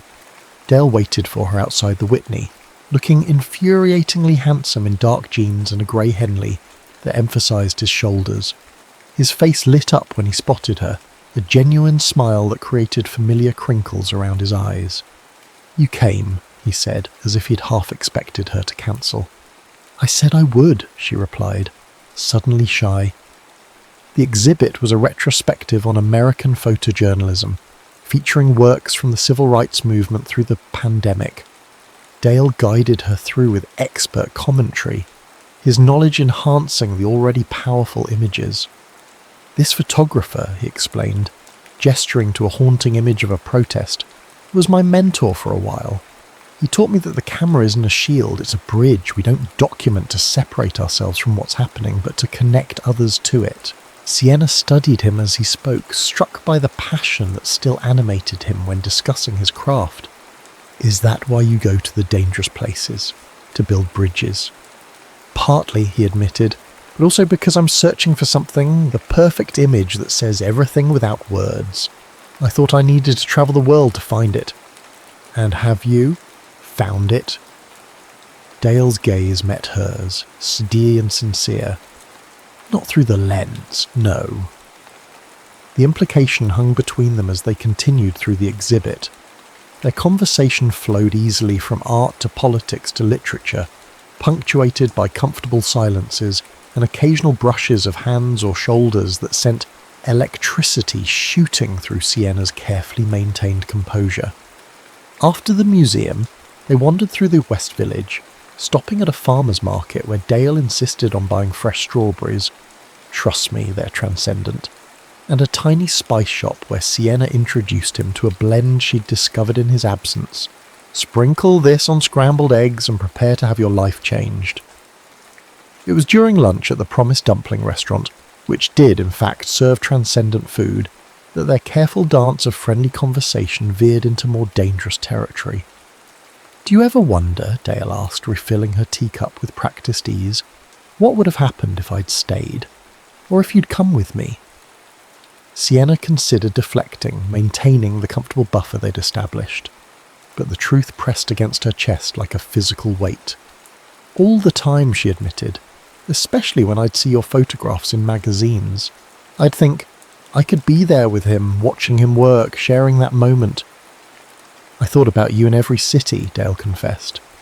In Paris, I kept visiting this little bookshop, thinking how you'd love the poetry section. In Tokyo, I found this stationery store with handmade paper that would have made you weak at the knees. Why didn't you ever write? After that one call, I mean. Dale set down his chopsticks, his expression serious. Pride, fear. The longer I waited, the harder it became. And then I saw an article about your promotion at Pinnacle, with a quote about how you'd found your purpose, and I thought, maybe you were better off without me. That wasn't for you to decide, Sienna said quietly. I know that now. Dale reached across the table, his fingers brushing hers. I know a lot of things now that I was too young and stupid to understand then. Sienna didn't pull away. Like what? Like the fact that purpose isn't just about work. It's about who you share your life with, who you come home to, Like the fact that seeing the world means nothing if you don't have the right person beside you experiencing it too. His words resonated in a place Sienna had tried to keep walled off. "When did you get so wise?" she asked, attempting humour to disguise how deeply he'd affected her. "Somewhere between a refugee camp in Lebanon and a hospital in Myanmar." His smile was tinged with sadness. Nothing clarifies your priorities like photographing people who've lost everything but still find reasons to go on. After lunch, they walked to Washington Square Park, where they'd first met 16 years ago. Dale, a photography student looking for subjects. Sienna, an English literature major reading Austen on a bench. "You asked if you could photograph me," Sienna recalled as they found a spot near the fountain. "I said no. But you agreed to coffee instead," Dale finished. "Best rejection I've ever received." They sat in comfortable silence, watching children chase pigeons and street musicians compete for attention. The familiar weight of Dale's camera around his neck was a reminder of who he'd always been, an observer, a capturer of moments, forever seeking the perfect frame. "May I?" he asked suddenly, lifting his camera. "For old time's sake." Sienna hesitated, then nodded. The camera shutter clicked, once, twice, 3 times as she gazed at the fountain, then turned to face him with a question in her eyes. "Beautiful," he murmured, more to himself than to her as he reviewed the images. "You've always been my favourite subject." "Can I see?" He handed her the camera, their fingers brushing in the exchange. Sienna looked at the photographs, herself in profile, then turning, then looking directly at the camera with an expression so open, so unguarded, it startled her. "Is this how you see me?" she asked softly. "It's who you are when you forget to be careful," Dale replied, "when you're just being Sienna." Something shifted between them in that moment, a wall crumbling, a distance closing. Sienna found herself leaning toward him, drawn by a force she'd never fully escaped. "Sienna," he began, his voice rough with emotion. "I know I said friends, but—" Her phone rang, shattering the moment. It was Mark Dawson, her boss. "I'm sorry," she apologised, standing to take the call. "I have to—" "Go ahead," Dale nodded understandingly. The conversation was brief but consequential. An author had pulled out of a major project, creating a crisis that required Sienna's immediate attention. "I have to go," she told Dale apologetically. "Work emergency." "Of course, He stood, disappointment evident despite his smile. "Duty calls." "Thank you for today," she said, suddenly reluctant to leave. "It was more than I expected." "Does that mean we can do it again?" His question was casual, but his eyes searched hers for deeper answers. Sienna knew she was at a crossroads. She could retreat to safety, to the life she'd built without him, or she could take a risk, open a door she'd kept firmly shut for a decade. "I'd like that," she decided, her smile genuine. "Call me?" "Count on it," Dale promised. And this time when they parted, Sienna didn't look back.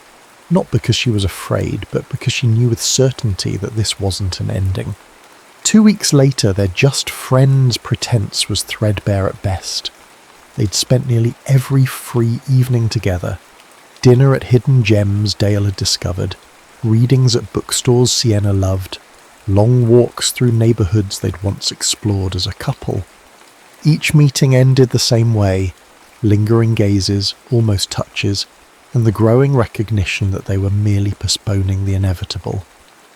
It was after dinner at Harper's Cafe, a slightly awkward affair where Harper had alternated between pointed questions and protective glares, that the carefully maintained boundary between them finally collapsed. "Your friend is terrifying," Dale commented as they walked towards Sienna's apartment. "I'm pretty sure she was mentally calculating how to dispose of my body if I hurt you again." "Harper's bark is worse than her bite," Sienna laughed. "Usually." "I deserved the 3rd degree," he admitted. "I'm just grateful she didn't poison my food." "The night's still young. Those stomach cramps might kick in any minute."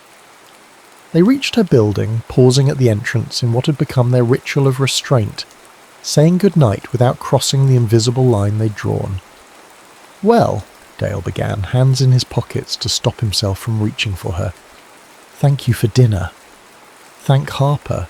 It was her cafe." "But your company." Sienna looked up at him, at the face she'd once known better than her own, at the eyes that still saw her in a way no one else ever had. "Do you want to come up?" she asked impulsively. "For coffee or something?" Dale studied her face, searching for certainty. "Are you sure?" She wasn't. Not entirely. But she was tired of caution, tired of wondering. "Yes," she decided. "I'm sure." Her apartment reflected her, elegant but comfortable, with bookshelves lining every available wall and framed literary quotes instead of conventional art. Dale moved through the space carefully, as if trying not to disturb the life she'd built in his absence. "You still have it," he observed, spotting a framed photograph on her desk, the two of them at Coney Island, windswept and laughing. "I couldn't bring myself to throw it away," she admitted. "It was a good day." "The best," he agreed, turning to face her. "Sienna, I need to tell you something." Her heart stuttered. "What is it?" "I've been offered an assignment. A big one. A year-long documentary project in South America, following indigenous communities fighting deforestation." The words hit her like a physical blow. "When do you leave?" "That's just it. I haven't accepted yet." He stepped closer, his expression earnest. "I told them I needed time to consider it." "It sounds like exactly the kind of project you live for," Sienna said carefully, trying to ignore the sinking feeling in her stomach. "Why wouldn't you accept?" "Because there's something else I live for now." Dale took her hands in his. "Something I should have never left in the first place." "Dale." "Let me finish," he insisted gently. "I'm not the same man who left you 10 years ago. I don't need to chase recognition or adventure at the expense of what really matters. What matters is this: you and me, and the life we could build together." "So you're saying you'd turn down the assignment?" Sienna asked, unable to keep the skepticism from her voice. "The old Dale would never do that." "I'm not saying I wouldn't take it," Dale clarified.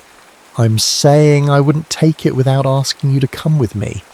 Or without discussing how we could make it work long distance if that's what you wanted. I'm saying I choose us, Sienna, however that looks."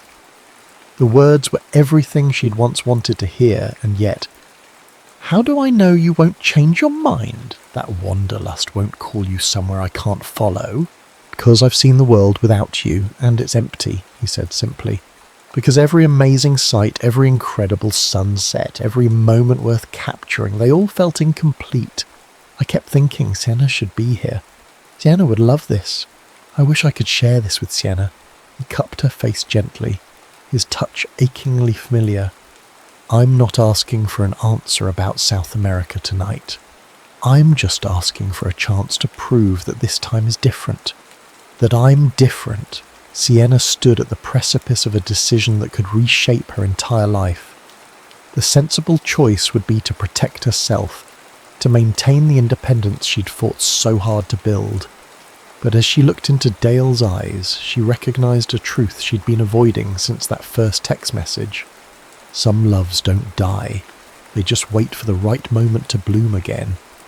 "I need time," she whispered, "to think about what this means, what I want." "Take all the time you need," Dale assured her, dropping his hands. "I'll wait. I'm good at that now." He moved toward the door, respecting her need for space, but Sienna caught his wrist. "I didn't say you had to leave." Their kiss, when it finally came, was like returning to a beloved book, familiar yet full of new discoveries. His hands remembered the curve of her waist, her fingers recalled the texture of his hair, and their bodies fell into a rhythm that 10 years apart hadn't erased. Later, tangled in sheets and shared breaths, Sienna traced the new scars on Dale's body, evidence of the life he'd lived without her, stories written on his skin. "What happens now?" she asked, head resting on his chest, listening to the steady beat of his heart. "Now," Dale said, pressing a kiss to her forehead, "we stop letting fear make our decisions for us." Morning brought clarity and complications. Sienna woke to find Dale already awake, watching her with a tenderness that made her heart constrict.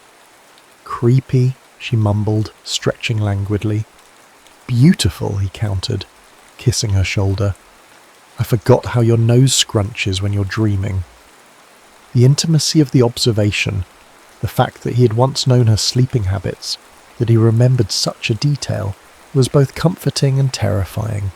They'd fallen back into each other's arms as if the decade between had been merely a pause, not a separation. But reality couldn't be held at bay forever. Over breakfast, Dale making omelettes in her kitchen as if he belonged there, they talked around the subject of South America, focusing instead on safer topics, the manuscript Sienna was editing, the exhibit Dale was planning for his refugee series. It was only as they finished their coffee that Sienna finally asked, "When do they need your answer?" about the assignment. 3 weeks, Dale replied, his expression carefully neutral. "But I meant what I said last night. I won't make any decision without considering us first." "What if there is no us?" Sienna challenged, needing to test his resolve. "What if last night was just closure?" Dale set down his mug, his gaze steady. Was it just closure? She wished she could say yes, could retreat to the safety of her independent life. But the truth hummed in her veins. "No," she admitted softly, "it wasn't just closure." "Then we figure it out," Dale said with quiet determination. "Together. No ultimatums, no running away, not from me, not from you." The next few weeks passed in a blur of rediscovery and negotiation. By day they maintained their separate lives, Sienna immersed in a publishing crisis, Dale preparing for a gallery showing. By night, they rebuilt what had been broken, sharing stories of the years between, relearning each other's bodies, confessing fears and hopes in the safety of darkness. "What if you come for part of it?" Dale suggested one evening, as they sat on Sienna's balcony, watching the city lights shimmer. "You could use some of your vacation time, stay for a month or two. I could come back between segments." "Long distance," Sienna mused, swirling wine in her glass. "The very thing we couldn't make work before." "We're not the same people we were before," Dale reminded her. "I have more control over my assignments now. You have more flexibility with remote work. Technology's better. We could actually see each other every day, even when we're apart." Sienna considered it. The prospect wasn't ideal, but it was a compromise. Something neither of them had been willing to attempt a decade ago. "I need to think about it," she said finally. "Not just about logistics, but about what I want. For myself. For us." Dale nodded, accepting her hesitation without pushing. That, perhaps more than anything, convinced Sienna that he truly had changed. The old Dale would have pressed his case, would have tried to persuade her with passion and promises. This Dale gave her space to find her own answers. The decision crystallized for Sienna not during a profound moment of revelation, but in the quiet ordinariness of a Tuesday evening. She'd had a disastrous day at work, an author threatening to pull their manuscript, a printing error in a major release, Charlie from marketing having a complete meltdown over a missed deadline. She'd arrived home exhausted, mentally composing her resignation letter, and found Dale in her kitchen chopping vegetables. "Bad day?" he'd asked, taking one look at her face. Without waiting for an answer, he had poured her a glass of wine, guided her to the couch, and simply listened as she vented her frustrations. No solutions, no platitudes, just presence and understanding. Later, as they ate the simple but delicious meal he'd prepared, Sienna realized something profound. In all her years of independence, In all her carefully constructed self-sufficiency, she'd forgotten the simple comfort of having someone to come home to, someone who saw her, not just her competence or her success, but her humanity, her vulnerability. "I want this," she said suddenly, interrupting Dale's story about a photography student he had been mentoring. "The pasta?" he asked, confused. "I can make it again tomorrow if you want." "No," Sienna laughed, then grew serious. "This, us, a life together." Dale set down his fork, his expression a mixture of hope and caution. "Are you saying?" "I'm saying I don't want to be afraid anymore." She reached for his hand across the table.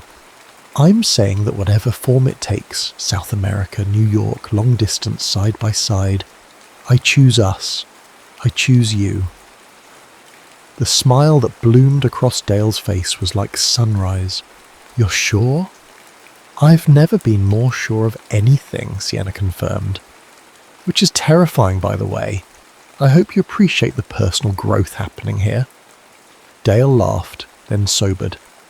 "I do, and I promise you, Sienna Murphy, I will never take that trust for granted." They began planning, not just for South America, but for a shared future. Dale negotiated with his agency, arranging for regular breaks in the year-long project. Sienna spoke with Mark about remote work possibilities. They discovered solutions neither would have considered at 24. Compromises that felt not like concessions, but like choices made with clear eyes and open hearts. 2 days before Dale was scheduled to leave, disaster struck. The kind of disaster that tests not just new relationships, but fundamental values. "They need a different photographer," Dale announced, his face ashen as he entered Sienna's apartment after an emergency meeting with his agency. "The one who was covering the Syrian refugee crisis had an accident. They need me to take over." Sienna felt her heart sink. "Syria, not South America." Dale nodded, his expression torn. "It's a critical assignment. These people's stories need to be told, but it's also significantly more dangerous, and our carefully arranged schedule would be impossible," Sienna finished for him. "War zones don't accommodate visit planning." "I told them I needed to discuss it with you before giving an answer," Dale said, taking her hands. "This isn't just my decision anymore." Sienna realised they were at another crossroads, the very one they'd faced a decade earlier, but with higher stakes and deeper understanding. "What do you want to do?" she asked, needing to hear his honest answer. Dale closed his eyes briefly, then met her gaze with unflinching honesty. "Part of me wants to take the assignment. These are stories that need witnessing, and I'm good at what I do, but a bigger part, the part that finally has perspective, wants to tell them I'll recommend someone else, that I've made my choice, and it's you." The words hung between them, heavy with implications. Sienna recognised the magnitude of what he was offering, not just a change of plans, but a fundamental shift in priorities. She also recognised that asking him to give up this work would be asking him to be someone he wasn't. "Take the assignment," she said finally. Dale's eyes widened. "Sienna, let me finish," she interrupted gently. "Take the assignment, but not because I'm giving you permission or because it's the only option. Take it because it's important work that you're uniquely qualified to do. Take it knowing that I'll be here when you get back. Not waiting, but living my life alongside yours, even when we're apart." "You're sure?" Dale searched her face. "This isn't exactly what we planned." "When is life ever what we plan?" Sienna smiled, though her eyes shimmered with unshed tears. "We'll adapt, make new arrangements, find ways to stay connected, and when you're between assignments, we'll be together, really together." "I love you," Dale said simply. "I never stopped." "I know," Sienna replied, recognising the truth that had always lived beneath her defences. "Neither did I." 6 months later, Dale returned from his first rotation in Syria. Thinner, older somehow, with new shadows in his eyes, but the same tenderness in his touch. They spent 3 weeks reconnected, sharing space and breath and dreams, before he had to leave again. It wasn't perfect. There were difficult days, lonely nights, technological failures at the worst possible moments. There were arguments over time zones and missed calls, fears that went unspoken until they erupted in tearful midnight confessions. But there was also a depth to their love that had been missing before, a maturity born of separation and choice, a certainty that had been tested and proven resilient. 1 year after the wrong number text that had reconnected them, Dale returned to New York for what Sienna thought was another brief visit between assignments. Instead, he arrived with news. "I've accepted a position at the New York School of Visual Arts," he announced as they walked through Central Park, autumn leaves crunching beneath their feet. "Teaching advanced photojournalism with time built in for independent projects." Sienna stopped walking, stunned. "You're staying in New York?" "Not just in New York," Dale clarified. "With you, if you'll have me." "What about your field work?" Sienna asked, needing to be sure. "The stories you feel compelled to tell?" "I'll still tell them," Dale assured her. "I've arranged for 8 weeks each year for international assignments, but the rest of the time I'll be here, building a life with you." "You won't resent it?" Sienna pressed. "The compromise?" Dale took her face in his hands, his expression serene in its certainty. "It's not a compromise, Sienna, it's a choice. My choice, the right one, finally." From his pocket he withdrew a small velvet box, not new, but familiar. The same ring he'd given her 12 years before, the one she'd returned when he'd chosen his career over their relationship. "I kept it," he explained, seeing her recognition, as a reminder of what I'd lost, what I hoped to find again someday. He didn't kneel, they were beyond such formalities. Instead, he held the ring between them, an offering rather than a question. "Marry me," he said simply. "Not because it's expected or traditional, but because I want to choose you every day for the rest of my life. Because we've proven we can survive distance and time and our own worst tendencies. Because there's no one else I want to build a home with, grow old with, argue with, and love with every breath I have left." Sienna looked at the ring, a modest diamond flanked by sapphires, chosen by a younger Dale who'd known her taste even then. She thought of the journey that had brought them to this moment, the pain, the growth, the unexpected second chance. "Yes," she answered, her voice steady with certainty. "Not because we need a piece of paper to validate what we have, but because I want the world to know that I choose you too. That we chose each other, eyes wide open, knowing exactly what we're getting into this time." As Dale slipped the ring onto her finger, a perfect fit, despite the years between, Sienna realised that their story wasn't about fate or cosmic intervention or even a fortuitous wrong number.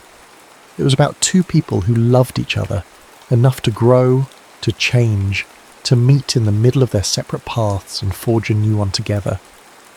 Later that night, as they lay tangled in sheets and plans for the future, Dale murmured against her hair, "You know, I lied about that first text."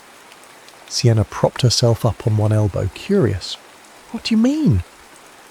"Wasn't a wrong number," he confessed. "I knew exactly who I was texting. I'd gotten your number from Harper months before, but never had the courage to use it."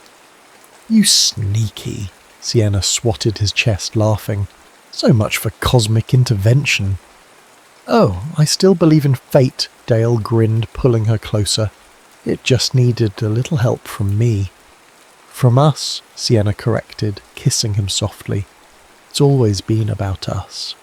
And in the quiet sanctuary of their reconnection, with the city lights painting patterns on the ceiling, and the future stretching before them, imperfect but chosen, complex but certain, they finally understood what had eluded them a decade before.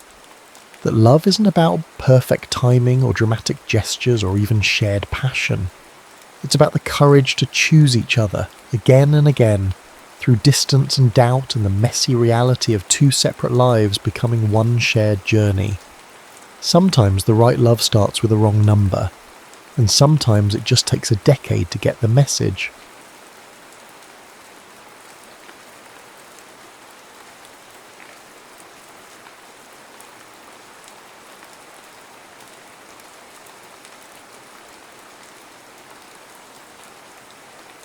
Calla Morgan watched the Welcome to Black Hollow sign emerge from the fog like a warning.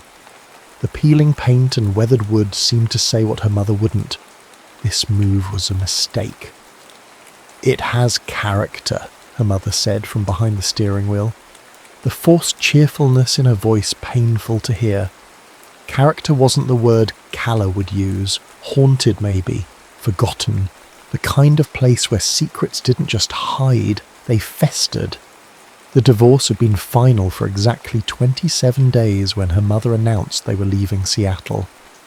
A fresh start, she'd called it, as if a small town in the middle of nowhere could erase the memory of finding her father with his research assistant. Black Hollow emerged from the mist like a town trapped in amber. Victorian houses with widow's walk stood sentinel over narrow streets. Shops with hand-painted signs lined the main street. No chain stores, no familiar logos. Just local establishments with names like Blackwood Apothecary and Clips Antiques. The Morgans' new home sat at the edge of town, backing up to a forest so dense it seemed to swallow the sunlight. Their realtor had called it a historic gem at an unbeatable price. Translation: nobody wanted to live in it. The house groaned when they entered, as if disturbed from a long sleep. Calla's bedroom was on the second floor, with a bay window that faced the woods. That night, as her mother slept off the exhaustion of unpacking, Calla sat at the window, watching the fog curl around ancient trees. Something moved at the forest's edge. A shadow, distinct from the darkness, shifted between the trees. Not an animal, too tall, too deliberate. A person, perhaps, watching. Calla blinked, and it was gone. Black Hollow. High school was a study in social anthropology. By lunch on her first day, Calla had identified the major tribes, the athletes, the academic overachievers, the artsy rebels. And then there were the locals, kids whose families had been in Black Hollow for generations. They were different somehow, quieter, watchful. "You're in my seat." Calla looked up to find a girl with midnight blue hair staring down at her. Her expression wasn't hostile, just matter-of-fact. "Sorry," Calla said, gathering her things. "You're the new girl, the one living in the old Morgan place." "It's the Johnston house, actually," Calla corrected. "We're the Morgans." The girl's eyebrows rose. "Interesting coincidence." She slid into the seat Calla had vacated. "I'm Willow, and you should be careful in that house, especially at night." "Why's that?" "The Morgan estate, Johnston House, borders the Blackwood property. That's Shadowborn territory." "Shadowborn?" A boy at the next table snorted. "Don't mind Willow. Her grandmother fills her head with all the old stories." "They're not just stories," Willow said, her voice dropping. "The Shadowborn are real. Souls trapped between life and death. They can only exist in darkness." "Right," Calla said, backing away slowly. "Thanks for the warning." But that night, as Calla stared out her bedroom window again, the forest seemed to breathe with possibilities. The shadows shifted again, but this time she was sure there was someone there. Wrapping herself in a hoodie, Calla slipped out the back door. The air was cold for September, carrying the scent of pine and something older, like earth and stone. The forest swallowed sound, her footsteps muffled by decades of fallen leaves. What had seemed like a short distance from her window stretched into a disorienting walk.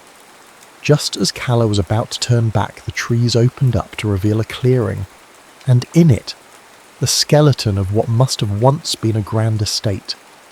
The Blackwood property. Moonlight streamed through broken windows and collapsed sections of roof, painting the ruined mansion in silver. Despite its decrepit state, there was a strange beauty to it, a sense of frozen time. "You shouldn't be here at night." Calla whirled around, heart thundering. He stood at the edge of the clearing, a boy about her age with features so finely drawn they seemed almost unreal. His eyes caught the moonlight, reflecting it back like polished silver. He wore dark clothes that seemed to blend with the shadows around him. "This is private property," he said, his voice low and melodic, with an accent she couldn't place. Something old-fashioned, like he'd stepped out of another time. "I'm sorry," Calla said, finding her voice. "I'm new in town. I live just through those trees." "The Morgan place." It wasn't a question. "Johnston House," she corrected automatically. "But yes, that's the one." A smile touched his lips, there and gone in an instant.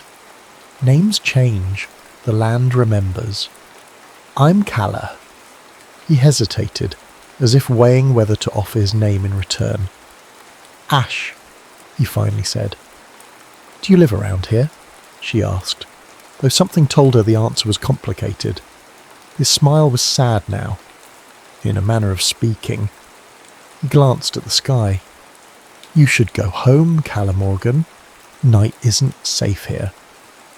"Because of the Shadowborn?" The words slipped out before she could stop them. He went very still. "What do you know of such things?" "Nothing," she admitted. "Just something a girl at the school mentioned." Ash's silver eyes studied her face. "Some legends exist for a reason. Go home, Calla. Lock your doors and windows, and don't come back here." But even as he said it, something passed between them, a recognition, a connection that hummed like electricity in the air. And Calla knew, with absolute certainty, that she would see him again. The next day at school, Calla found Willow in the library during free period. "The boy who lives near the old Blackwood estate," Calla said without preamble. "Ash, what do you know about him?" Willow's eyes widened. "You've seen him?" "Last night." Willow glanced around, then lowered her voice. "There is no boy living near the Blackwood estate. No one has lived there for over 100 years. "But I met him," Calla insisted. "He was real." "Was it dark? Could you see through him at all?"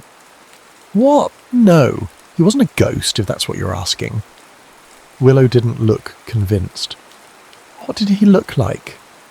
"Tall, dark hair, silver eyes."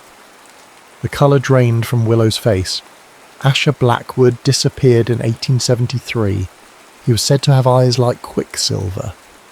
She pulled out her phone and showed Calla a photo of an old portrait. "This hangs in the town museum." Calla's breath caught. The portrait was faded, the colours muted by time, but the face was unmistakable. Ash. His clothes were different, from another century, but those eyes, the same. "That's impossible," she whispered. "Not if he's a Shadowborn," Willow said. "Neither living nor dead, bound to the darkness. The legend says they can only exist at night. In sunlight, they dissolve." Calla remembered how Ash had glanced at the sky, his urgency in sending her home. "I'm going back tonight," she announced. "That's a terrible idea," Willow said, but Calla could see the curiosity in her eyes. "But if you do, be careful. The Shadowborn are drawn to the living. They feed on life energy." "I'll be fine," Calla said, but a shiver ran through her. Feed on life energy, surely that was just part of the legend. But when night fell and Calla returned to the ruins, she couldn't shake Willow's warning. The moon was hidden behind clouds tonight, the forest darker, more forbidding. "I didn't think you'd come back." Ash materialised from the shadows, startling her. Tonight he seemed more substantial, less a part of the darkness. "You told me not to," Calla said, "yet here you are." "I have questions." His smile was sad. "I imagine you do." "Are you a ghost?" Calla asked, the question blunt in the quiet night. Ash's laugh was soft, carrying no humour. Not exactly. He moved closer, and Calla noticed how the moonlight seemed to pass through him at certain angles, as if parts of him weren't quite solid. I'm what your friend Willow would call a Shadowborn. So you were listening yesterday? I'm drawn to the living, he said simply, especially newcomers. There's something about your energy, brighter, undimmed by this place. A chill ran down Calla's spine. Do you feed on life energy? His expression darkened. Is that what they're saying now? No, Calla, I don't feed on anything. I simply exist, or half exist, caught between worlds. How? A curse, he said. One I've been living with for a very long time. Since 1873, Calla said. I saw your portrait today, in the museum. He nodded, unsurprised. The last image of Asher Blackwood, painted 2 weeks before I vanished, before I became this. What happened to you? Ash turned toward the ruined mansion. Let me show you something. He led her through what had once been grand entry doors, now hanging precariously from rusted hinges. Inside, moonlight filtered through gaps in the roof, illuminating a grand staircase that must have once been magnificent. Now it was in decay, whole sections missing. This was my home, Ash said, his voice distant. The Blackwood estate. My father built it when Black Hollow was still new, just a handful of families carving civilization from wilderness. He guided her through rooms filled with broken furniture, peeling wallpaper, and the debris of decades. In what must have been a parlour, a cracked mirror hung askew on the wall. As they passed it, Calla noticed something strange. Her reflection appeared, but Ash cast no image. You have no reflection, she breathed. One of the many inconveniences of my condition, he said with a wry smile. They continued to a small room at the back of the house. Unlike the others, this one seemed preserved, as if time had left it untouched. Books lined the walls, thick with dust but intact. A desk sat in the centre, papers still arranged as if their owner had just stepped away. My study, Ash said, the heart of the curse. He gestured to a large book open on the desk. The pages were yellow with age, the ink faded but still legible. Drawings of celestial bodies, shadowy figures, and complex symbols covered the pages. I was a scholar of the occult, Ash explained. Not out of malice or dark intent, but curiosity. I wanted to understand the boundaries between worlds. His voice turned bitter. I should have known better than to meddle with forces beyond my comprehension. What happened? Calla asked again. I fell in love, he said simply, with Heather Graves, daughter of a rival family. Our families had been enemies for generations, fighting over land, influence, the future of Black Hollow. But Heather and I didn't care about old feuds. We were going to leave, start fresh somewhere else. His expression darkened. But Heather's father, Jonathan Graves, discovered our plan. He couldn't bear the thought of his daughter leaving with a Blackwood, so he turned my own research against me. Ash touched the book, his fingers passing partially through the pages. Using my notes, Graves performed a ritual during the solar eclipse of 1873. He bound me to the shadows, trapping me between life and death, neither fully here nor gone. That's horrible, Calla whispered. The true cruelty was his intention. He didn't want me dead. He wanted me to suffer, to exist forever in this half-life, watching the world change while I remain unchanged, unable to leave Black Hollow, unable to feel the sun. Ash's silver eyes met hers, unable to truly live. There must be a way to break the curse, Calla said. Perhaps, but I've had over a century to search for answers and found nothing. He reached toward her face, his fingers stopping just short of touching her cheek. You should go, Calla. The longer you stay with me, the more you risk. Risk what? The curse. It doesn't just affect me. Those who spend time with Shadowborn begin to fade themselves. The boundary between your world and mine grows thinner. You could become like me. I don't believe that, Calla said. But even as she spoke, she noticed how the moonlight seemed to pass partially through her hand, just for a moment. Ash saw it too. His expression turned to alarm. Go, now, and don't come back. But Calla knew, even as she found her way home through the dark forest, that she would return. Something about Ash called to her, a connection that defied explanation, and if there was a way to break his curse, she was determined to find it. The next day at school, Calla couldn't focus. Her mind kept returning to Ash, to the Blackwood estate, to the curse that had trapped him for over a century. During lunch, she found Willow again. I need to know everything about the Shadowborn, Calla said, and about breaking curses. Willow studied her with concern. You went back to the estate. I met Ash again. He told me everything about the curse, about Jonathan Graves, all of it. You need to be careful, Willow warned. My grandmother says the Graves family has been keeping the Blackwood curse alive for generations.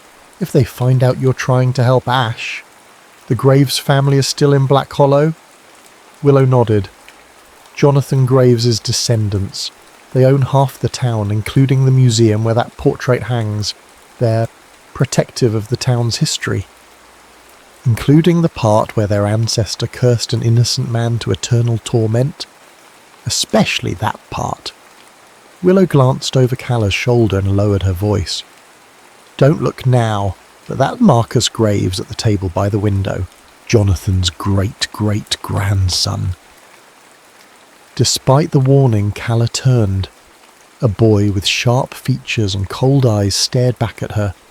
Something in his gaze made her skin crawl. A calculation, an awareness. As if he knew exactly who she was and what she was planning. He knows, Calla whispered.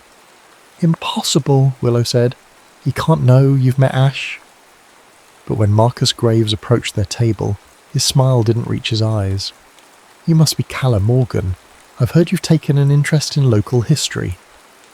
Just trying to learn about my new home, Calla said carefully. Admirable. Black Hollow has a fascinating past. He extended a business card. My father runs the Historical Society. If you'd like a tour of the museum, call that number.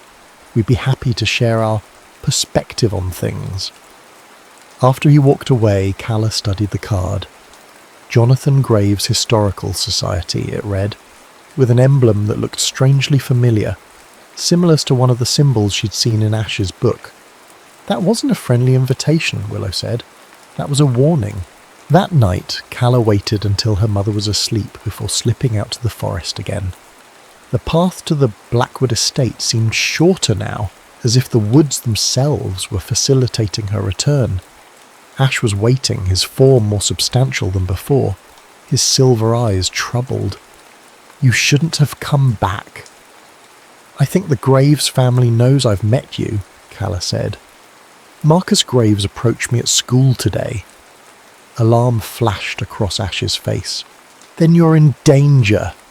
The Graves have maintained the curse for generations. They won't let anyone threaten it. Why? Why keep the curse going after all this time? Power, Ash said simply. The curse doesn't just trap me. It feeds the Graves family. Their influence over Black Hollow is supernatural in nature. They draw strength from my imprisonment. He moved closer, and Calla felt a strange pull, as if gravity worked differently around him. And now they'll see you as a threat. Why me? What can I do against a century-old curse? Ash's expression softened. You don't feel it. The connection between us, she did feel it, had from the moment they met. A resonance like two tuning forks vibrating at the same frequency. Every curse has a weakness, Ash continued. Jonathan Graves knew that when he cast it. That's why the Graves family has been vigilant all these years, preventing anyone from getting close to me. But you—" He reached for her, his hand passing partly through hers, creating a strange tingling sensation. "You're different. Special." "I'm nobody special," Calla protested. "Your name, Morgan, is not a coincidence." Ash guided her back to his study, to the ancient book. He turned several pages, revealing a family tree. The Morgan family was one of the founding families of Black Hollow, rivals to both the Blackwoods and the Graves. They left the area in the 1920s after a mysterious sire claimed their estate, the very house you now live in.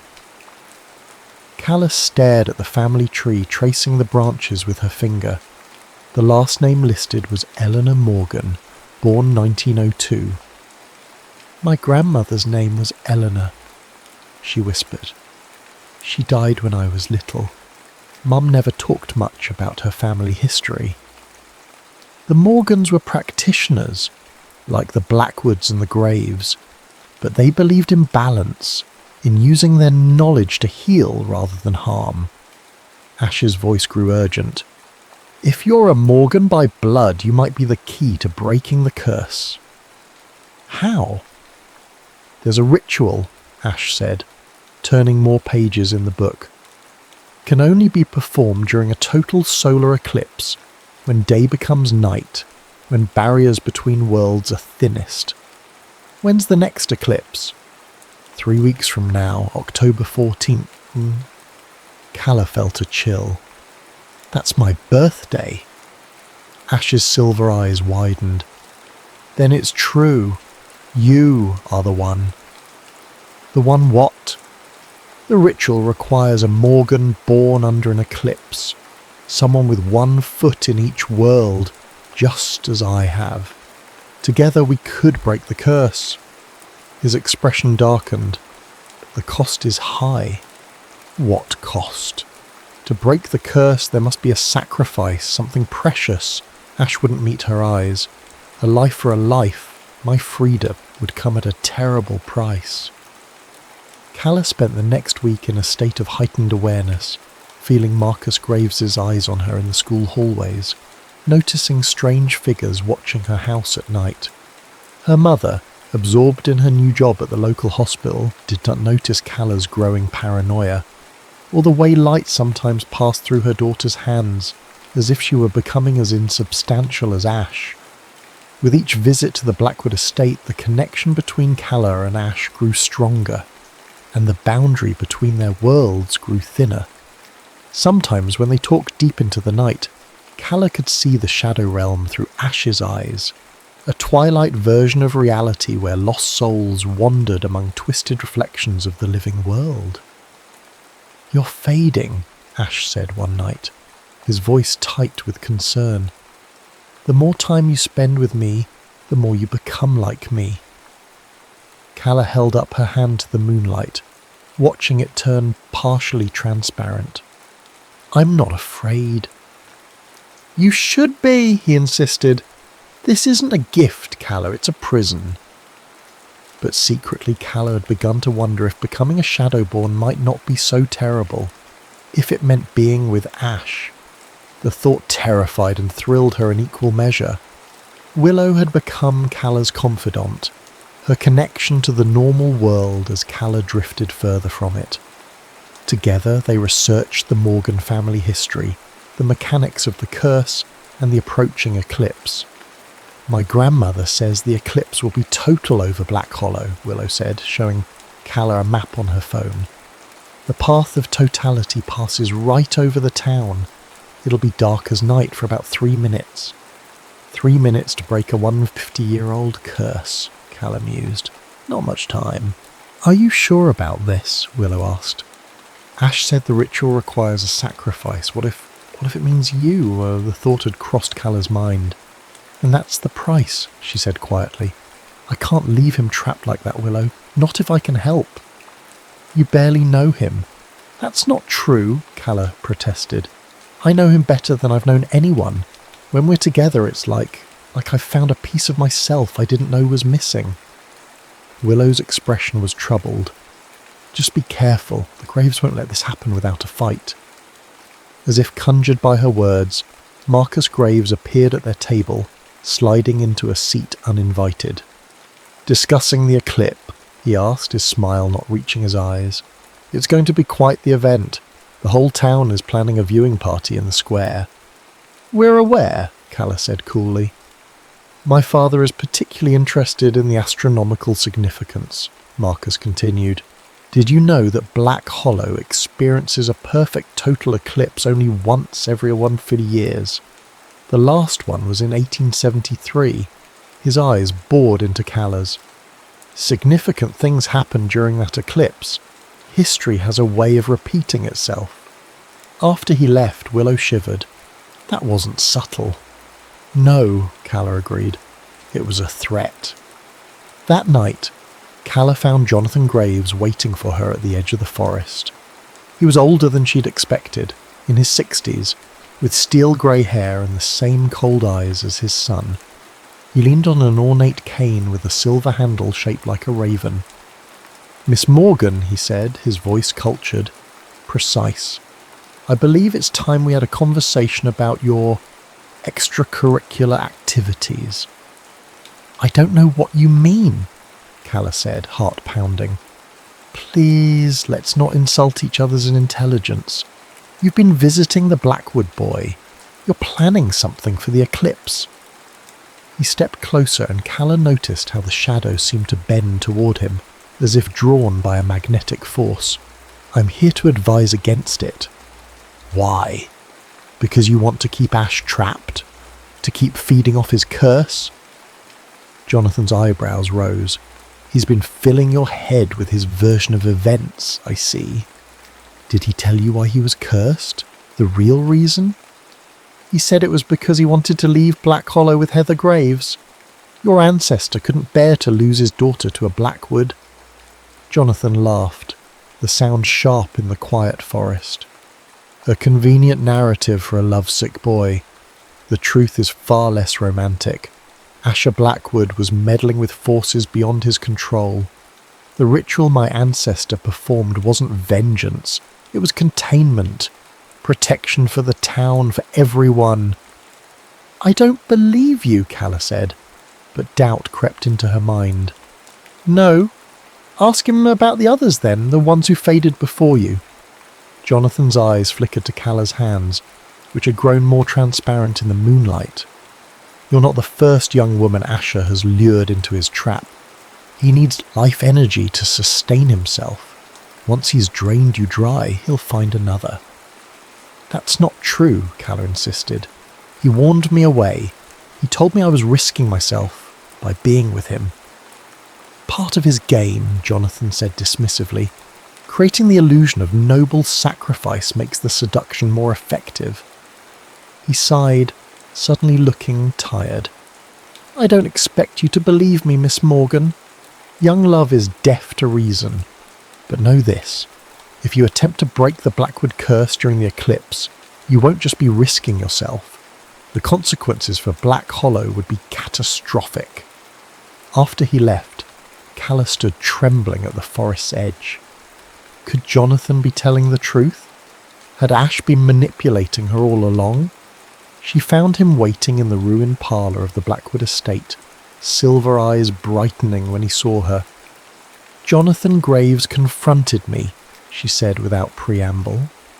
He said you were cursed as containment, not vengeance, that you were dangerous. Pain flashed across Ash's face. Of course he would say that. The Graves have been rewriting history for generations to justify what they did. He also said there were others before me. Other girls you drained. Ash flinched as if struck. There have been others who found me over the years, he admitted. Some who tried to help, but I never... He stopped, his expression tormented. I would never intentionally harm anyone, Calla, especially not you. But I am fading, she said, holding up her increasingly transparent hands, just by being near you. Yes, Ash whispered. It's the nature of the curse. I draw life energy without meaning to. It's why I try to warn you away. Then why let me come back? Why tell me about the ritual, about my connection to it? Selfishness, he admitted, his voice breaking. Loneliness. Hope. He moved closer, the air between them charged with energy. In 50 years, I've never felt with anyone what I feel with you, as if our souls recognize each other. How do I know that's real, that it's not just part of the curse? You don't, Ash said simply. You can only trust what you feel. And what Calla felt, despite her doubts, was a connection so profound it transcended explanation. When she looked at Ash, it wasn't just attraction or fascination. It were recognition, like finding a missing piece of herself. Show me the ritual, she said finally. All of it. I need to know exactly what it entails, what the sacrifice is. Ash led her to his study, to the ancient book. He turned to pages he hadn't shown her before, covered in complex diagrams and text in a language Calla didn't recognize. The eclipse creates a moment when barriers between worlds thin, he explained. When light becomes darkness and darkness light. In that moment, the curse can be broken. His finger traced symbols on the page, but magic demands balance. A soul trapped between worlds can only be freed if another takes its place. Calla's breath caught. Someone has to become a Shadowborn in your place. Yes, Ash said, his voice tight. That's the sacrifice. A willing soul must offer itself to the darkness. And you expected that to be me, Calla said, understanding dawning. That's why you've been reluctant to explain, because the ritual would trap me as you've been trapped. I would never ask that of you, Ash said fiercely. Never. I'd rather remain cursed for eternity than see you suffer my fate. Then why tell me about the ritual at all? Because there might be another way. Ash turned to a different page, showing a variation of the ritual. If the person performing the ritual has strong enough ties to both worlds, like you, a Morgan born under an eclipse, they might be able to break the curse without a direct exchange. Instead of a soul for a soul, an offering of something equally precious. What kind of offering? Ash's expression was grave. That's the unknown. The text suggests that which is most cherished. But what that means, he shook his head. It's a risk, a terrible risk, but one worth taking, Calla said firmly. Outside, an owl hooted, 3 times in quick succession. Ash went still, listening. What is it? Calla asked. A warning, Ash said. The graves are coming, you need to go. How do you know that? The forest tells me things. One advantage of being bound to this place for so long. He guided her toward a hidden exit at the back of the estate. Go home, Calla, be careful, the graves won't stop until the eclipse has passed. As Calla made her way through the dark forest, she felt eyes watching her. Not just human eyes, but something else. The trees themselves seemed to bend toward her, branches reaching like fingers. The boundary between her world and the Shadow Realm was growing thinner every day, and deep down, a part of her welcomed it. The town of Black Hollow transformed as the eclipse approached.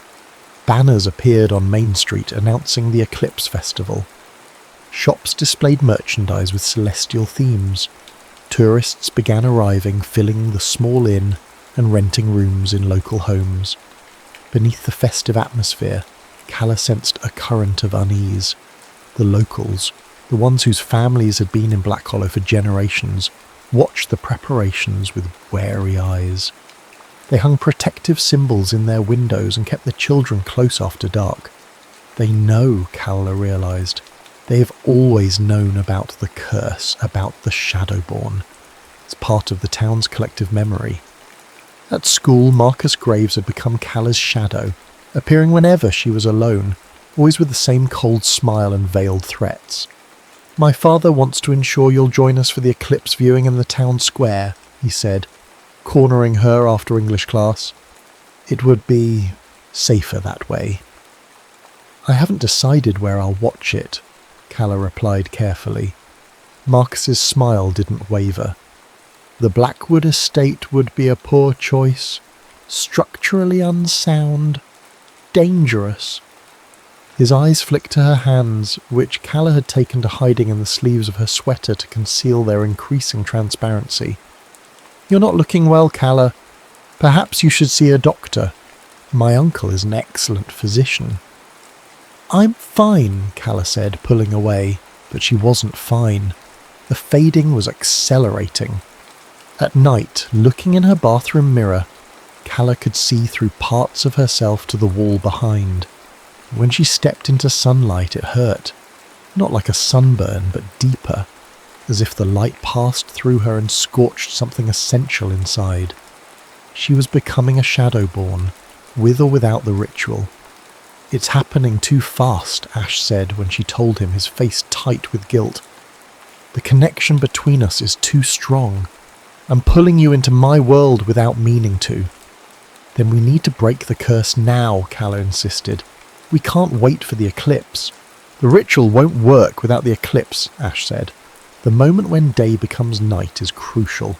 There has to be something we can do to slow this down, Calla said, desperation edging into her voice. Ash's expression turned thoughtful. There might be. The Morgans were healers. Their grimoire, their book of spells and remedies, might contain something that could help. Where would I find this grimoire? Your house, the Morgan estate. There must be a reason your mother was drawn to that specific property. The Morgans would have hidden their most precious possessions before they left Black Hollow. That night, after her mother had fallen asleep, Calla searched their house inch by inch. In her own bedroom, she found it, a loose floorboard under the window seat, and beneath it, a hidden compartment containing a leather-bound book nearly identical to the one in Ash's study, the Morgan Grimoire. Calla brought it to Ash the next night. Together they pored over its pages, Calla translating the strange symbols using knowledge that seemed to rise from somewhere deep within her, as if her bloodline itself remembered the language of magic. Here, she said finally, pointing to a passage near the end of the book. A protection spell against fading. It requires creating a tether to the living world. A physical object that binds your essence, Ash confirmed, reading over her shoulder. It would slow the process, give us time until the eclipse. The ritual was simple but intimate. Calla needed to bind her essence to something of sentimental value, something that represented her connection to life, to the physical world. She chose a locket that had belonged to her grandmother Eleanor, the last Morgan to live in Black Hollow. Ash guided her through the ritual, his voice soft as she recited words in a language she shouldn't have understood but somehow did. As the final word left her lips, the locket grew warm against her skin, pulsing with a gentle light. The effect was immediate. Calla's hand solidified, the transparency receding like tide washing back to sea. She could feel the locket humming against her skin, a constant reminder of her tether to the living world. It worked, she breathed, examining her solid fingers in the moonlight. Temporarily, Ash cautioned. The tether will hold until the eclipse, but no longer. By then we must either break the curse or... He didn't finish the sentence. He didn't need to. Or I'll become like you, Calla thought, trapped between worlds. The days before the eclipse passed in a blur of preparation and vigilance. Calla and Willow gathered the materials needed for the ritual. Black candles, herbs that only grew in the light of a waning moon, a silver knife with a bone handle that they found buried beneath the oldest oak in the forest, exactly where the Morgan grimoire said it would be. The Graves family grew more desperate as the eclipse approached. Jonathan Graves himself appeared at Calla's door one evening, his manner falsely pleasant as he spoke with her mother. "We're hosting a special viewing event for the eclipse," he told her, his eyes occasionally drifting to Calla, who hung back in the hallway.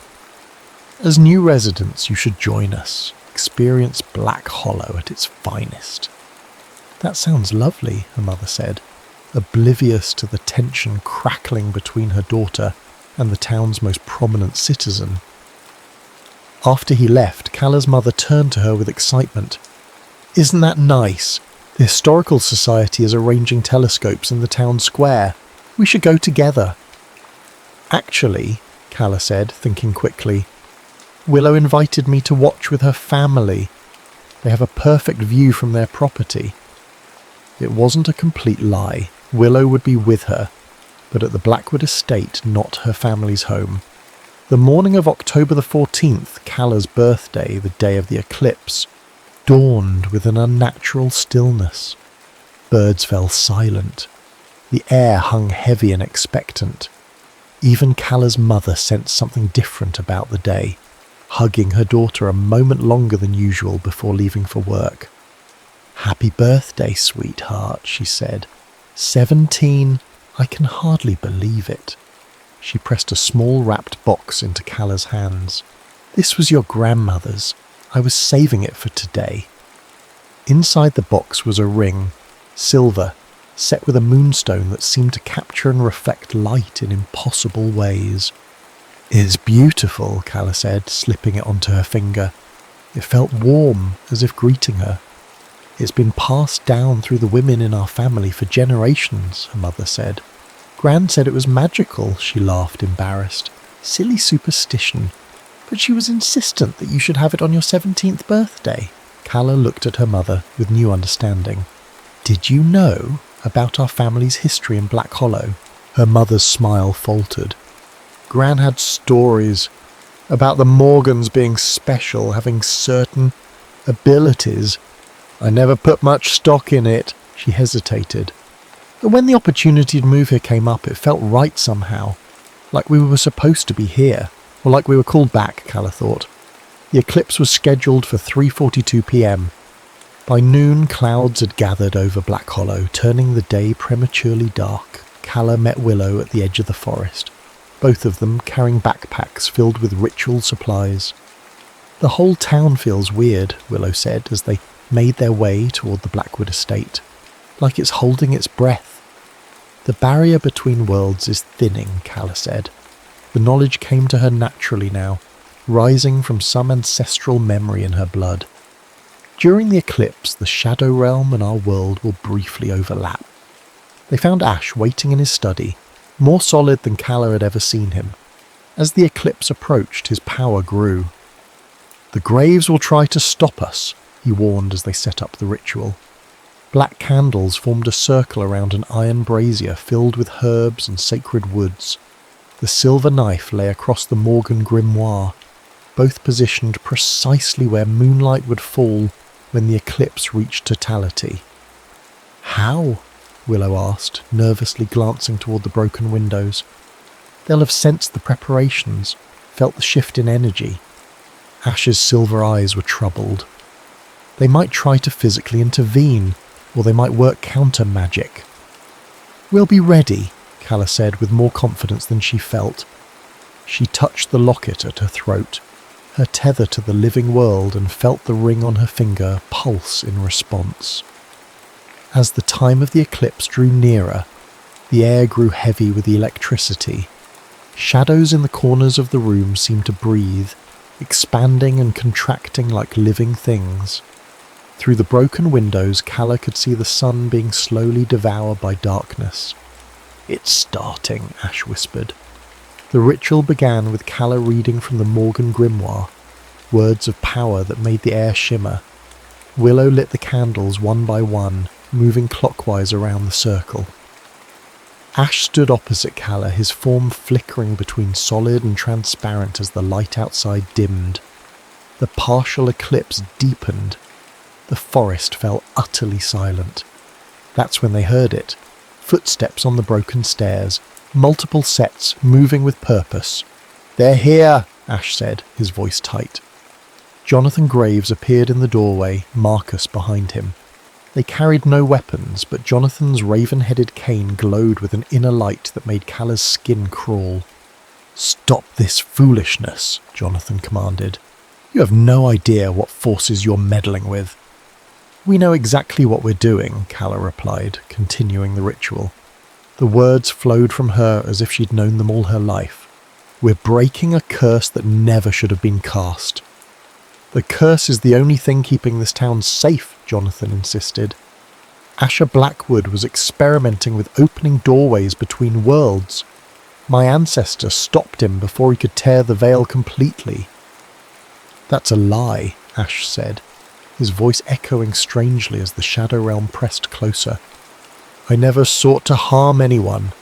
Your ancestor cursed me out of jealousy and spite." "Believe what you will," Jonathan said, "but I cannot allow this ritual to proceed." He raised his cane, and a pulse of energy knocked Willow backward, extinguishing half the candles. Marcus began a counter-chant, his voice merging with his father's in dissonant harmony. Outside, the eclipse moved toward totality. The room darkened further, shadows writhing along the walls like living entities. Calla felt the Morgan ring pulse on her finger, responding to the ancient magic filling the air. Without conscious thought, she removed it and placed it in the centre of the ritual circle on top of the grimoire. The ring flared with light, cutting through the shadows. The counter-chant faltered.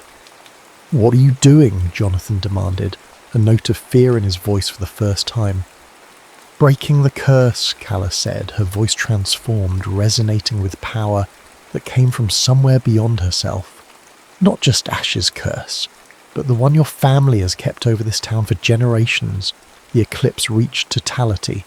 Darkness fell over Black Hollow, absolute and complete. In that moment of perfect darkness, when day became night, Calla completed the ritual with a single phrase from the grimoire. "That which is most cherished, freely given, breaks all chains." She picked up the silver knife and, before anyone could stop her, made a swift cut across her palm. Blood, her Morgan blood, fell onto the ring, onto the grimoire. The droplets seemed to hover in the air, suspended in the moment between moments. "No!" Jonathan cried, lunging forward, but it was too late. Light erupted from the centre of the ritual circle, not sunlight or moonlight, but something older, purer. It engulfed Ash first, his form solidifying completely as he gasped in shock. Then it spread outward, washing over Calla, over the graves, over the entire Blackwood estate. In that blinding moment, Calla saw the true nature of the curse, not just Ash's imprisonment, but a web of dark magic that had ensnared the entire town for generations, feeding the Graves family's power while keeping everyone else in stasis, trapped in patterns they couldn't escape. As the light faded and her vision cleared, Calla saw Ash standing before her, fully corporeal, no longer shifting between worlds. His silver eyes had darkened to a human blue. The locket at her throat had gone cold. Jonathan and Marcus Graves stood frozen in expressions of disbelief and rage. "What have you done?" Jonathan whispered. "Broken the curse," Calla said simply. "All of it." The ring on the grimoire had been transformed. The moonstone now held a shadow at its centre, a tiny piece of darkness preserved in light. "The sacrifice," Ash said in wonder, looking at the ring. "Not a soul for a soul, but a piece of the shadow realm bound in stone," Calla finished. "The Morgan ring was meant for this, to hold what couldn't be destroyed, to create balance." Jonathan Graves seemed to age before their eyes, the unnatural vitality draining from him. "You don't understand what you've done," he said, his voice breaking. "Our family protected this town." "You imprisoned it," Ash countered. "Use my curse to maintain your control." The eclipse was ending, light returning to the world. Ash stepped toward the broken window, hesitating at the edge of a sunbeam slanting through the glass. "It's really over?" he asked, looking to Calla. She nodded, her heart full. "Try it." Slowly, Ash extended his hand into the sunlight. It remained solid, warm with life. A smile of pure joy transformed his face as he stepped fully into the light for the first time in 150 years. Outside, birds began to sing again, their voices rising in a chorus that seemed to celebrate the breaking of chains. A wind swept through the forest, carrying away the stagnant energy of a century and a half of darkness. Black Hollow would never be the same, neither would Calla. 1 month after the eclipse, Black Hollow celebrated its first true harvest festival in 150 years. Main Street was transformed with strings of lights and autumn decorations, the usual somber mood of the town replaced by genuine joy. Children played in piles of leaves without their parents constantly looking over their shoulders. Older residents spoke of a weight lifted, a clarity they'd never experienced before. Calla stood at the edge of the festivities, watching the transformation with a mixture of pride and wonder. The Morgan ring hung on a chain around her neck now, the shadow at its centre, a reminder of what had been sacrificed and what had been saved. "Quite the change, isn't it?" Ash said, peering at her side. He still moved with the silence of a Shadowborn, though he was fully human now. "Are you adjusting?" Calla asked, studying him in the warm glow of the streetlights. His features remained the same, the fine bone structure, the thoughtful eyes, the gentle smile that appeared only for her, but there was a vibrancy to him now, a presence in the world that had been missing before. "Slowly," he admitted. "After 150 years of night, daylight can be overwhelming." He glanced up at the stars, visible despite the festival lights. "I miss certain aspects of the Shadow Realm. The quiet, the way time flowed differently." His hand found hers. "But this is better. Being able to touch you without fearing I'll pull you into darkness." Their fingers intertwined, solid and warm. No risk of fading, no boundary between their worlds. Not far away, Jonathan Graves sat alone on a bench, watching the celebration with hollow eyes. The breaking of the curse had hit the Graves family hardest. Without the power they'd drawn from Ash's imprisonment, their influence over the town had diminished. The unnatural longevity that had kept Jonathan vital well into his 60s had faded, leaving him looking his true age, and then some. "He's lost," Calla observed. "His whole identity was built around maintaining that curse. As was his father's, and his father's before him," Ash said. "For generations the Graves defined themselves by their control over Black Hollow, and over me." His expression softened. "I should hate him for what his family did to me, but mostly I pity him. He was as trapped by the curse as I was, just in a different way." Marcus Graves approached his father, offering a cup of cider. The younger Graves had adapted better to the new reality, had even apologised to Calla, awkwardly, grudgingly, but sincerely. Without the shadow of the curse hanging over him, Marcus was just a boy trying to find his place in a world suddenly larger and less certain than he'd been raised to believe. "The curse affected everyone in Black Hollow," Calla said. "Not just you, not just the Graves. It kept the whole town in stasis." She looked around at the festival, at children laughing without inhibition, at elderly couples dancing to the folk band playing on the small stage. "They're all waking up." Willow appeared through the crowd, her midnight blue hair now streaked with silver, a side effect of being present during the ritual. "My grandmother wants to meet you both," she said, slightly breathless. "She says she knew this day would come, that the town would eventually be freed." She rolled her eyes affectionately. "She's been insufferable about being right all along." As they followed Willow through the festival, Calla caught sight of her mother, chatting with the bakery owner, laughing at something he'd said. Her mother had taken the revelations about their family history better than Calla had expected. "It explains so much about Gran," she'd said. "And about you, honestly. You always did have a sense about things." The breaking of the curse had awakened dormant abilities in all those with Morgan blood, including Calla's mother. Nothing dramatic, just heightened intuition, dreams that sometimes came true, a knack for healing small ailments. enough to make her look at the world with new eyes and recognise the currents of energy that ran beneath the ordinary. Willow's grandmother waited for them at a table near the edge of the square, her weathered hands wrapped around a mug of something that smelled strongly of herbs and spices, definitely not the standard apple cider being served at the festival. "The Morgan girl and the Blackwood boy," she said as they approached, her voice creaking like old wood. "Or should I say the girl who is both Morgan and Shadow, and the boy who was Shadow and is now flesh again." Calla touched the ring at her throat. The shadow trapped within it connected her permanently to the shadow realm, even as she remained firmly in the world of the living. Not quite a shadowborn, but not entirely untouched by that other world.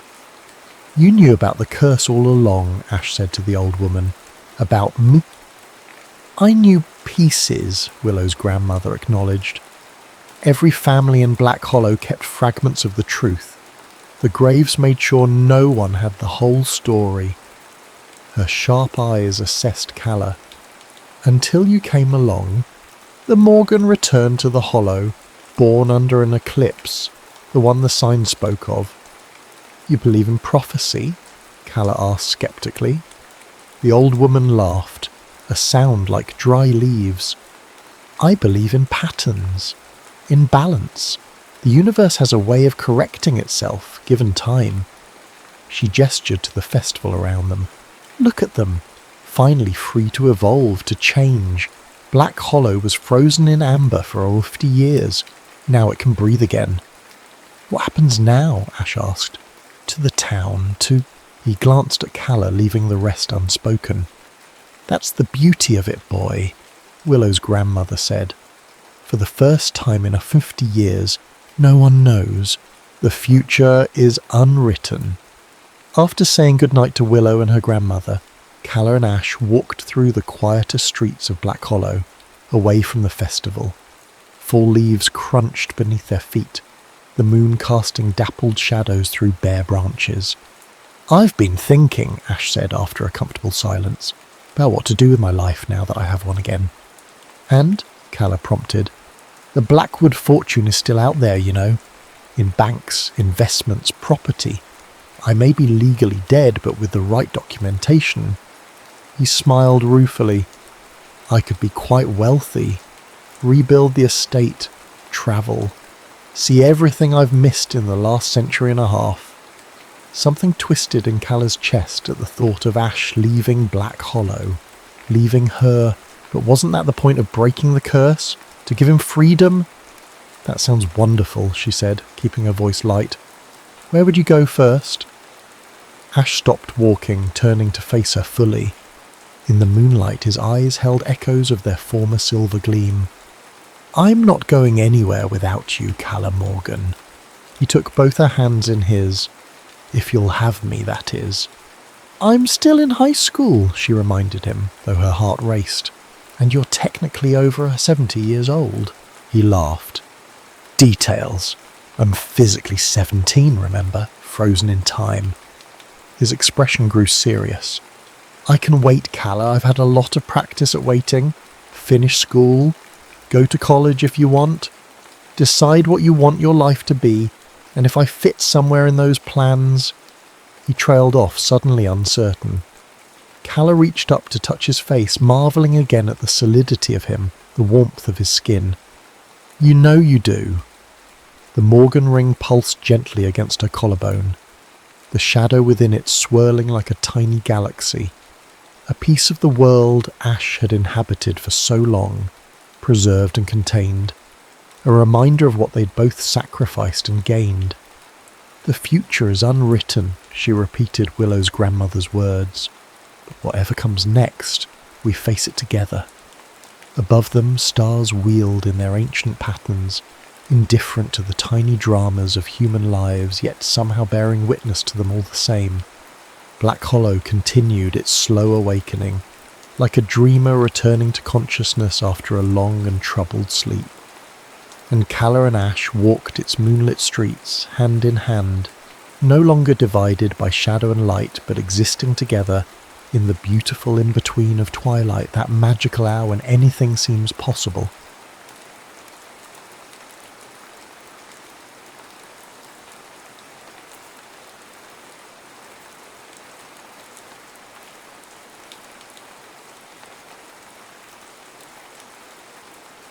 Louis Doyle's fingers danced across the console of Astralis 5, the experimental spacecraft's cabin humming with the quiet intensity of cutting-edge technology.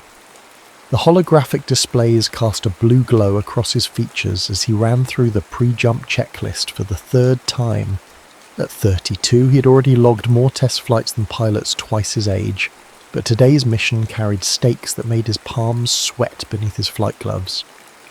Reading normal on all fractal alignment matrices, called Malcolm Park from the co-pilot's chair. At 35, Malcolm's salt and pepper temples betrayed the stress of their profession, but his eyes still held the eager spark that had drawn Louis to him as a friend and colleague years ago.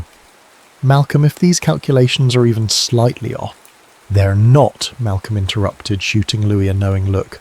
"I triple-checked them myself. We'll be back in time for Sophia's ultrasound tomorrow."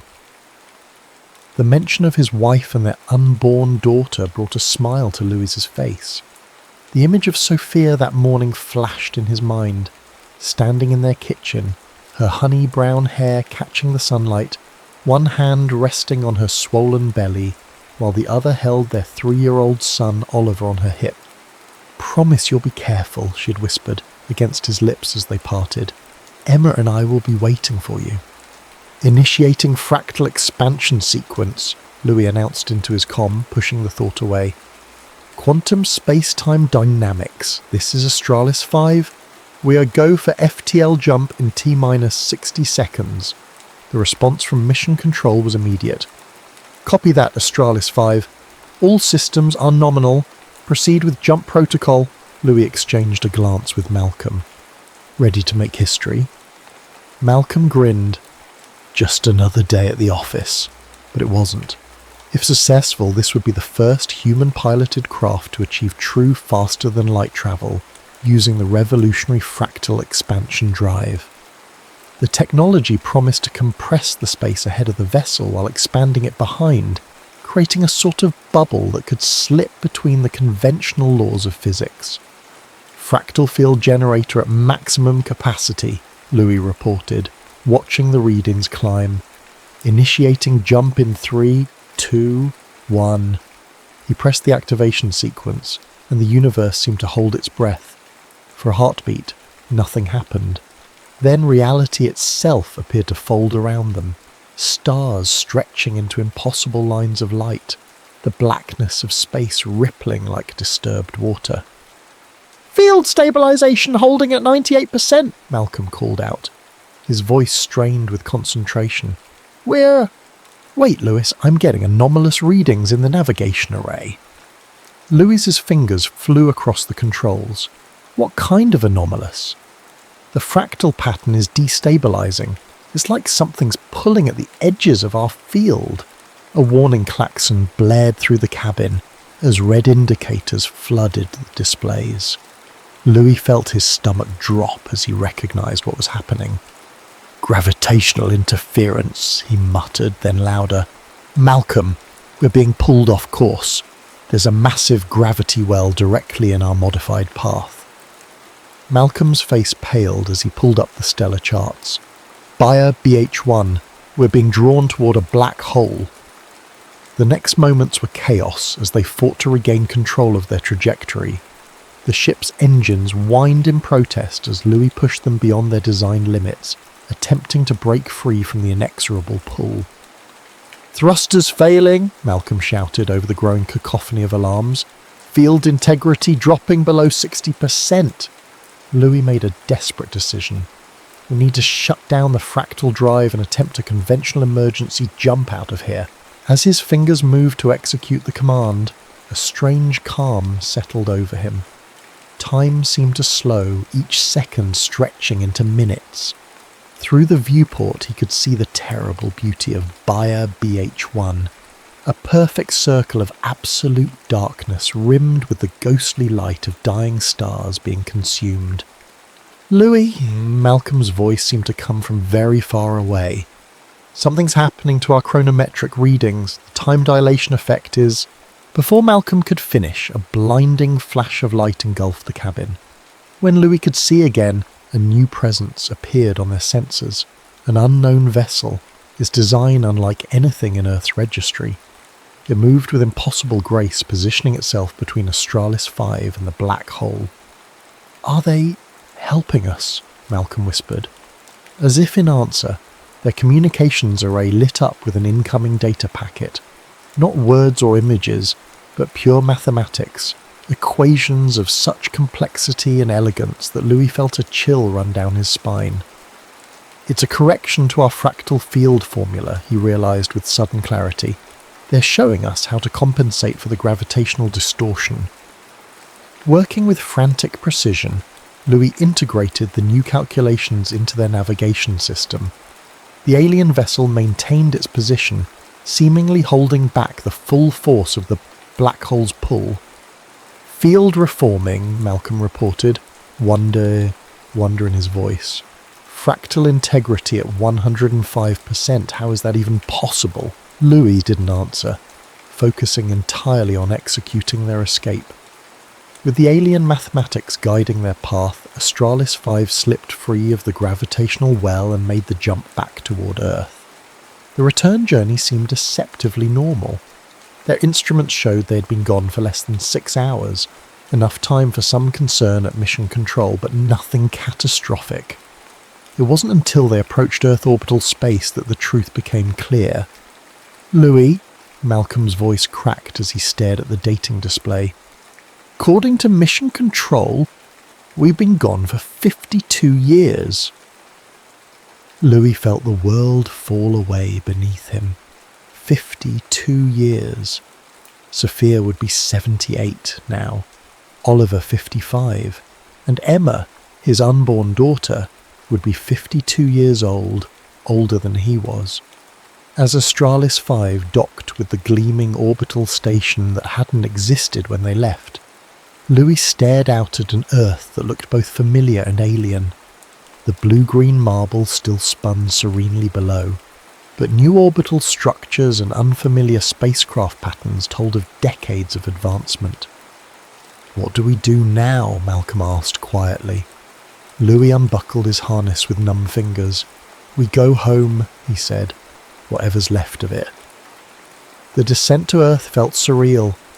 Louis stared out the shuttle window at the transformed skyline of New Seattle, where impossibly tall structures of transparent materials caught the sunlight like crystalline forests.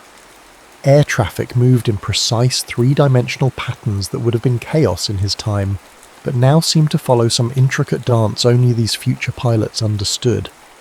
The medical and psychological evaluations had taken 3 days. 3 days of poking, prodding, scanning, and endless questions while he and Malcolm tried to grasp the enormity of what had happened. The time dilation effect near Bayer BH1 had slowed their subjective experience to a crawl while decades rushed by on Earth. They were living relics, perfectly preserved specimens from the 2120s. "Your cellular structure shows no abnormalities," the chief medical officer had explained, her eyes constantly darting to her neural interface rather than meeting Louis' gaze directly. "Physically, you're both exactly as you were when you left. Your chronological age is 84, but biologically you're still 32. Now, as the shuttle descended toward the landing pad of what had once been downtown Seattle, Louis clutched a small holographic projector in his hand. It contained the current information about his family, data that the officials had reluctantly provided after his insistence. Sophia was alive. She had remarried 15 years after his disappearance, to a man named Thomas Mathis. They'd had no children together, but Thomas had helped raise Oliver and Emma. Thomas had passed away 7 years ago. Sophia now lived in a life extension community in what used to be called Bellevue. Oliver was married with 3 children and 4 grandchildren. Emma had married twice with 4 children and 3 grandchildren. Louis had 11 grandchildren he had never met, some of whom were now older than he was. The shuttle touched down with barely a whisper, and Louis stepped out into a world he no longer knew. A sleek transport pod waited to take him to Sophia. Malcolm had family to find as well, a younger sister who was now an elderly woman living in Tokyo. "We'll meet soon," Malcolm had promised before they parted. "We're probably the only people in the world who understand what the other is going through." The transport pod moved silently through the city, its automated systems requiring no input from Louis. He watched the unfamiliar landscape blur by, catching glimpses of everyday life in 2177. People dressed in fabrics that seemed to shift and change with their movements.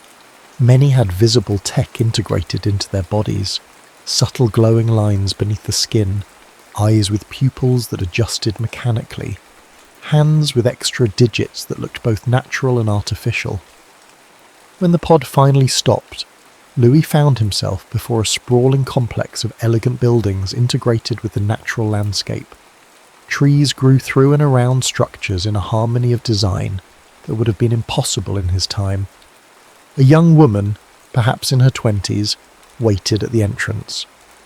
Her professional smile and the subtle glow of interface tech at her temples marked her as staff. "Captain Doyle," she greeted him. "I'm Mira. I'll be facilitating your reunion with Mrs. Mathis Doyle. She's been informed of your arrival and is waiting in the garden pavilion." Louis followed Mira through winding paths lined with flowers he couldn't name and trees engineered to bloom year-round. His heart hammered against his ribs. How do you face a woman you said goodbye to yesterday, who has lived more than half a century since then? The pavilion appeared ahead, a graceful structure of living wood and transparent panels that caught the afternoon light. And there, seated in a hoverchair near a small fountain, was Sophia. Time had etched deep lines into her face and turned her honey-brown hair to silver. But her eyes, those eyes that had looked at him with love just days ago in his timeline, were unmistakably hers.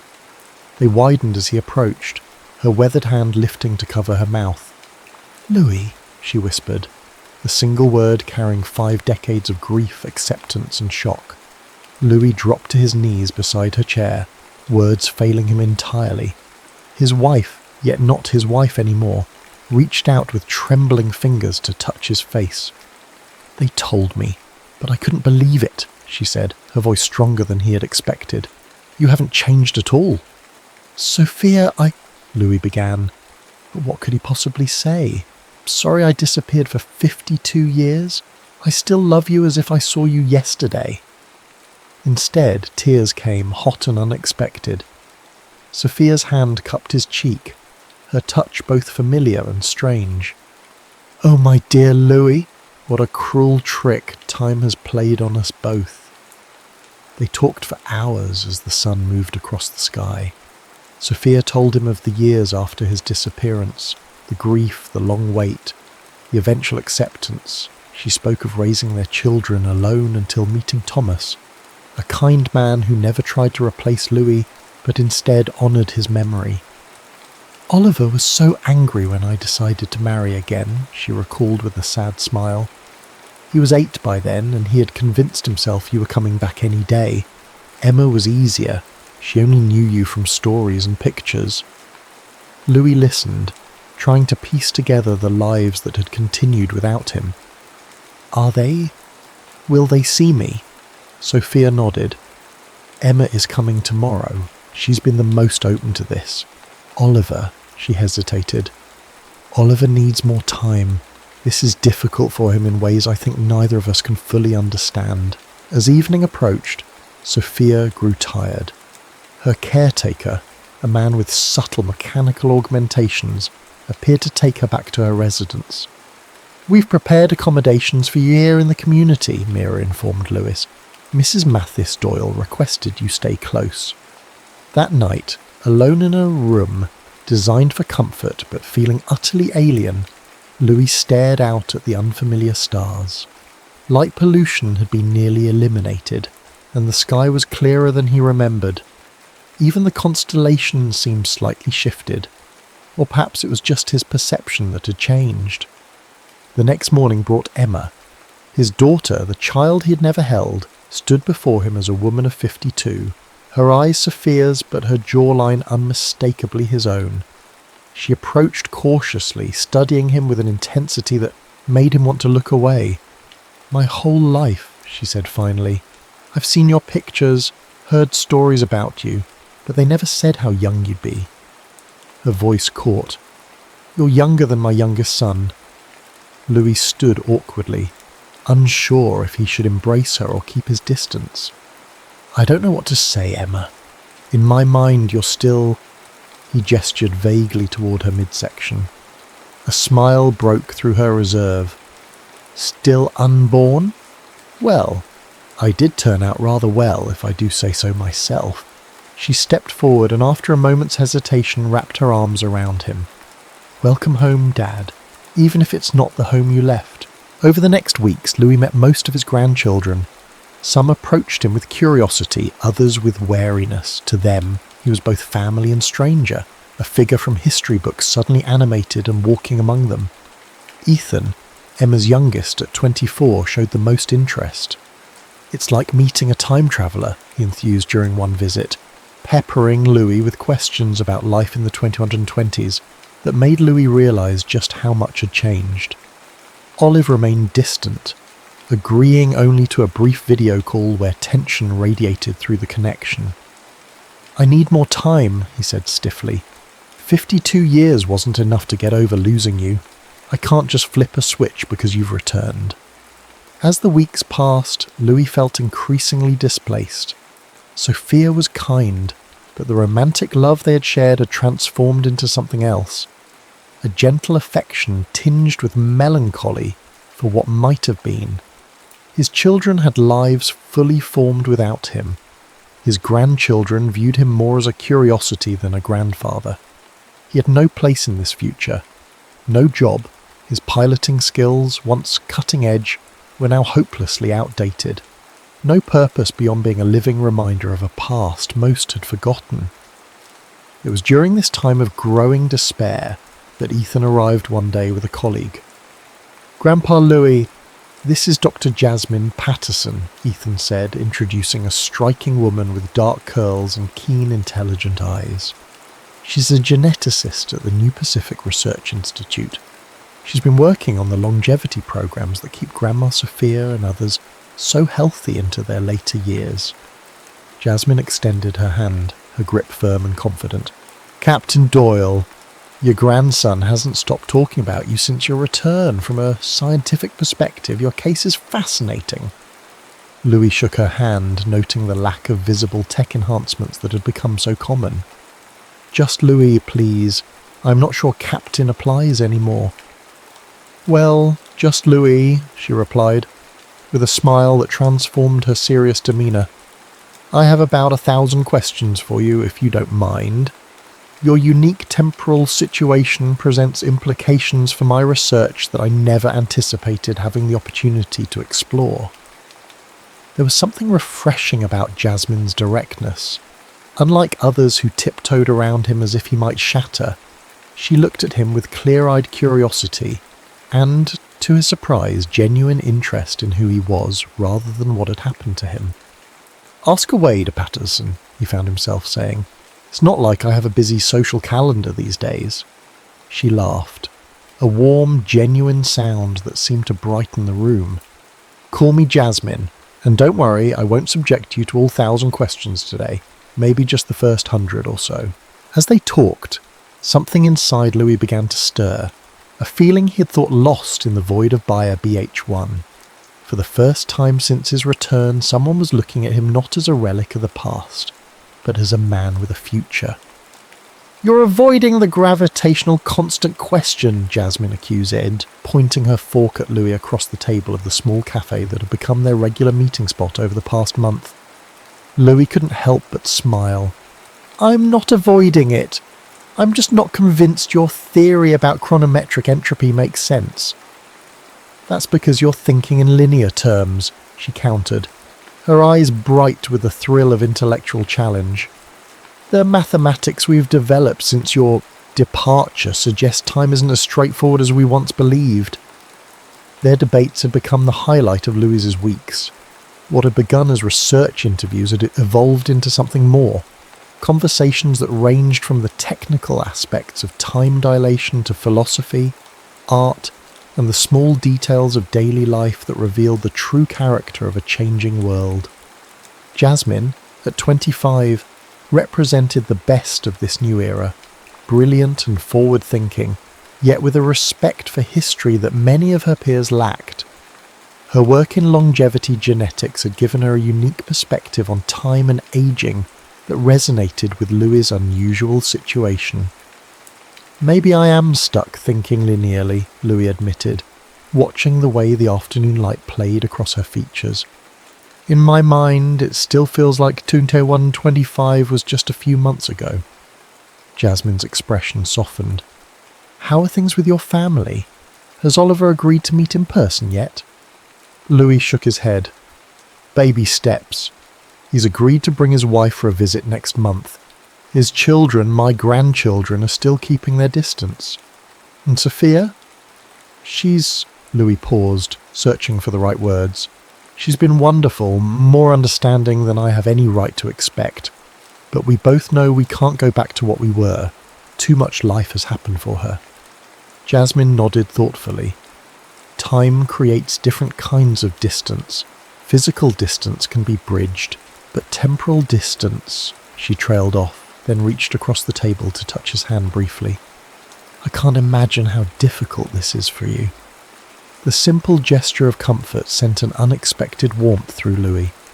He'd grown comfortable with Jasmine, but this was the first moment he recognised that his feelings might be evolving beyond friendship. The realisation troubled him deeply. How could he contemplate feelings for another woman when Sophia, his wife, the mother of his children, was still alive? The fact that over 50 years had passed for her, but only months for him, created an ethical and emotional quandary he hadn't prepared for. That evening, Louis found himself walking the peaceful grounds of the life extension community, his thoughts in turmoil. He was so distracted that he nearly collided with Sophia, who was enjoying the evening air in her hover chair. "Louis," she greeted him with a knowing smile, "you look like a man carrying the weight of the universe. Walk with me." He fell into step beside her slow-moving chair, the familiar scent of the jasmine flowers she had always loved filling the air between them. The irony of the scent wasn't lost on him. "Ethan tells me you've been spending considerable time with Dr. Patterson," Sophia observed after they had walked in silence for several minutes. Louis felt a flush of embarrassment, like a teenager caught passing notes in class. "She's been helping me understand this new world." "Is that all she's been helping you understand?" He stopped, turning to face the woman who had been his wife in another lifetime. "Sophia, I would never..." "Louis Doyle, don't you dare finish that sentence," Sophia interrupted, her aged eyes flashing with the same spirit that had captivated him when they first met. "Do you think I expect you to live the rest of your life alone? You're 32 years old. And you're..." "I'm 78, she finished for him. "I've lived a full life, Louis. I've loved 2 good men. I've raised our children. I've held our grandchildren. And yes, I mourned you, deeply and completely." Her voice softened. "But I also moved forward, because that's what living requires." Louis knelt beside her chair. "I still love you, Sophia. That hasn't changed for me." She reached out to stroke his cheek, her touch gentle. "I know you do, my dear, and I love you. The you I remember, and the you kneeling before me now. But we both know it's not the same love we shared before. It can't be." Tears welled in Louis's eyes. "I feel like I'm betraying you." "No," Sophia said firmly. "The only betrayal would be denying yourself the chance at happiness because of misplaced loyalty to a past that's gone for everyone but you." She took his hand, her grip still surprisingly strong. "I've seen how you look when you talk about Jasmine. Reminds me of how Thomas used to look at me, like he couldn't quite believe his good fortune." Louis didn't know what to say. The wisdom of her words warred with the guilt that had taken root in his heart. "The universe has already taken so much from you, Louis," Sophia continued. "Don't let it take your future too." Their conversation stayed with Louis for days afterward. He went through the motions of his increasingly structured life, meetings with specialists helping him integrate into modern society, visits with Emma and her family, virtual reality sessions to update his piloting knowledge in case a suitable position became available. But his thoughts kept returning to Jasmine and to Sophia's blessing that felt both liberating and terrifying. When Jasmine called to invite him to a symposium on quantum temporal mechanics, Louis nearly declined. But Sophia's words echoed in his mind. "Don't let it take your future too." "I'd be delighted," he heard himself say instead. The symposium was held in what had once been the Seattle Art Museum, now transformed into a combined cultural and scientific hub. As Louis and Jasmine entered the grand hall, he became acutely aware of the curious glances directed their way. By now, the story of Astralis 5 and its time-displaced pilots had become public knowledge, making Louis something of a reluctant celebrity. "Ignore them," Jasmine murmured, seeming to sense his discomfort. "They'll find some new fascination next week." The lectures were largely beyond Louis's understanding, despite his background in aerospace engineering. The field had advanced so dramatically that he often felt like a student from the medieval era trying to comprehend quantum physics. But watching Jasmine in her element, asking incisive questions, debating points with the presenters, her face animated with the joy of scientific discovery, stirred something profound in him. She was fully present in her time, embracing its challenges and possibilities with an enthusiasm that made him ashamed of his own reluctance to do the same. After the symposium, they walked along the waterfront, where eco-restoration projects had transformed what had been a deteriorating shoreline in Louis's time into a vibrant ecosystem. The Puget Sound glittered under the moonlight, cleaner and more alive than he remembered. "You know," Jasmine said as they paused to watch a pod of bioluminescent jellyfish pulse beneath the surface. "The first time Ethan told me about you, I thought he was exaggerating. The test pilot grandfather who disappeared into a black hole and came back 50 years later without aging a day. It sounded like a plot from those ancient science fiction novels my father collects." Louis chuckled. "Sometimes I still hope I'll wake up and find it was all just a dream, that I'm back in 2125, and Sophia is young, and Oliver is still a toddler." Jasmine turned to face him, her expression serious in the moonlight. "Would you really want that? To erase everything that's happened?" The question caught him off guard. I don't know. A few months ago, I would have said yes, without hesitation. And now?" Louis looked out at the water, considering. "Now I think about what Sophia told me, about the life she built, the happiness she found even after losing me. I think about Emma, who never knew me but became this incredible woman anyway, and I think..." He hesitated, then turned to meet Jasmine's gaze. "I think about the people I wouldn't have met if things had happened differently." Something shifted in the air between them, a recognition of feelings that had been growing despite both their efforts to maintain professional boundaries. "Louis," Jasmine began, her voice uncharacteristically uncertain, "I need to be clear about something. I didn't continue our meetings just for my research." "I know," he said softly. "This is complicated. You have history, literal history, that I can't possibly compete with." Louis shook his head. "It's not a competition, Jasmine. The past is the past, even if for me it feels like present. But I can't live there anymore." Slowly, giving her every chance to pull away, he leaned forward and kissed Jenna. It was gentle and questioning, a kiss that asked permission rather than presumed it. To his relief and joy she responded, her hand coming up to rest against his chest. When they parted, Jasmine's smile held a hint of wonder. "Well, now I can tell people I've kissed a man from another time." Louis laughed, the sound surprising him with its freedom. "Is that going in your research notes to Patterson?" Definitely, she replied with mock seriousness, under extremely promising developments. Their budding relationship was not without complications.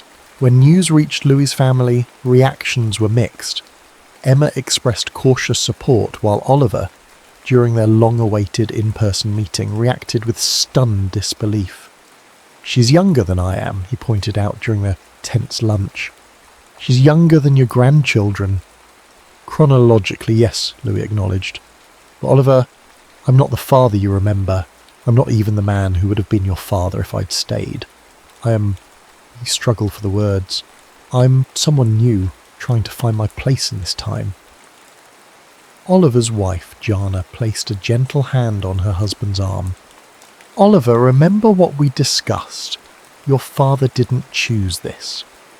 Oliver's expression remained troubled, but he nodded slowly. "I just need time to adjust to all of this.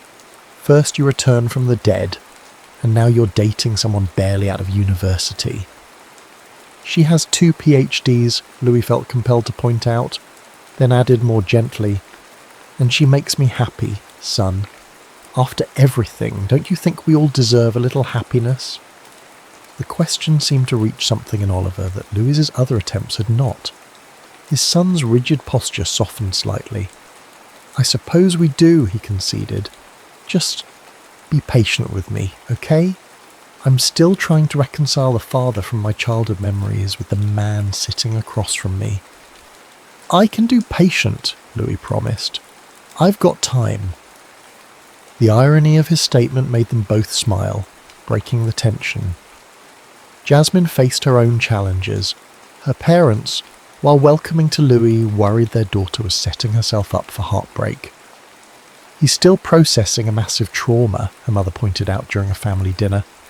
"And eventually he'll have to make peace with his original family. Where does that leave you?"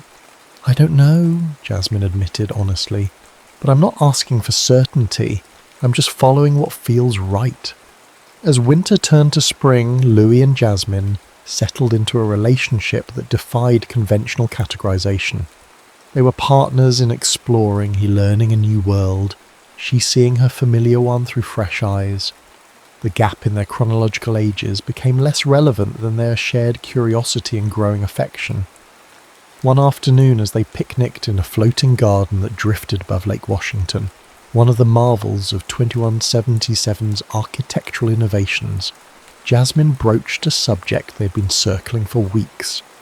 "The New Pacific Institute is funding an expedition to Europa," she said, trying to sound casual but unable to hide her excitement.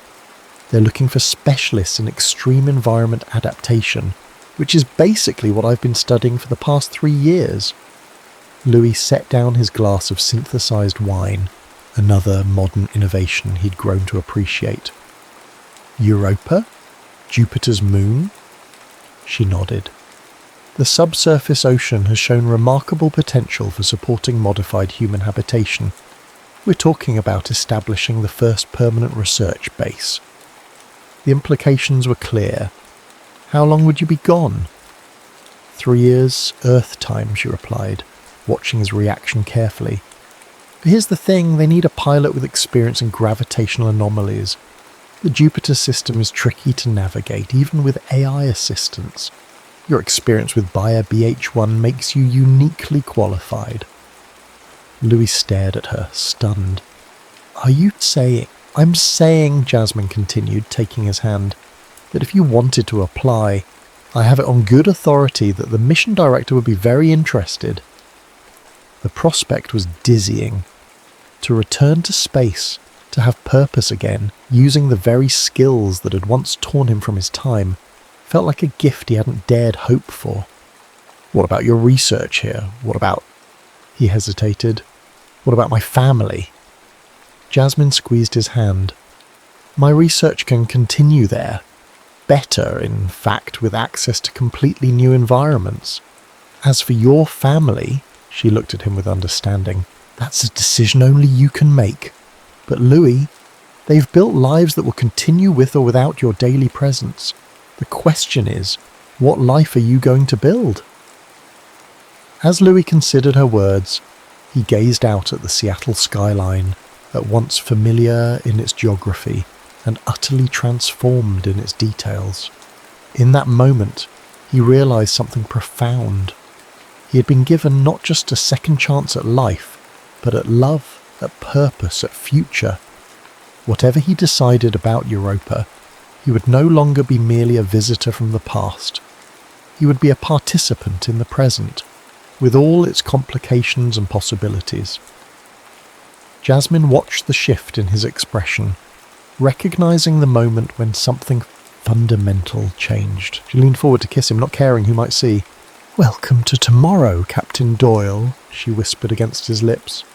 And for the first time since returning to an Earth that had moved on without him, Louis truly felt he had come home. 3 months later, Louis stood in Sophia's garden, watching as the afternoon sunlight filtered through the genetically modified cherry trees that bloomed year-round. At 79, Sophia had begun to show signs of slowing down. The life extension treatments could only do so much, but her mind remained sharp as ever. "So you've made your decision," she said, more statement than question. Louis nodded, taking a seat on the bench beside her hoverchair. "I have. The Europa mission leaves in 6 weeks. Jasmine and I will both be going." Sophia smiled, reaching out to take his hand. Her skin felt paper-thin against his, the contrast between his artificially preserved youth and her natural aging more pronounced than ever. "You know, when Thomas asked me to marry him, I almost said no," she confessed, her eyes distant with memory. "I felt like I was betraying you, even though you'd been gone for 15 years by then. Oliver was so angry about it. He was still holding on to the hope you'd return." Louis squeezed her hand gently. "I'm glad you said yes. You deserved happiness, Sophia." "As do you," she replied firmly. "I've watched you these past months, Louis. When you first returned, you were a ghost, present in body, but your spirit was still trapped in 2025. Now," she gestured to his face, "now I see life in your eyes again." They sat in comfortable silence for a few moments, the kind that can only exist between people who have shared a lifetime of love, even if that lifetime took very different forms for each of them. "I wanted to ask you something," Louis said finally. "Something important." "Anything, dear." Louis took a deep breath. "Your blessing. Not just your acceptance or your understanding, but your true blessing. For whatever future Jasmine and I might build together." Sophia's eyes filled with tears, but her smile was radiant. "Oh, Louis, you've had that from the moment I saw how she looks at you, and how you look at her." She reached up to touch his cheek. "Our time together exists in a different world now, but it was real and precious. Nothing can diminish what we shared. But love isn't meant to be preserved like a museum piece. It's meant to grow, to change, to find new expressions." Louis leaned forward to embrace her, careful of her fragility. "I will always love you, Sophia. Always." "I know," she whispered against his shoulder. "And I will always love the young man who promised to come home to me after his test flight. But we're both different people now.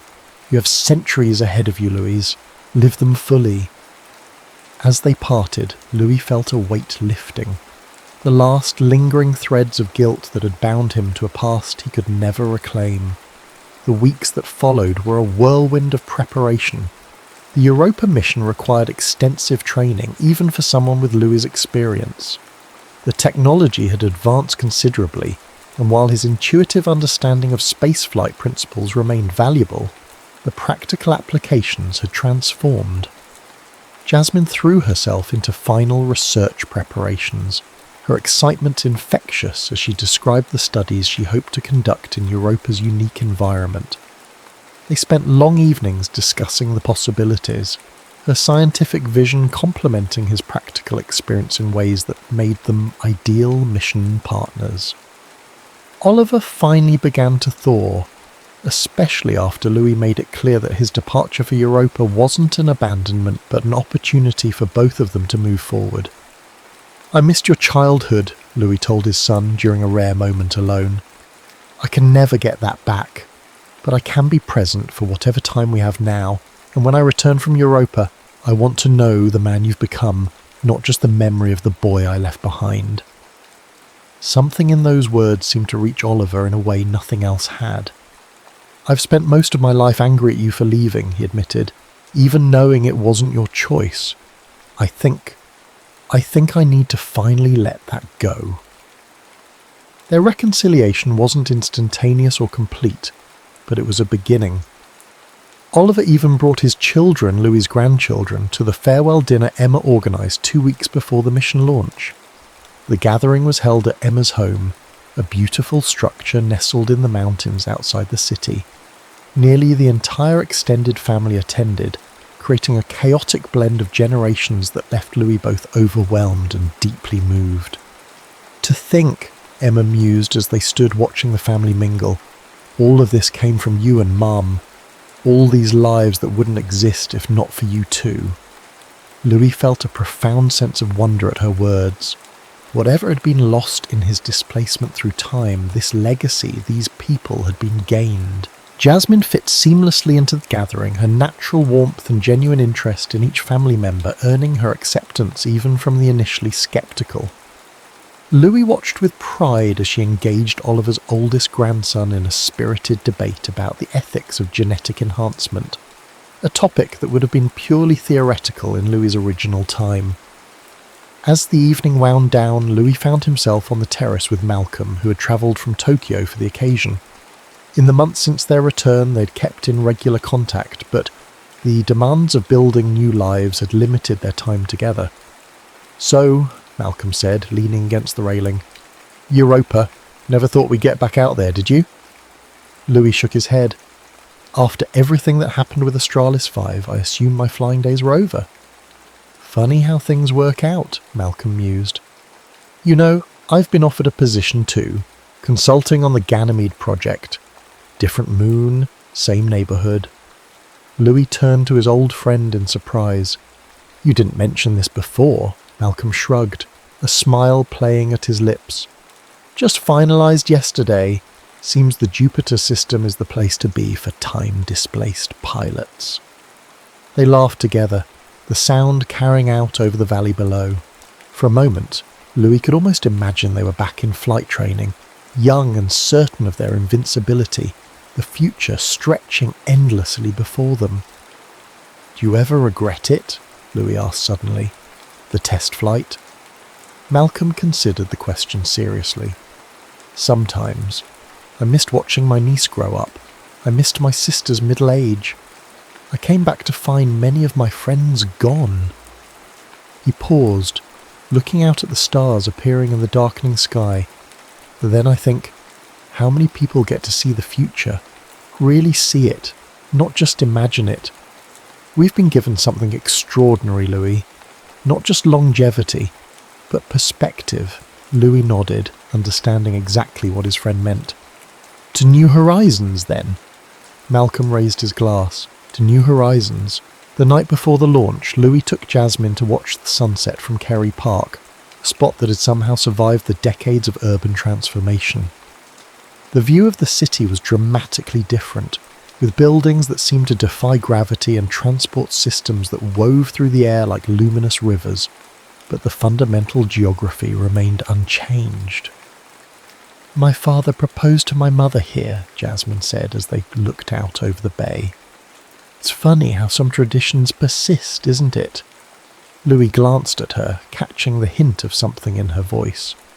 "Traditions?" She turned to face him fully, reaching into her pocket to withdraw a small object that gleamed in the fading light.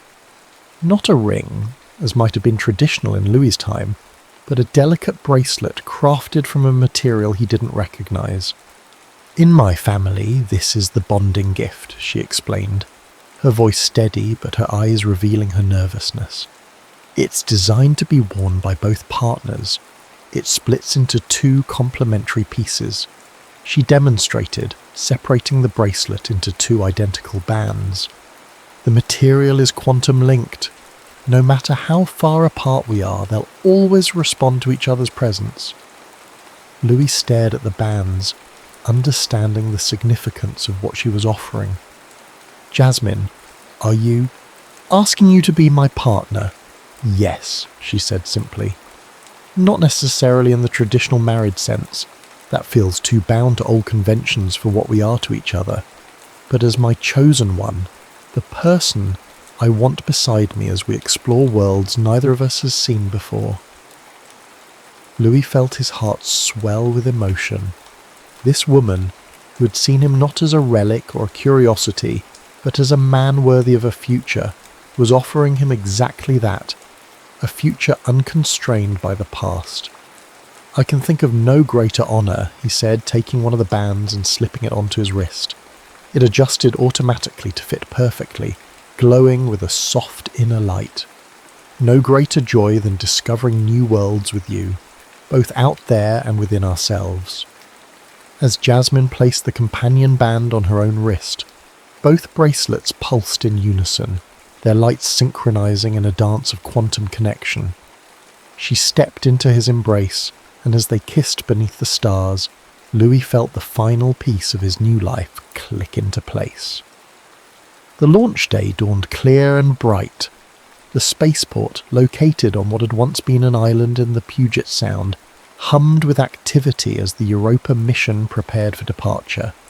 The ship, the Galileo's Dream, stood gleaming on its launch pad, a marvel of engineering that made Australis 5 look primitive by comparison. Louis's family had gathered to see them off, even Oliver, who had arrived early to have a final moment alone with his father. "I brought something for you," Oliver said, handing Louis a small weathered object. Mum saved it all these years. After she married Thomas, she put it away, but she never got rid of it. Louis opened his palm to reveal his original wedding band, a simple gold ring that had been removed during the medical evaluations after Australis 5's return and never reclaimed. "I don't know if it means anything to you now," Oliver continued, "but I thought you should have it.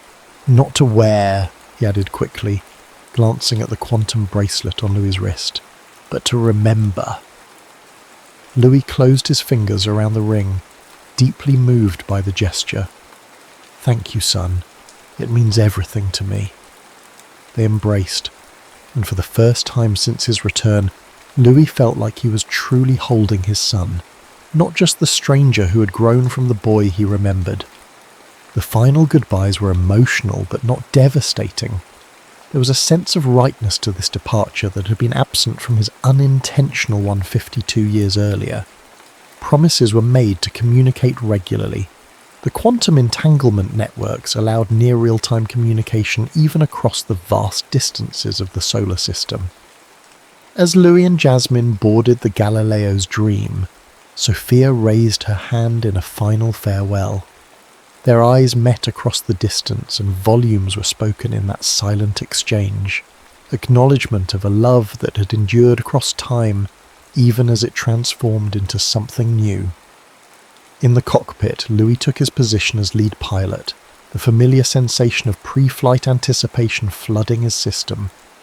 Beside him, Jasmine prepared her biological monitoring systems, her movements confident and precise. "Ready for another leap into the unknown, Captain Doyle?" she asked, a smile playing at her lips. Louis looked at her, this brilliant, compassionate woman who had helped him find purpose when all seemed lost, and then out at the stars that waited beyond Earth's atmosphere. The quantum bracelet on his wrist pulsed warmly, a reminder of the connection they shared. "With you?" he replied, initiating the launch sequence. "Always." As the Galileo's Dream rose into the clear blue sky, Louis felt no fear, only anticipation. Whatever waited for them in the cold depths of space or the mysterious oceans of Europa, they would face it together. Two explorers bound not by the accidents of time, but by the deliberate choice to build a shared future. The past could not be changed, but the future remained unwritten. and for the first time since emerging from the temporal distortion of Bayer BH1, Louis looked forward to turning the page. The observation dome of Europa Station Alpha offered a panoramic view that never failed to take Louis's breath away. Above, Jupiter dominated the sky, its massive presence both beautiful and intimidating, banded clouds swirling in perpetual motion. Below, Europa's icy surface stretched to the horizon, cracked and ridged like a giant puzzle waiting to be solved. 3 years had passed since their arrival, 3 years of discovery, challenge and growth. The research station, buried beneath 20 meters of ice and extending into the subsurface ocean, had become home to 47 scientists, engineers and support staff, all dedicated to understanding the moon's unique environment. Jasmine had thrived here. Her work on adapting human physiology to the high radiation, low gravity environment had led to breakthroughs that would benefit future missions throughout the solar system. The respect she commanded among her peers filled Louis with pride. "Thought I'd find you up here," came her voice from behind him. "Contemplating the infinite again?" Louis smiled as she joined him at the viewport. "Just thinking about how far we've come." "From Australis 5 to Europa," she mused, leaning against him. "Not the journey either of us expected." "Not just that distance," he clarified. "The other kind too." She understood immediately, as she always did. The quantum bracelets they wore pulsed in synchronization, their connection as strong as it had been the day they exchanged them. "I got a message from Emma this morning," Louis continued. "Oliver's youngest granddaughter, my great-granddaughter, just graduated from university. Astrophysics, if you can believe it. She says I inspired her choice, though I've never even met her in person." Jasmine squeezed his hand. "The ripples we create extend far beyond what we can see." Louis nodded, remembering Sophia's last message before her passing 6 months earlier. She had been 91, a remarkable age even with life extension treatments, and at peace with her extraordinary life. "She said she always knew I'd find my way back to the stars," Louis said softly. "Not just back to Earth, but back to where I truly belonged." The intercom chimed, interrupting their moment of reflection.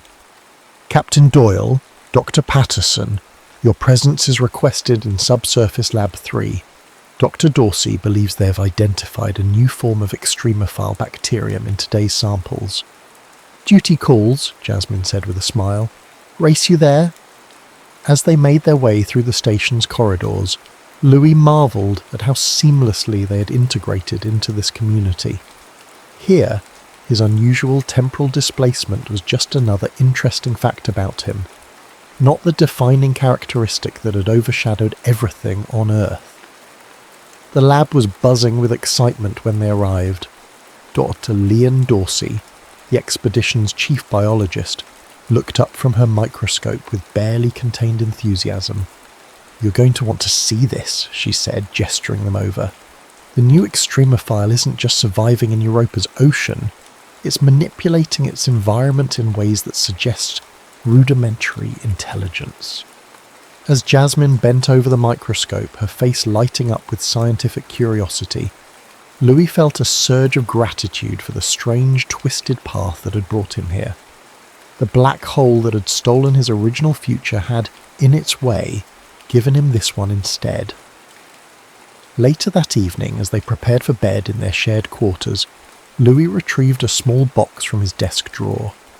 Inside lay his original wedding ring from Sophia, the one Oliver had returned to him before the launch, alongside a worn photograph of his first family and a small vial of water.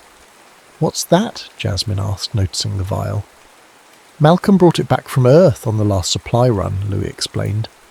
"It's from Puget Sound, near where Sophia's ashes were scattered. I thought tomorrow we might take the shuttle to the western ice plains. There's a crevasse there that leads directly to the subsurface ocean. I'd like to pour this into Europa's waters." Jasmine's eyes softened with understanding. "A way of connecting your past to your present."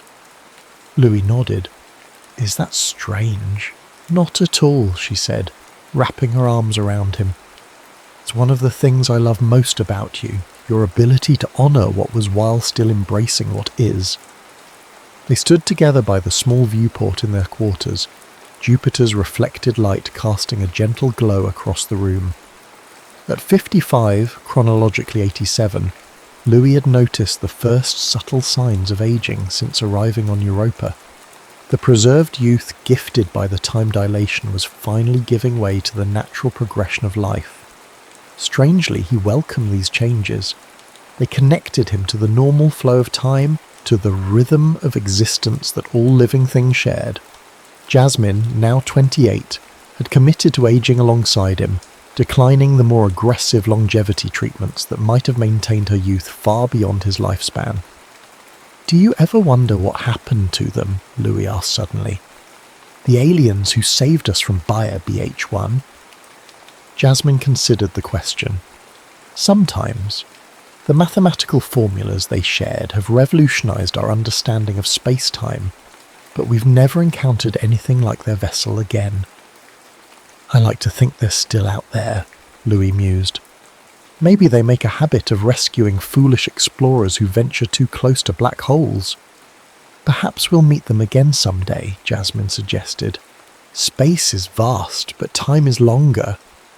"Time," Louis repeated with a soft laugh. "My old adversary and strange benefactor." They fell silent, content in each other's presence as Jupiter continued its stately progress across their window.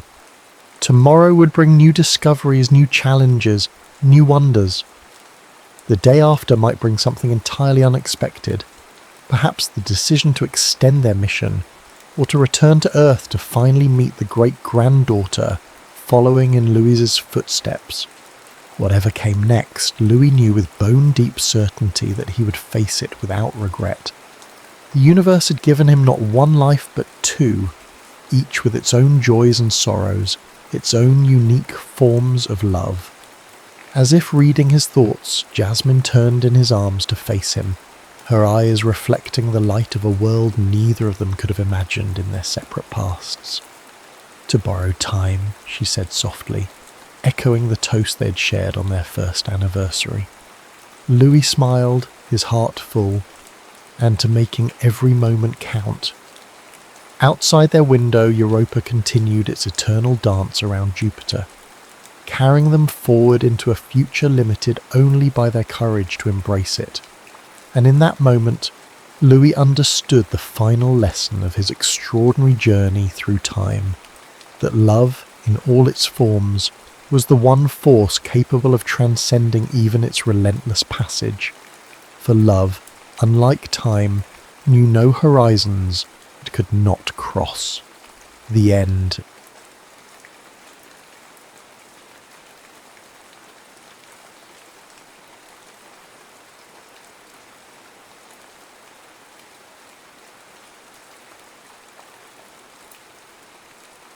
Harvey Davenport squinted against the low autumn sun as he guided his dun gelding down Silver Creek's main thoroughfare.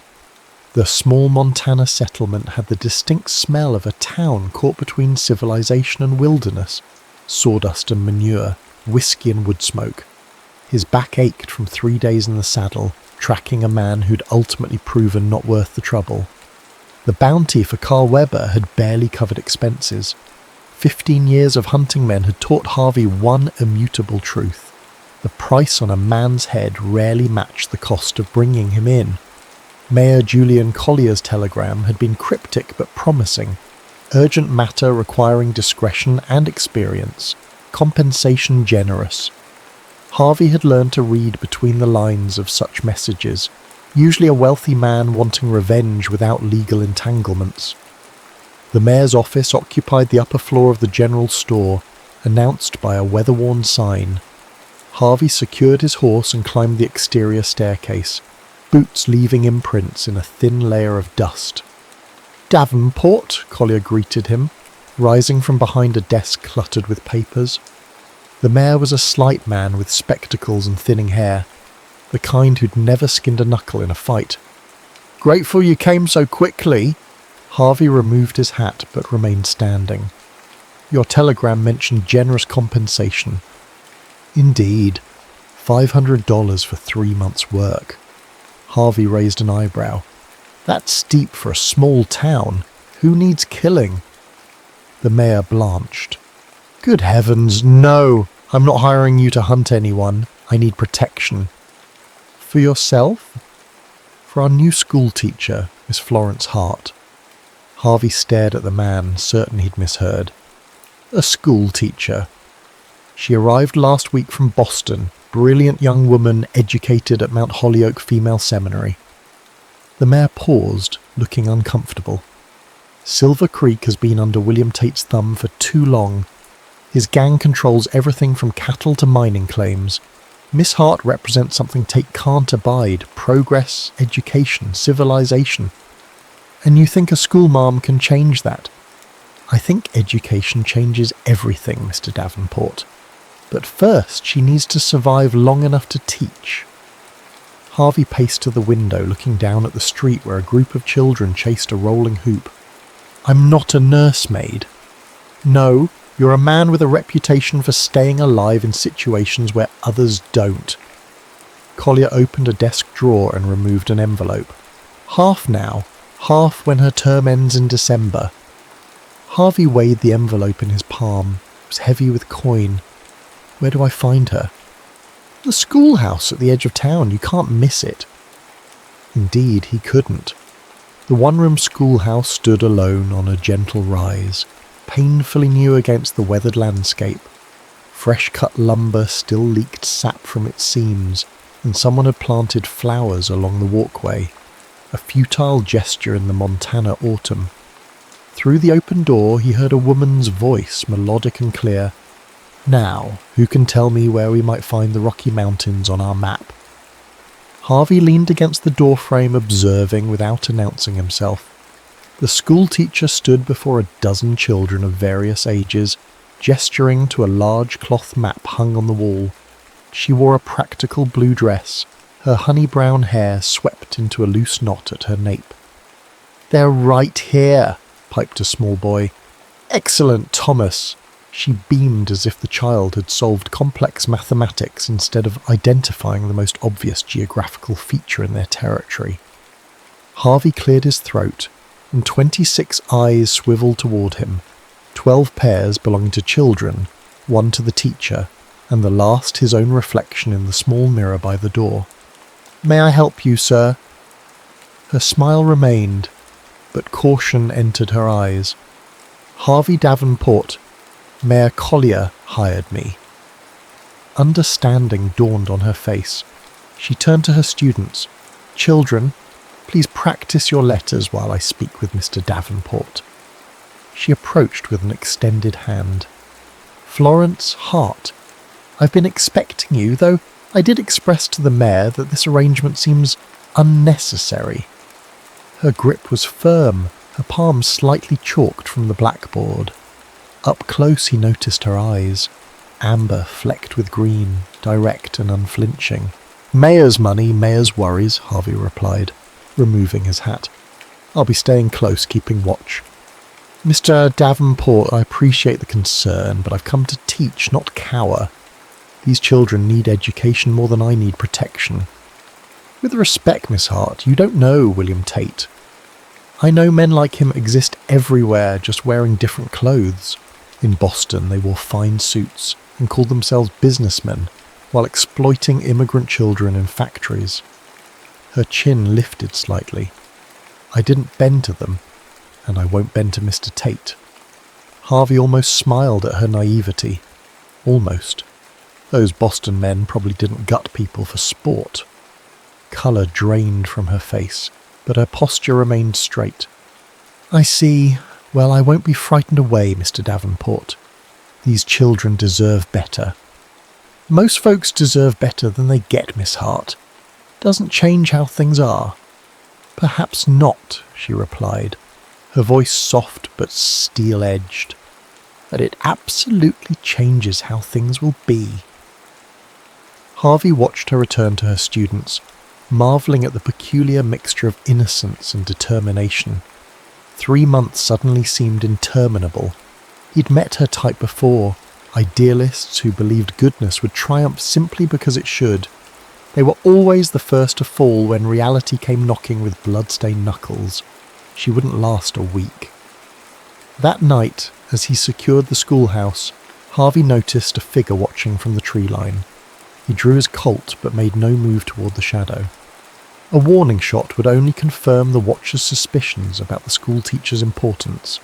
Instead, he deliberately turned his back and continued his checks, keeping the figure in his peripheral vision. The message was clear. I see you, but I'm not concerned. When he turned again, the shadow was gone. Florence's voice interrupted his thoughts. Is someone there? Jamia, she stood in the doorway of the small cabin adjacent to the schoolhouse, a shawl pulled tight around her shoulders. Just the wind, he lied. Go back inside.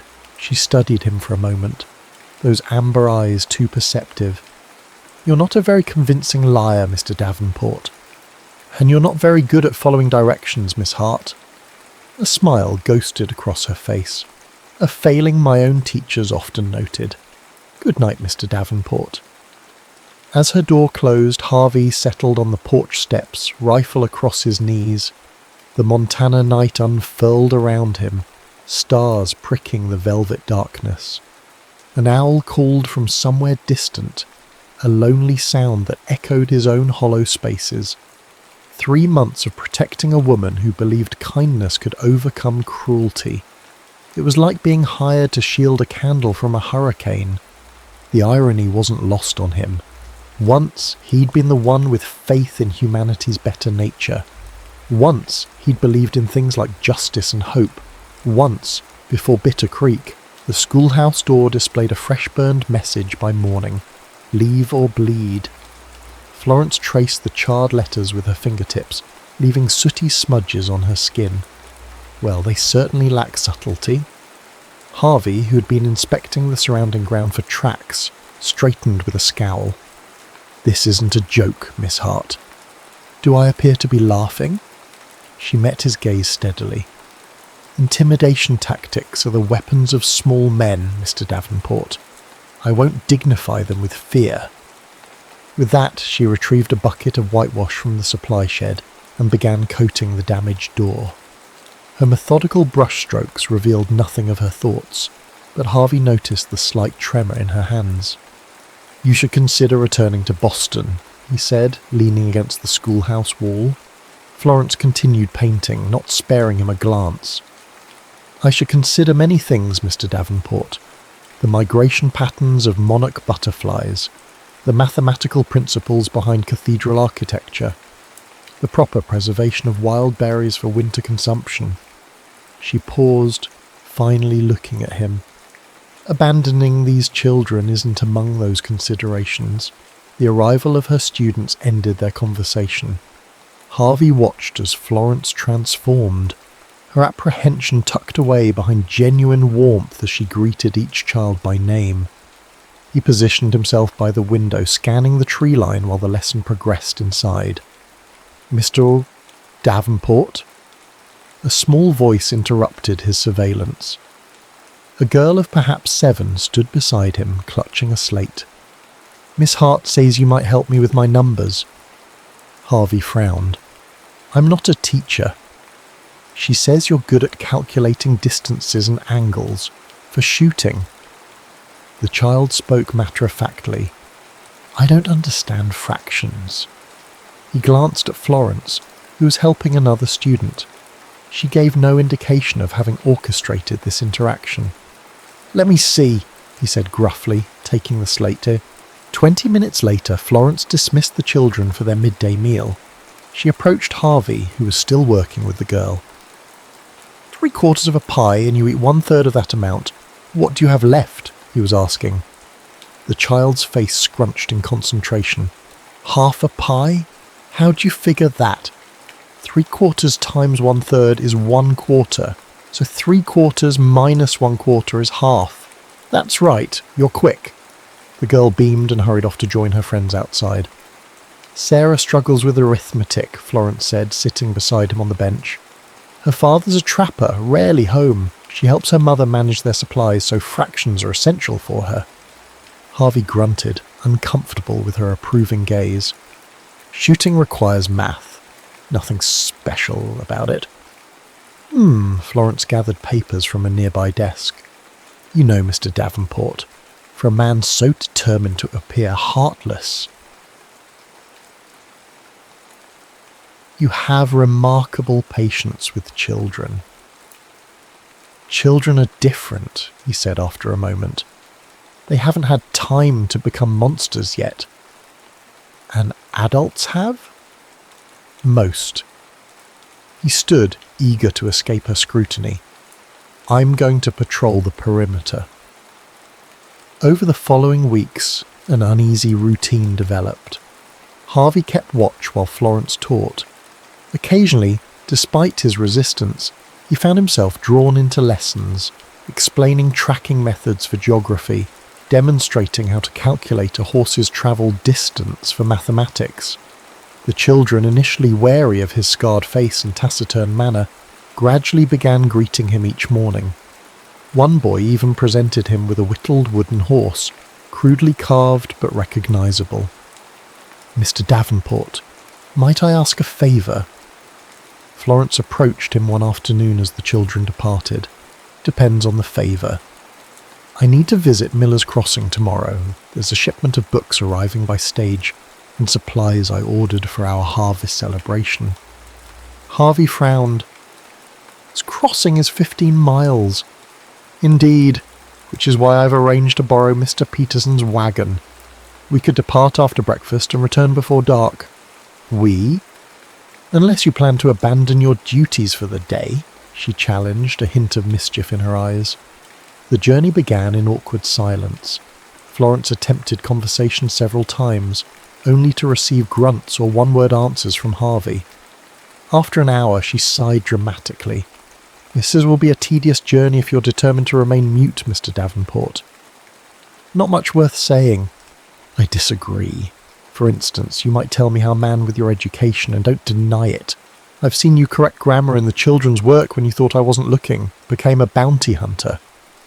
He glanced at her, surprised by her observation. Life happens. A profoundly uninformative answer. She adjusted her bonnet against the strengthening wind. Very well, I'll begin. I'm the youngest of 4 sisters. My father was a professor of literature who believed women deserved education equal to men's. My mother died when I was 12. I taught in Boston for 3 years before answering the advertisement for Silver Creek. When he remained silent, she continued undeterred. I came west because I was suffocating in Boston drawing rooms, expected to marry a banker's son who thought women should discuss nothing more substantial than fabric patterns and menu planning. Her voice softened. I wanted to build something meaningful. These children deserve futures beyond what their parents could imagine. Harvey felt a reluctant admiration for her conviction. Noble goals don't keep you alive when men like Tate decide you're inconvenient. Perhaps, but fear of dying isn't the same as living. She studied him. What are you afraid of, Mr. Davenport? The question struck too close to truths he kept buried. Before he could form a response, the sky darkened ominously. Storm's coming, he said, grateful for the diversion. We should find shelter. They barely reached the abandoned Thornton homestead before the deluge began. The small cabin's roof leaked in 3 places, but its stone hearth remained sound. Harvey built a fire while Florence arranged their supplies away from the drips.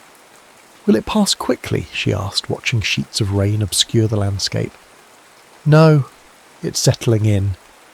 He gestured to the western horizon, where dark clouds massed like an invading army. We're staying the night. Her eyes widened. That would be inappropriate. Drowning would be fatal. Take your pick. The storm intensified as evening approached. Wind howled through the cabin's gaps, and thunder shook the timbers. They shared a simple meal of bread and jerky, the fire casting long shadows across the weathered walls. Who were you before? Florence asked suddenly. breaking their companionable silence. Harvey stared into the flames. What makes you think I was someone else? The way you speak when you forget to be coarse, the Latin phrase you used when Thomas fell last week, the books I've seen you reading when you think no one is watching. He remained silent so long she thought he wouldn't answer. I was a lawyer in St. Louis, he finally said. Had a practice with my father-in-law. You were married. Catherine, and a daughter, Emma. His voice roughened. They died at Bitter Creek. Stagecoach robbery. Florence's hand moved involuntarily toward him, but stopped short of touching. I'm so sorry. 8 years ago last spring. He prodded the fire, sending sparks upward. I tracked the men responsible. That's how I started bounty hunting. Did you find them? Eventually. The word hung between them, heavy with unspoken violence. And did it help? She asked softly. Did vengeance ease your grief?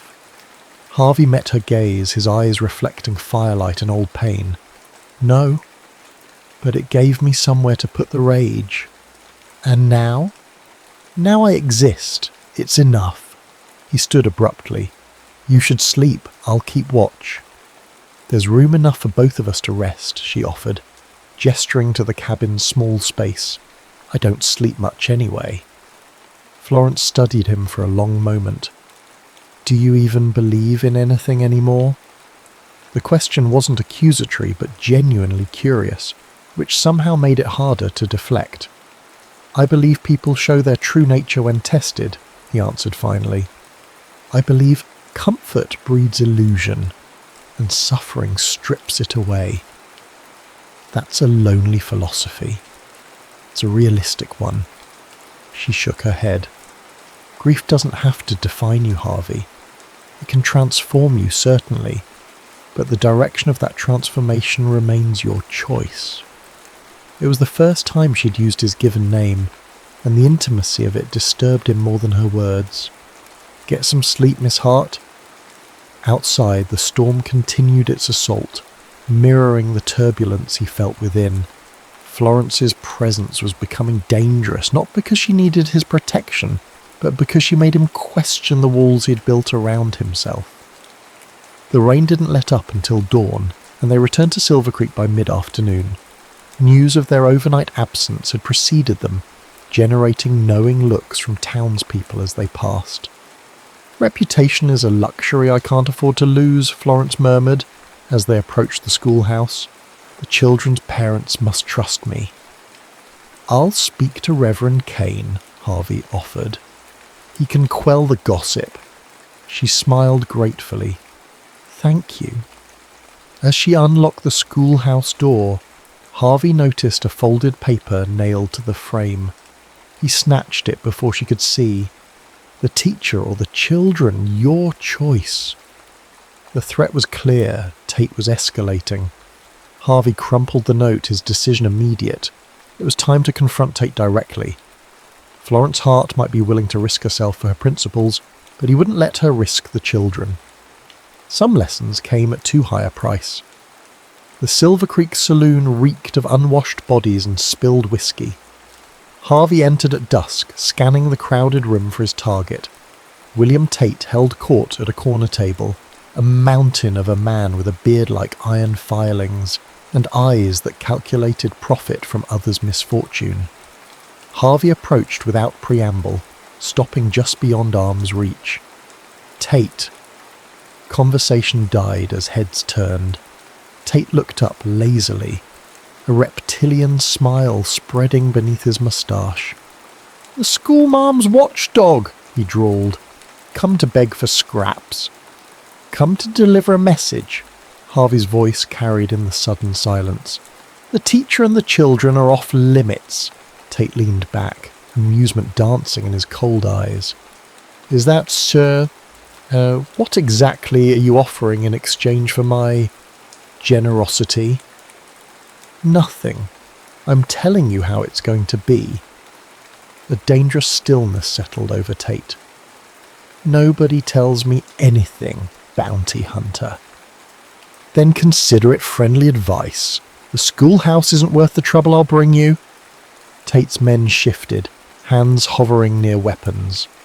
Harvey remained motionless, his calm exterior belying the calculated awareness of every potential threat in the room. You know, Tate said conversationally, I heard an interesting rumour about that pretty teacher. Seems she spent a night alone with you at the old Thornton place. He smirked. Perhaps she is not as virtuous as she pretends. Harvey's expression revealed nothing, but his voice dropped to a dangerous register. Choose your next words with extreme care. Tate stood, towering over most men in the room. Or what? You'll shoot me, in front of witnesses? He gestured expansively.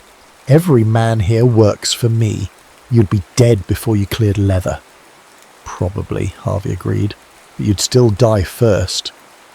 Something in Harvey's eyes, the absolute certainty of a man who'd already calculated the cost and found it acceptable, gave Tate pause. 3 days, Tate finally said. The teacher has 3 days to leave. After that, he shrugged. Well, schoolhouses burn easily. Children too. Harvey's hand moved faster than perception could track. Suddenly his knife pressed against Tate's jugular, drawing a bead of blood. Listen carefully, Harvey whispered, his mouth close to Tate's ear. I've killed men in 23 territories. I've hunted human beings like animals and ended them without losing sleep.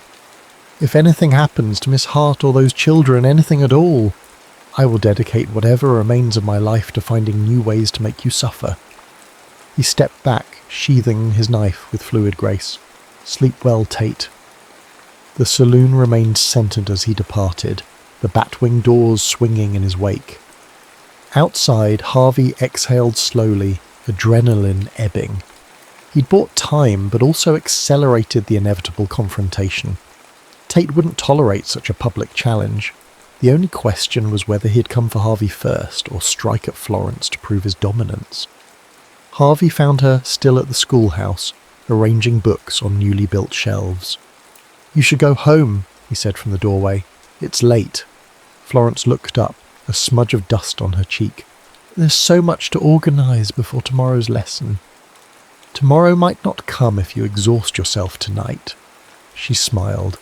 A surprisingly philosophical observation, Mr. Davenport. He didn't return her smile. I spoke with Tate. The book in her hands faltered. I see. Was it productive? No. She placed the book carefully on its shelf. What happens now? You leave. Tonight, preferably. Return to Boston. That's not happening. Harvey crossed the room in 3 strides, frustration breaking through his composure. This isn't a negotiation, Florence. Tate threatened the children explicitly.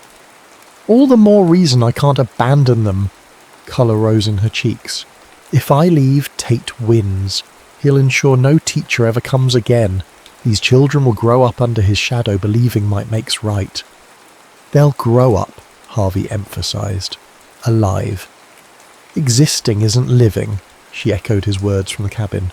You taught me that. He turned away, struggling against emotions he'd thought long buried. I can't protect everyone all the time. I'm not asking you to. Her voice softened. But I can't run from this, Harvey. I won't. The use of his given name again deliberate this time. He faced her, finding her closer than expected. The lamplight gilded her features, revealing determination alongside fear she wasn't bothering to hide. You're the most stubborn woman I've ever met, he said, the accusation lacking heat. Consider my teacher. Her smile was tentative. You're rather obstinate yourself. Something shifted between them, a recognition, a possibility. Her eyes dropped to his mouth, then back to his eyes, a question in them that stirred embers he'd thought long cold. Harvey stepped back abruptly. I'll keep watch outside tonight. Harvey, good night, Miss Hart. He escaped into the darkness, his heart pounding with emotions he couldn't afford. Attachment was weakness. Weakness got people killed. The night passed without incident. but Harvey's vigilance didn't waver. By morning, exhaustion dragged at him, yet he escorted Florence to school as usual. Children arrived, lessons proceeded. Florence taught with her characteristic enthusiasm, though Harvey noted the frequent glances she cast toward the windows. Shortly after noon, a commotion outside drew their attention. Mayor Collier hurried up the path, his face ashen. "Thomas Jenkins is missing," he announced, breathing heavily. "His mother says he never arrived at school this morning." Florence paled. "I marked him absent. I assumed he was ill. His mother sent him with his lunch pail at 8 o'clock. Collier's eyes shifted to Harvey. "She found this nailed to their door an hour ago." The note contained a single sentence. "Education has its price." "Tate," Harvey growled. Florence pressed a hand to her mouth. "This is because of me." "No," Harvey countered firmly. "This is because Tate is a monster who uses children as pawns. Gather the other students and take them to the church. Stay with Reverend Kane until I return." "Where are you going?" Collier asked. "To find Thomas." Florence caught his arm. "Harvey, Tate wants you to come after him. It's a trap." "I know." He gently removed her hand. "But Thomas is still alive. Tate wants leverage, not a body." "Let me come with you," she pleaded. "I'm the one he wants to intimidate." "Absolutely not." His tone brooked no argument. "Your job is to protect the other children. Mine is to bring Thomas back." Her amber eyes shimmered with unshed tears. "Promise me you'll be careful." "I'm always careful." The lie came easily. Harvey tracked Tate's men to an abandoned silver mine 3 miles outside town. The entrance was poorly guarded, an intentional invitation. He dispatched the sentries silently, using the hilt of his knife rather than the blade. This wasn't about killing, it was about the boy. The mineshaft descended into darkness, the air growing damp and cold as he ventured deeper. Voices echoed from a side chamber, including a child's frightened sob. Harvey assessed his options. 5 men, based on the voices, 1 terrified boy, a confined space with limited visibility. The odds were poor, but he'd faced worse. He removed his boots, setting them aside to enable silent movement on the rocky floor. Then he drew his revolver, checked the loads, and slipped into the shadows. The first man fell to a blow to the base of his skull. The second turned at the sound of his companion collapsing and received Harvey's fist to his throat. Both would live, but neither would participate further. 3 remaining. In the chamber ahead, lantern light spilled across a macabre tableau. Thomas sat bound to a chair, tears streaking his dirty face. Tate himself lounged nearby, watching, as one of his men played with a knife, deliberately frightening the boy. "Thought you'd come alone," Tate called out, not bothering to look toward the entrance where Harvey stood. "Predictable. Let the boy go, Tate. Your quarrel's with me. My quarrel's with anyone who challenges my authority in Silver Creek." Tate finally turned, his eyes glinting in the lantern light. The school teacher refuses to leave. Perhaps seeing what happened to her favourite pupil will change her mind. Thomas whimpered as the knife-wielding man drew the blade across the boy's cheek, not cutting, but threatening. "Last chance," Harvey warned, his gun trained on Tate. "You won't risk hitting the boy," Tate smirked, "and my men have clear shots at you." Harvey smiled thinly. "Who said anything about shooting?" He kicked the lantern, plunging the chamber into darkness. Gunfire erupted immediately, bullets striking stone as Harvey dropped to the ground. He crawled forward, guided by Thomas's terrified cries, and reached the boy's chair. "It's Mr. Davenport," he whispered, cutting the ropes. "Stay down." A bullet grazed his shoulder as he shielded the child with his body. Harvey returned fire, aiming at the muzzle flashes. A scream confirmed at least 1 hit. "Can't hide forever, Davenport," Tate's voice echoed. "Don't need forever." Harvey guided Thomas toward the entrance. "Just long enough." Another shot rang out. Pain exploded in Harvey's side as the bullet found flesh.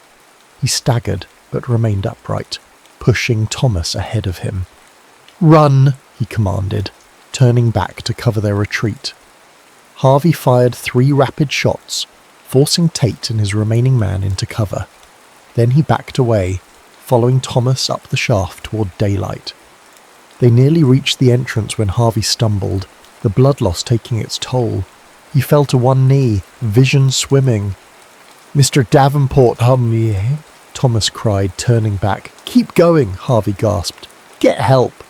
The boy hesitated, then bolted for the entrance. Footsteps approached from behind, Tate coming to finish what he'd started. Harvey summoned his remaining strength and turned, gun raised. Tate emerged from the shadows, his own weapon levelled. "Should have minded your own business, bounty hunter." "The children are my business now," Harvey replied, his finger tightening on the trigger. 2 shots thundered in the narrow passage. Harvey felt the impact like a mule kick to his chest. He slumped against the wall, watching with detached fascination as Tate collapsed, a crimson stain spreading across his shirt. Darkness crept into the edges of Harvey's vision. His last conscious thought was of Florence, her amber eyes, her stubborn hope, her belief that even the most bitter soul could find redemption. He hoped she was right. Harvey dreamed of Bitter Creek, not the blood and gunfire that haunted his usual nightmares, but the moments before, Catherine's laugh as she tucked a flower behind Emma's ear, his daughter's gap-toothed smile when she spotted him waiting by the stagecoach. "They're beautiful," a voice said, not from the dream but somewhere beyond it. Harvey struggled toward consciousness, fighting through layers of pain. He opened his eyes to find Florence beside his bed, her fingers gently intertwined with his. "Catherine and Emma," he rasped, his throat desert dry. "You were in my dream." She reached for a water glass. "You spoke their names." Supporting his head, she helped him drink. "Dr. Whitman wasn't sure you'd wake up." Memory returned in jagged pieces. The mine, gunfire, Tate. "Thomas? Safe?" Her smile trembled. "You saved him, Harvey. He hasn't stopped telling everyone how you fought off 100 outlaws in the dark." Harvey tried to sit up and immediately regretted it. Pain lanced through his chest and side, stealing his breath. "Don't," Florence pressed him back gently. "The bullet missed your heart by less than an inch. You've been unconscious for 3 days." "Tate?" "Dead." Her expression held no joy in the news, only tired relief. His remaining men fled Silver Creek afterward. The town is organising a proper sheriff's office now that his shadow is lifted. Harvey's eyes travelled past her to the unfamiliar room. "Where am I?" "My home." At his questioning look, she continued. "The doctor's office was unsuitable for extended recovery, and the hotel is too noisy. I have the spare room, so—" She shrugged, a faint blush colouring her cheeks. "Your reputation is the least of my concerns." Her tone brooked no argument. "Reverend Kane visits daily to check on you, which provides sufficient propriety to satisfy the gossips." Harvey managed a weak smile. "You've thought of everything." "Not everything." Her expression grew serious. "I never considered you might die protecting us. That possibility," her voice faltered. It wasn't acceptable. Something in her gaze, vulnerability mixed with fierce determination, stirred emotions he'd kept buried for years. Harvey looked away, uncomfortable with their intensity. "It's my job," he said gruffly. "Is it?" Florence challenged softly. "Mayor Collier hired you to watch over me, not to confront Tate alone or risk your life for Thomas." When he didn't respond, she continued. "You pretend to be untouched by what happens around you, Harvey Davenport, but your actions reveal a different truth." "Don't make me into something I'm not," he muttered. I'm not a hero. I never said you were. Her fingers tightened around his. Heroes exist in storybooks, Harvey. I'm talking about a man who couldn't walk away when a child was in danger, even when it would have been easier, safer. I've walked away from plenty. Perhaps, she acknowledged, but not this time, not from us. The word hung between them. Us, small but significant. Harvey found himself unable to deny its truth. Somewhere between reluctant protection and genuine care, these people had become his responsibility, his choice. You should rest, Florence said, rising. The children made you cards. I'll bring them later. As she reached the door, Harvey called out, Florence. She turned, silhouetted in the doorframe. Thank you, he said simply. Her smile was radiant. You're welcome. Recovery was neither quick nor painless. Harvey chafed at confinement, his restless nature ill-suited to invalidism. Florence proved both a gentle nurse and an implacable warden, insisting he follow Dr. Whitman's instructions to the letter. The children visited daily, bringing drawings, wildflowers, and endless questions about his adventures. Harvey found himself sharing carefully edited stories from his travels, omitting the violence but preserving the wonder of distant mountains and prairie vastness. You're good with them, Florence observed one evening, after shooing away the last persistent visitor. They adore you. Harvey, now able to sit in a chair by the window, watched a hawk circle above the distant hills. Children are easy. They haven't learned to hide their feelings yet. Unlike certain adults I know, she settled across from him, her hands busy with mending. Dr. Whitman says you can return to light duties next week. Something twisted in Harvey's chest that had nothing to do with his healing wound. I suppose Mayor Collier will be reducing my wages, given the threats eliminated. Florence's needle paused mid-stitch. Actually, the town council voted to maintain your position through winter. A security for the school. That seems unnecessary now.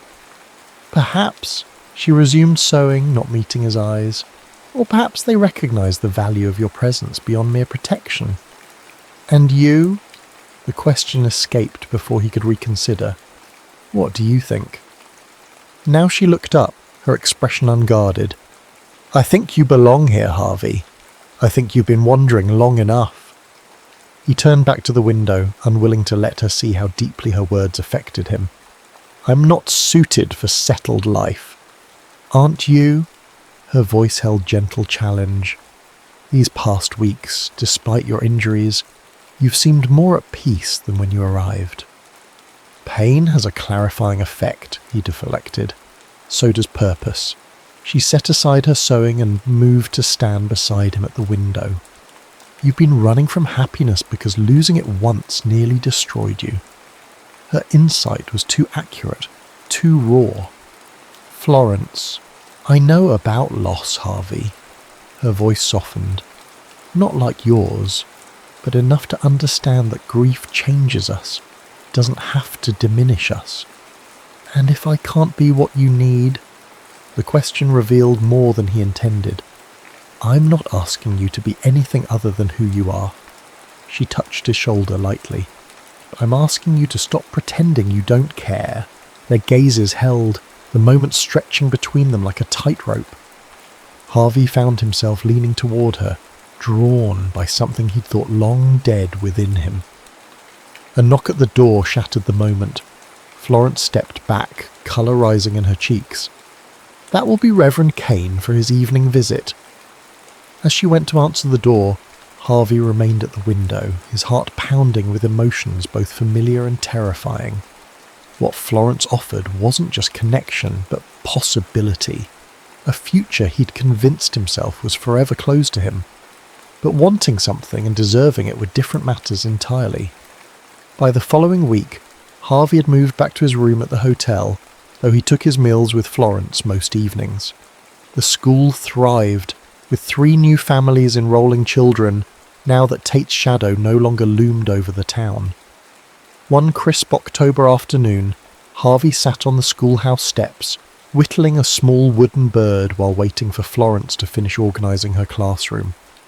The scent of approaching snow hung in the air, a promise of winter's imminent arrival.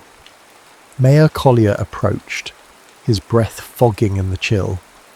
"Davenport, good to see you on your feet." Harvey nodded acknowledgement. "Something I can help you with, Mayor?" "Actually, yes." Collier looked uncharacteristically hesitant. "The town council met yesterday. We'd like to offer you a position. I'm already employed until December. This would be permanent. Silver Creek needs a sheriff, someone who can maintain order without..." He adjusted his spectacles. "Without Tate's methods." Harvey stared at the man. "I'm a bounty hunter, not a peacekeeper." "You've been more than that these past months." Collier gestured toward the schoolhouse. "What you did for Thomas, for all the children. That's the kind of law this town needs. Firm, but just." "I'm not staying in Silver Creek." "Aren't you?" Collier's gaze was knowing.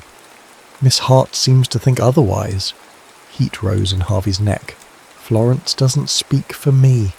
"Perhaps not," the mayor conceded. "And she sees what the rest of us do. A man who's found something worth protecting." He placed a sheriff's badge on the step beside Harvey. "Think about it." As Collier departed, Florence emerged from the schoolhouse. "Was that the mayor I heard?" Harvey pocketed the badge before she could see it. "Just checking on my recovery." Her smile suggested she didn't quite believe him. "I was thinking we might visit that new photographer in Miller's Crossing this weekend. The children have been asking for a class portrait before winter sets in." "Makes sense," Harvey agreed, his mind still caught on Collier's offer. Sheriff of Silver Creek. The idea was simultaneously absurd and compelling. "You seem distracted," Florence observed, sitting beside him. "Just thinking about winter," he half lied. "Stage routes get unpredictable once the snow falls." Understanding dawned in her eyes. "You're considering leaving?"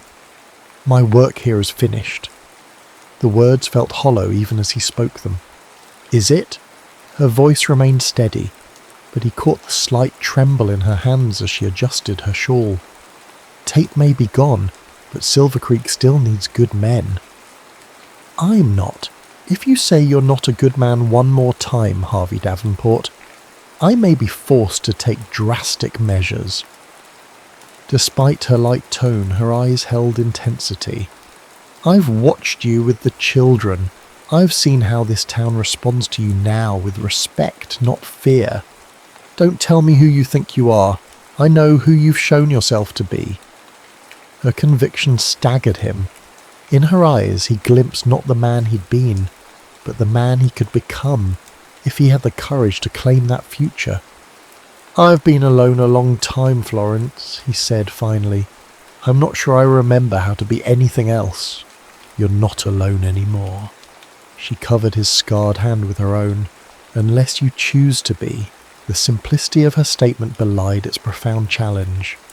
Harvey looked down at their joined hands, hers smooth from chalk and books, his rough from years of hard living. Different paths that had somehow converged in this unlikely place. "I don't want to fail you," he admitted quietly. "Then don't." She smiled. "I'm not asking for guarantees, Harvey. Love isn't about certainties. It's about choosing each other every day, even when it's difficult. Especially then." The word hung between them. Love, neither questioned nor explained. Harvey felt something long dormant unfurl within him, fragile as a spring leaf but undeniably alive. Slowly, deliberately, he leaned forward and kissed her.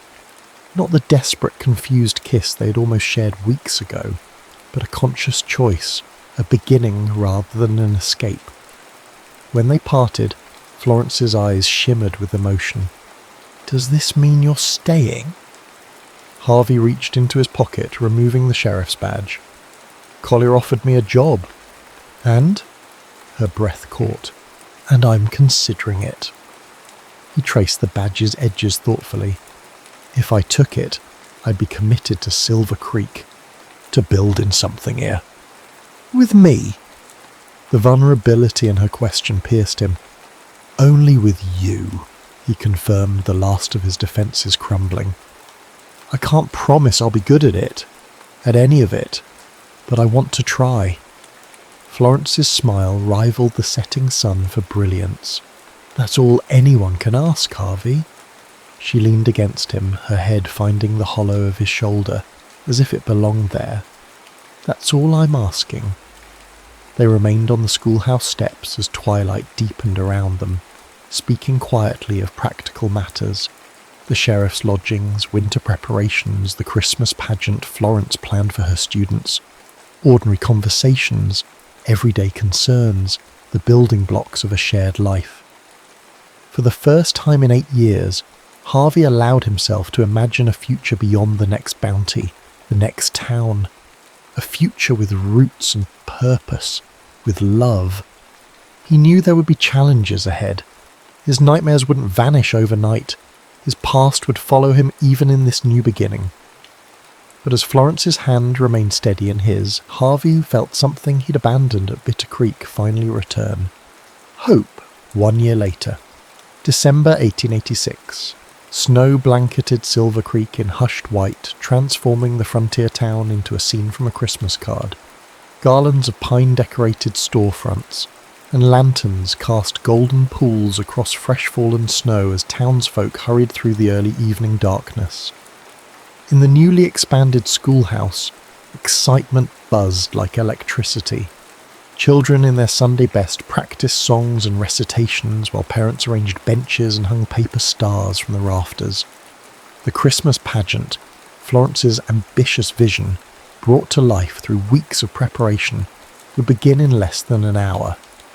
Sheriff Harvey Davenport leaned against the back wall, watching the controlled chaos with amused tolerance. His silver badge caught the lamplight as he absently fingered the small box in his pocket for perhaps the 20th time that evening. "Nervous, Sheriff?" Reverend Kane asked, appearing beside him with 2 steaming cups. He offered one to Harvey. "Cider, Mrs. Peterson's special recipe." "Appreciate it." Harvey accepted the drink. "And I'm not nervous." The Reverend's knowing smile suggested otherwise. "Of course not. I imagine proposing marriage is routine for a man who's faced down outlaws." Harvey nearly choked on his cider. "Who told you?" "No one needed to tell me," Kane chuckled. "You've been carrying that ring box for 3 days, checking your pocket every few minutes like it might sprout legs and run away." Harvey sighed. Small towns and their observant residents would be the death of him. "I was waiting for the right moment. After tonight's pageant would be ideal," Kane suggested. "When she's flush with success and surrounded by the community you've both helped build." He patted Harvey's shoulder. "She'll say yes, you know."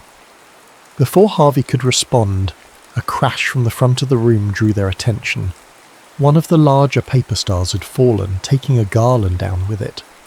Florence hurried to address the minor disaster, her green dress swirling around her ankles as she directed repairs with a characteristic efficiency. She caught Harvey watching and flashed him a smile that still, after a year, sent heat through his chest. He raised his cup in silent salute, marvelling at how completely she'd transformed not just the school, but the entire town. And him most of all. The past year had brought changes neither could have predicted that autumn day on the schoolhouse steps. Harvey's transition from bounty hunter to sheriff had raised eyebrows initially, but his fair-minded approach to law enforcement gradually won respect. He worked with neighbouring towns to establish regular patrols, making the stage routes safer for travellers and commerce alike. Florence's school flourished, expanding to 2 rooms with the addition of Miss Collins, a young teacher from Denver who shared Florence's progressive ideas about education. Together they'd established Silver Creek's first lending library, operating from a corner of the general store until a proper building could be constructed. Their courtship had progressed with a blend of public propriety and private intensity that still made Harvey's collar feel tight when he thought about it. Florence, to his continual amazement, loved him not despite his scars, both visible and hidden, but as an integral part of who he was. She never flinched from his darkest memories, never pretended his past hadn't shaped him. In return, he supported her ambitions without reservation, even when they challenged convention. When she proposed evening classes for adults who wished to improve their reading, Harvey was the first to volunteer his time. When she advocated for women's suffrage at a town meeting, he stood beside her, silently daring anyone to object. They balanced each other, her optimism tempering his pragmatism, his caution anchoring her idealism. They argued, certainly. Florence remained stubbornly idealistic about human nature, while Harvey's ingrained suspicions sometimes proved difficult to overcome, but they always found their way back to common ground, stronger for the journey. Sheriff Scoria.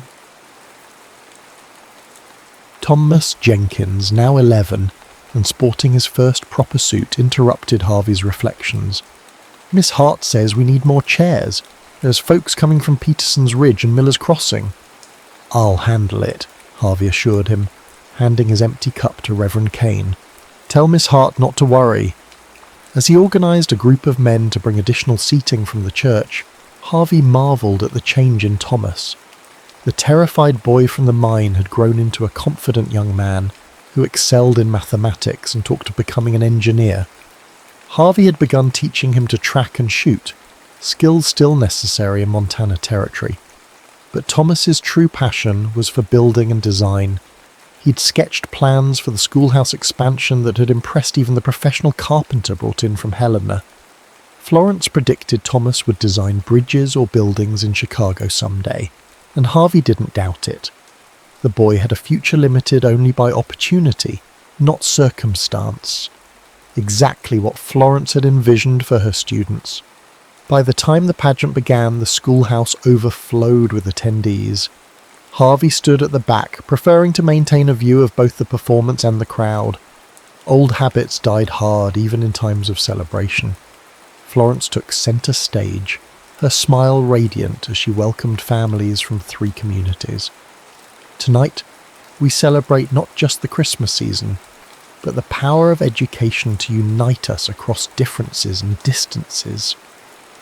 As she spoke, Harvey surveyed the audience. Ranchers sat alongside shopkeepers.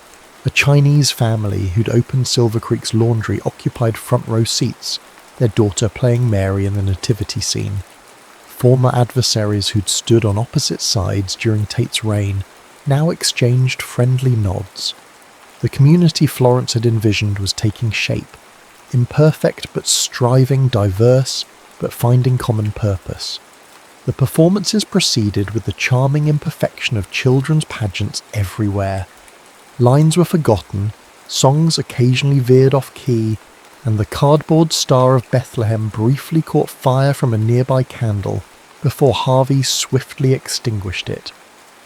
Throughout it all, Florence beamed with pride at her students, meeting Harvey's gaze occasionally with looks that spoke volumes.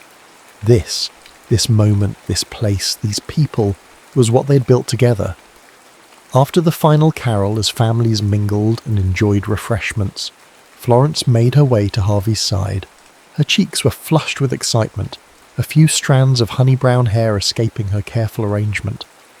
"Was it wonderful?" she asked, slipping her hand into his. "Tell me honestly." "It were perfect," he assured her, and meant it. "You've accomplished something remarkable here, Florence." She squeezed his hand. "We have. I couldn't have done any of this without you." "I think you underestimate yourself." He guided her toward the door. "Take a walk with me? I need some air." Outside, the night had turned crisp and clear, stars pricking the velvet darkness above freshly fallen snow. Their breath formed clouds in the still air as they followed the path toward the small gazebo the town had built in the square that summer. "You're awfully quiet," Florence observed as they reached the shelter. "Is something troubling you?" Harvey shook his head, gathering his thoughts. He'd never been particularly eloquent, but she deserved better than stumbling words for what he needed to say. "I've been thinking about promises," he began, turning to face her. about the ones we make to others and the ones we make to ourselves.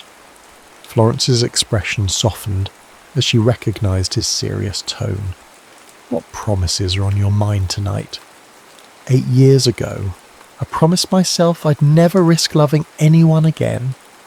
He took both her hands in his. It seemed safer. For me. For them.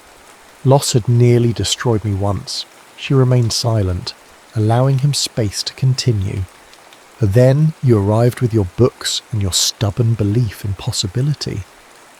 A smile tugged at his mouth. You challenged everything I thought I knew about myself. I simply saw what was already there, she murmured. Harvey shook his head.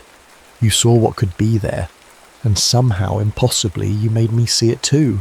He released one of her hands to reach into his pocket, withdrawing the small box that had been his constant companion for days. Florence's eyes widened as understanding dawned. I can't promise that loving me will always be easy, Harvey said, opening the box to reveal a modest diamond set in silver.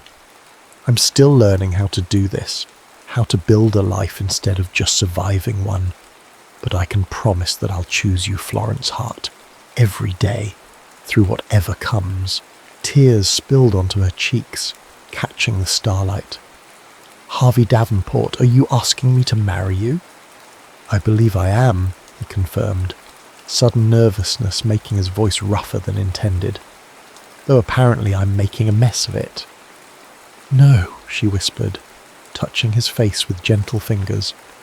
You're doing it perfectly. Is that a yes? Her laugh was like music in the winter stillness. Yes, absolutely, unreservedly yes. Harvey slipped the ring onto her finger, his hand steadier than he'd expected. Then he drew her close, sealing their promise with a kiss that spoke of journeys ended and journeys yet to begin. When they parted, Florence's eyes reflected both joy and mischief. I suppose this means I'll have to become respectable Mrs. Davenport, the sheriff's wife.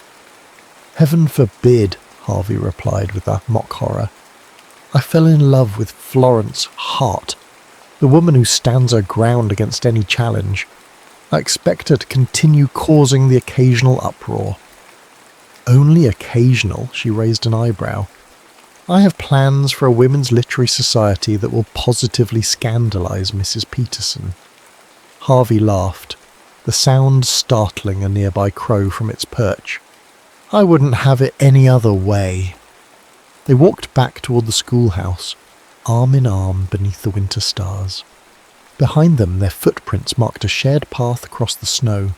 2 trails converged into one, stretching toward the future they would build together. In the distance, Silverware Creek's lights welcomed them home. Not the home Harvey had lost, but the one he'd found when he least expected it. Not the life he'd planned, but the one that had found him anyway. As they reached the schoolhouse steps, Florence paused, looking up at him with quiet wonder. Are you happy, Harvey? Truly. He considered the question with the honesty they'd always shared.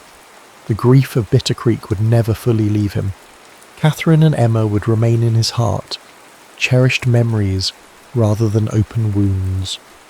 But alongside that old sorrow now lived joy, purpose and love, a fullness he'd thought forever beyond his reach.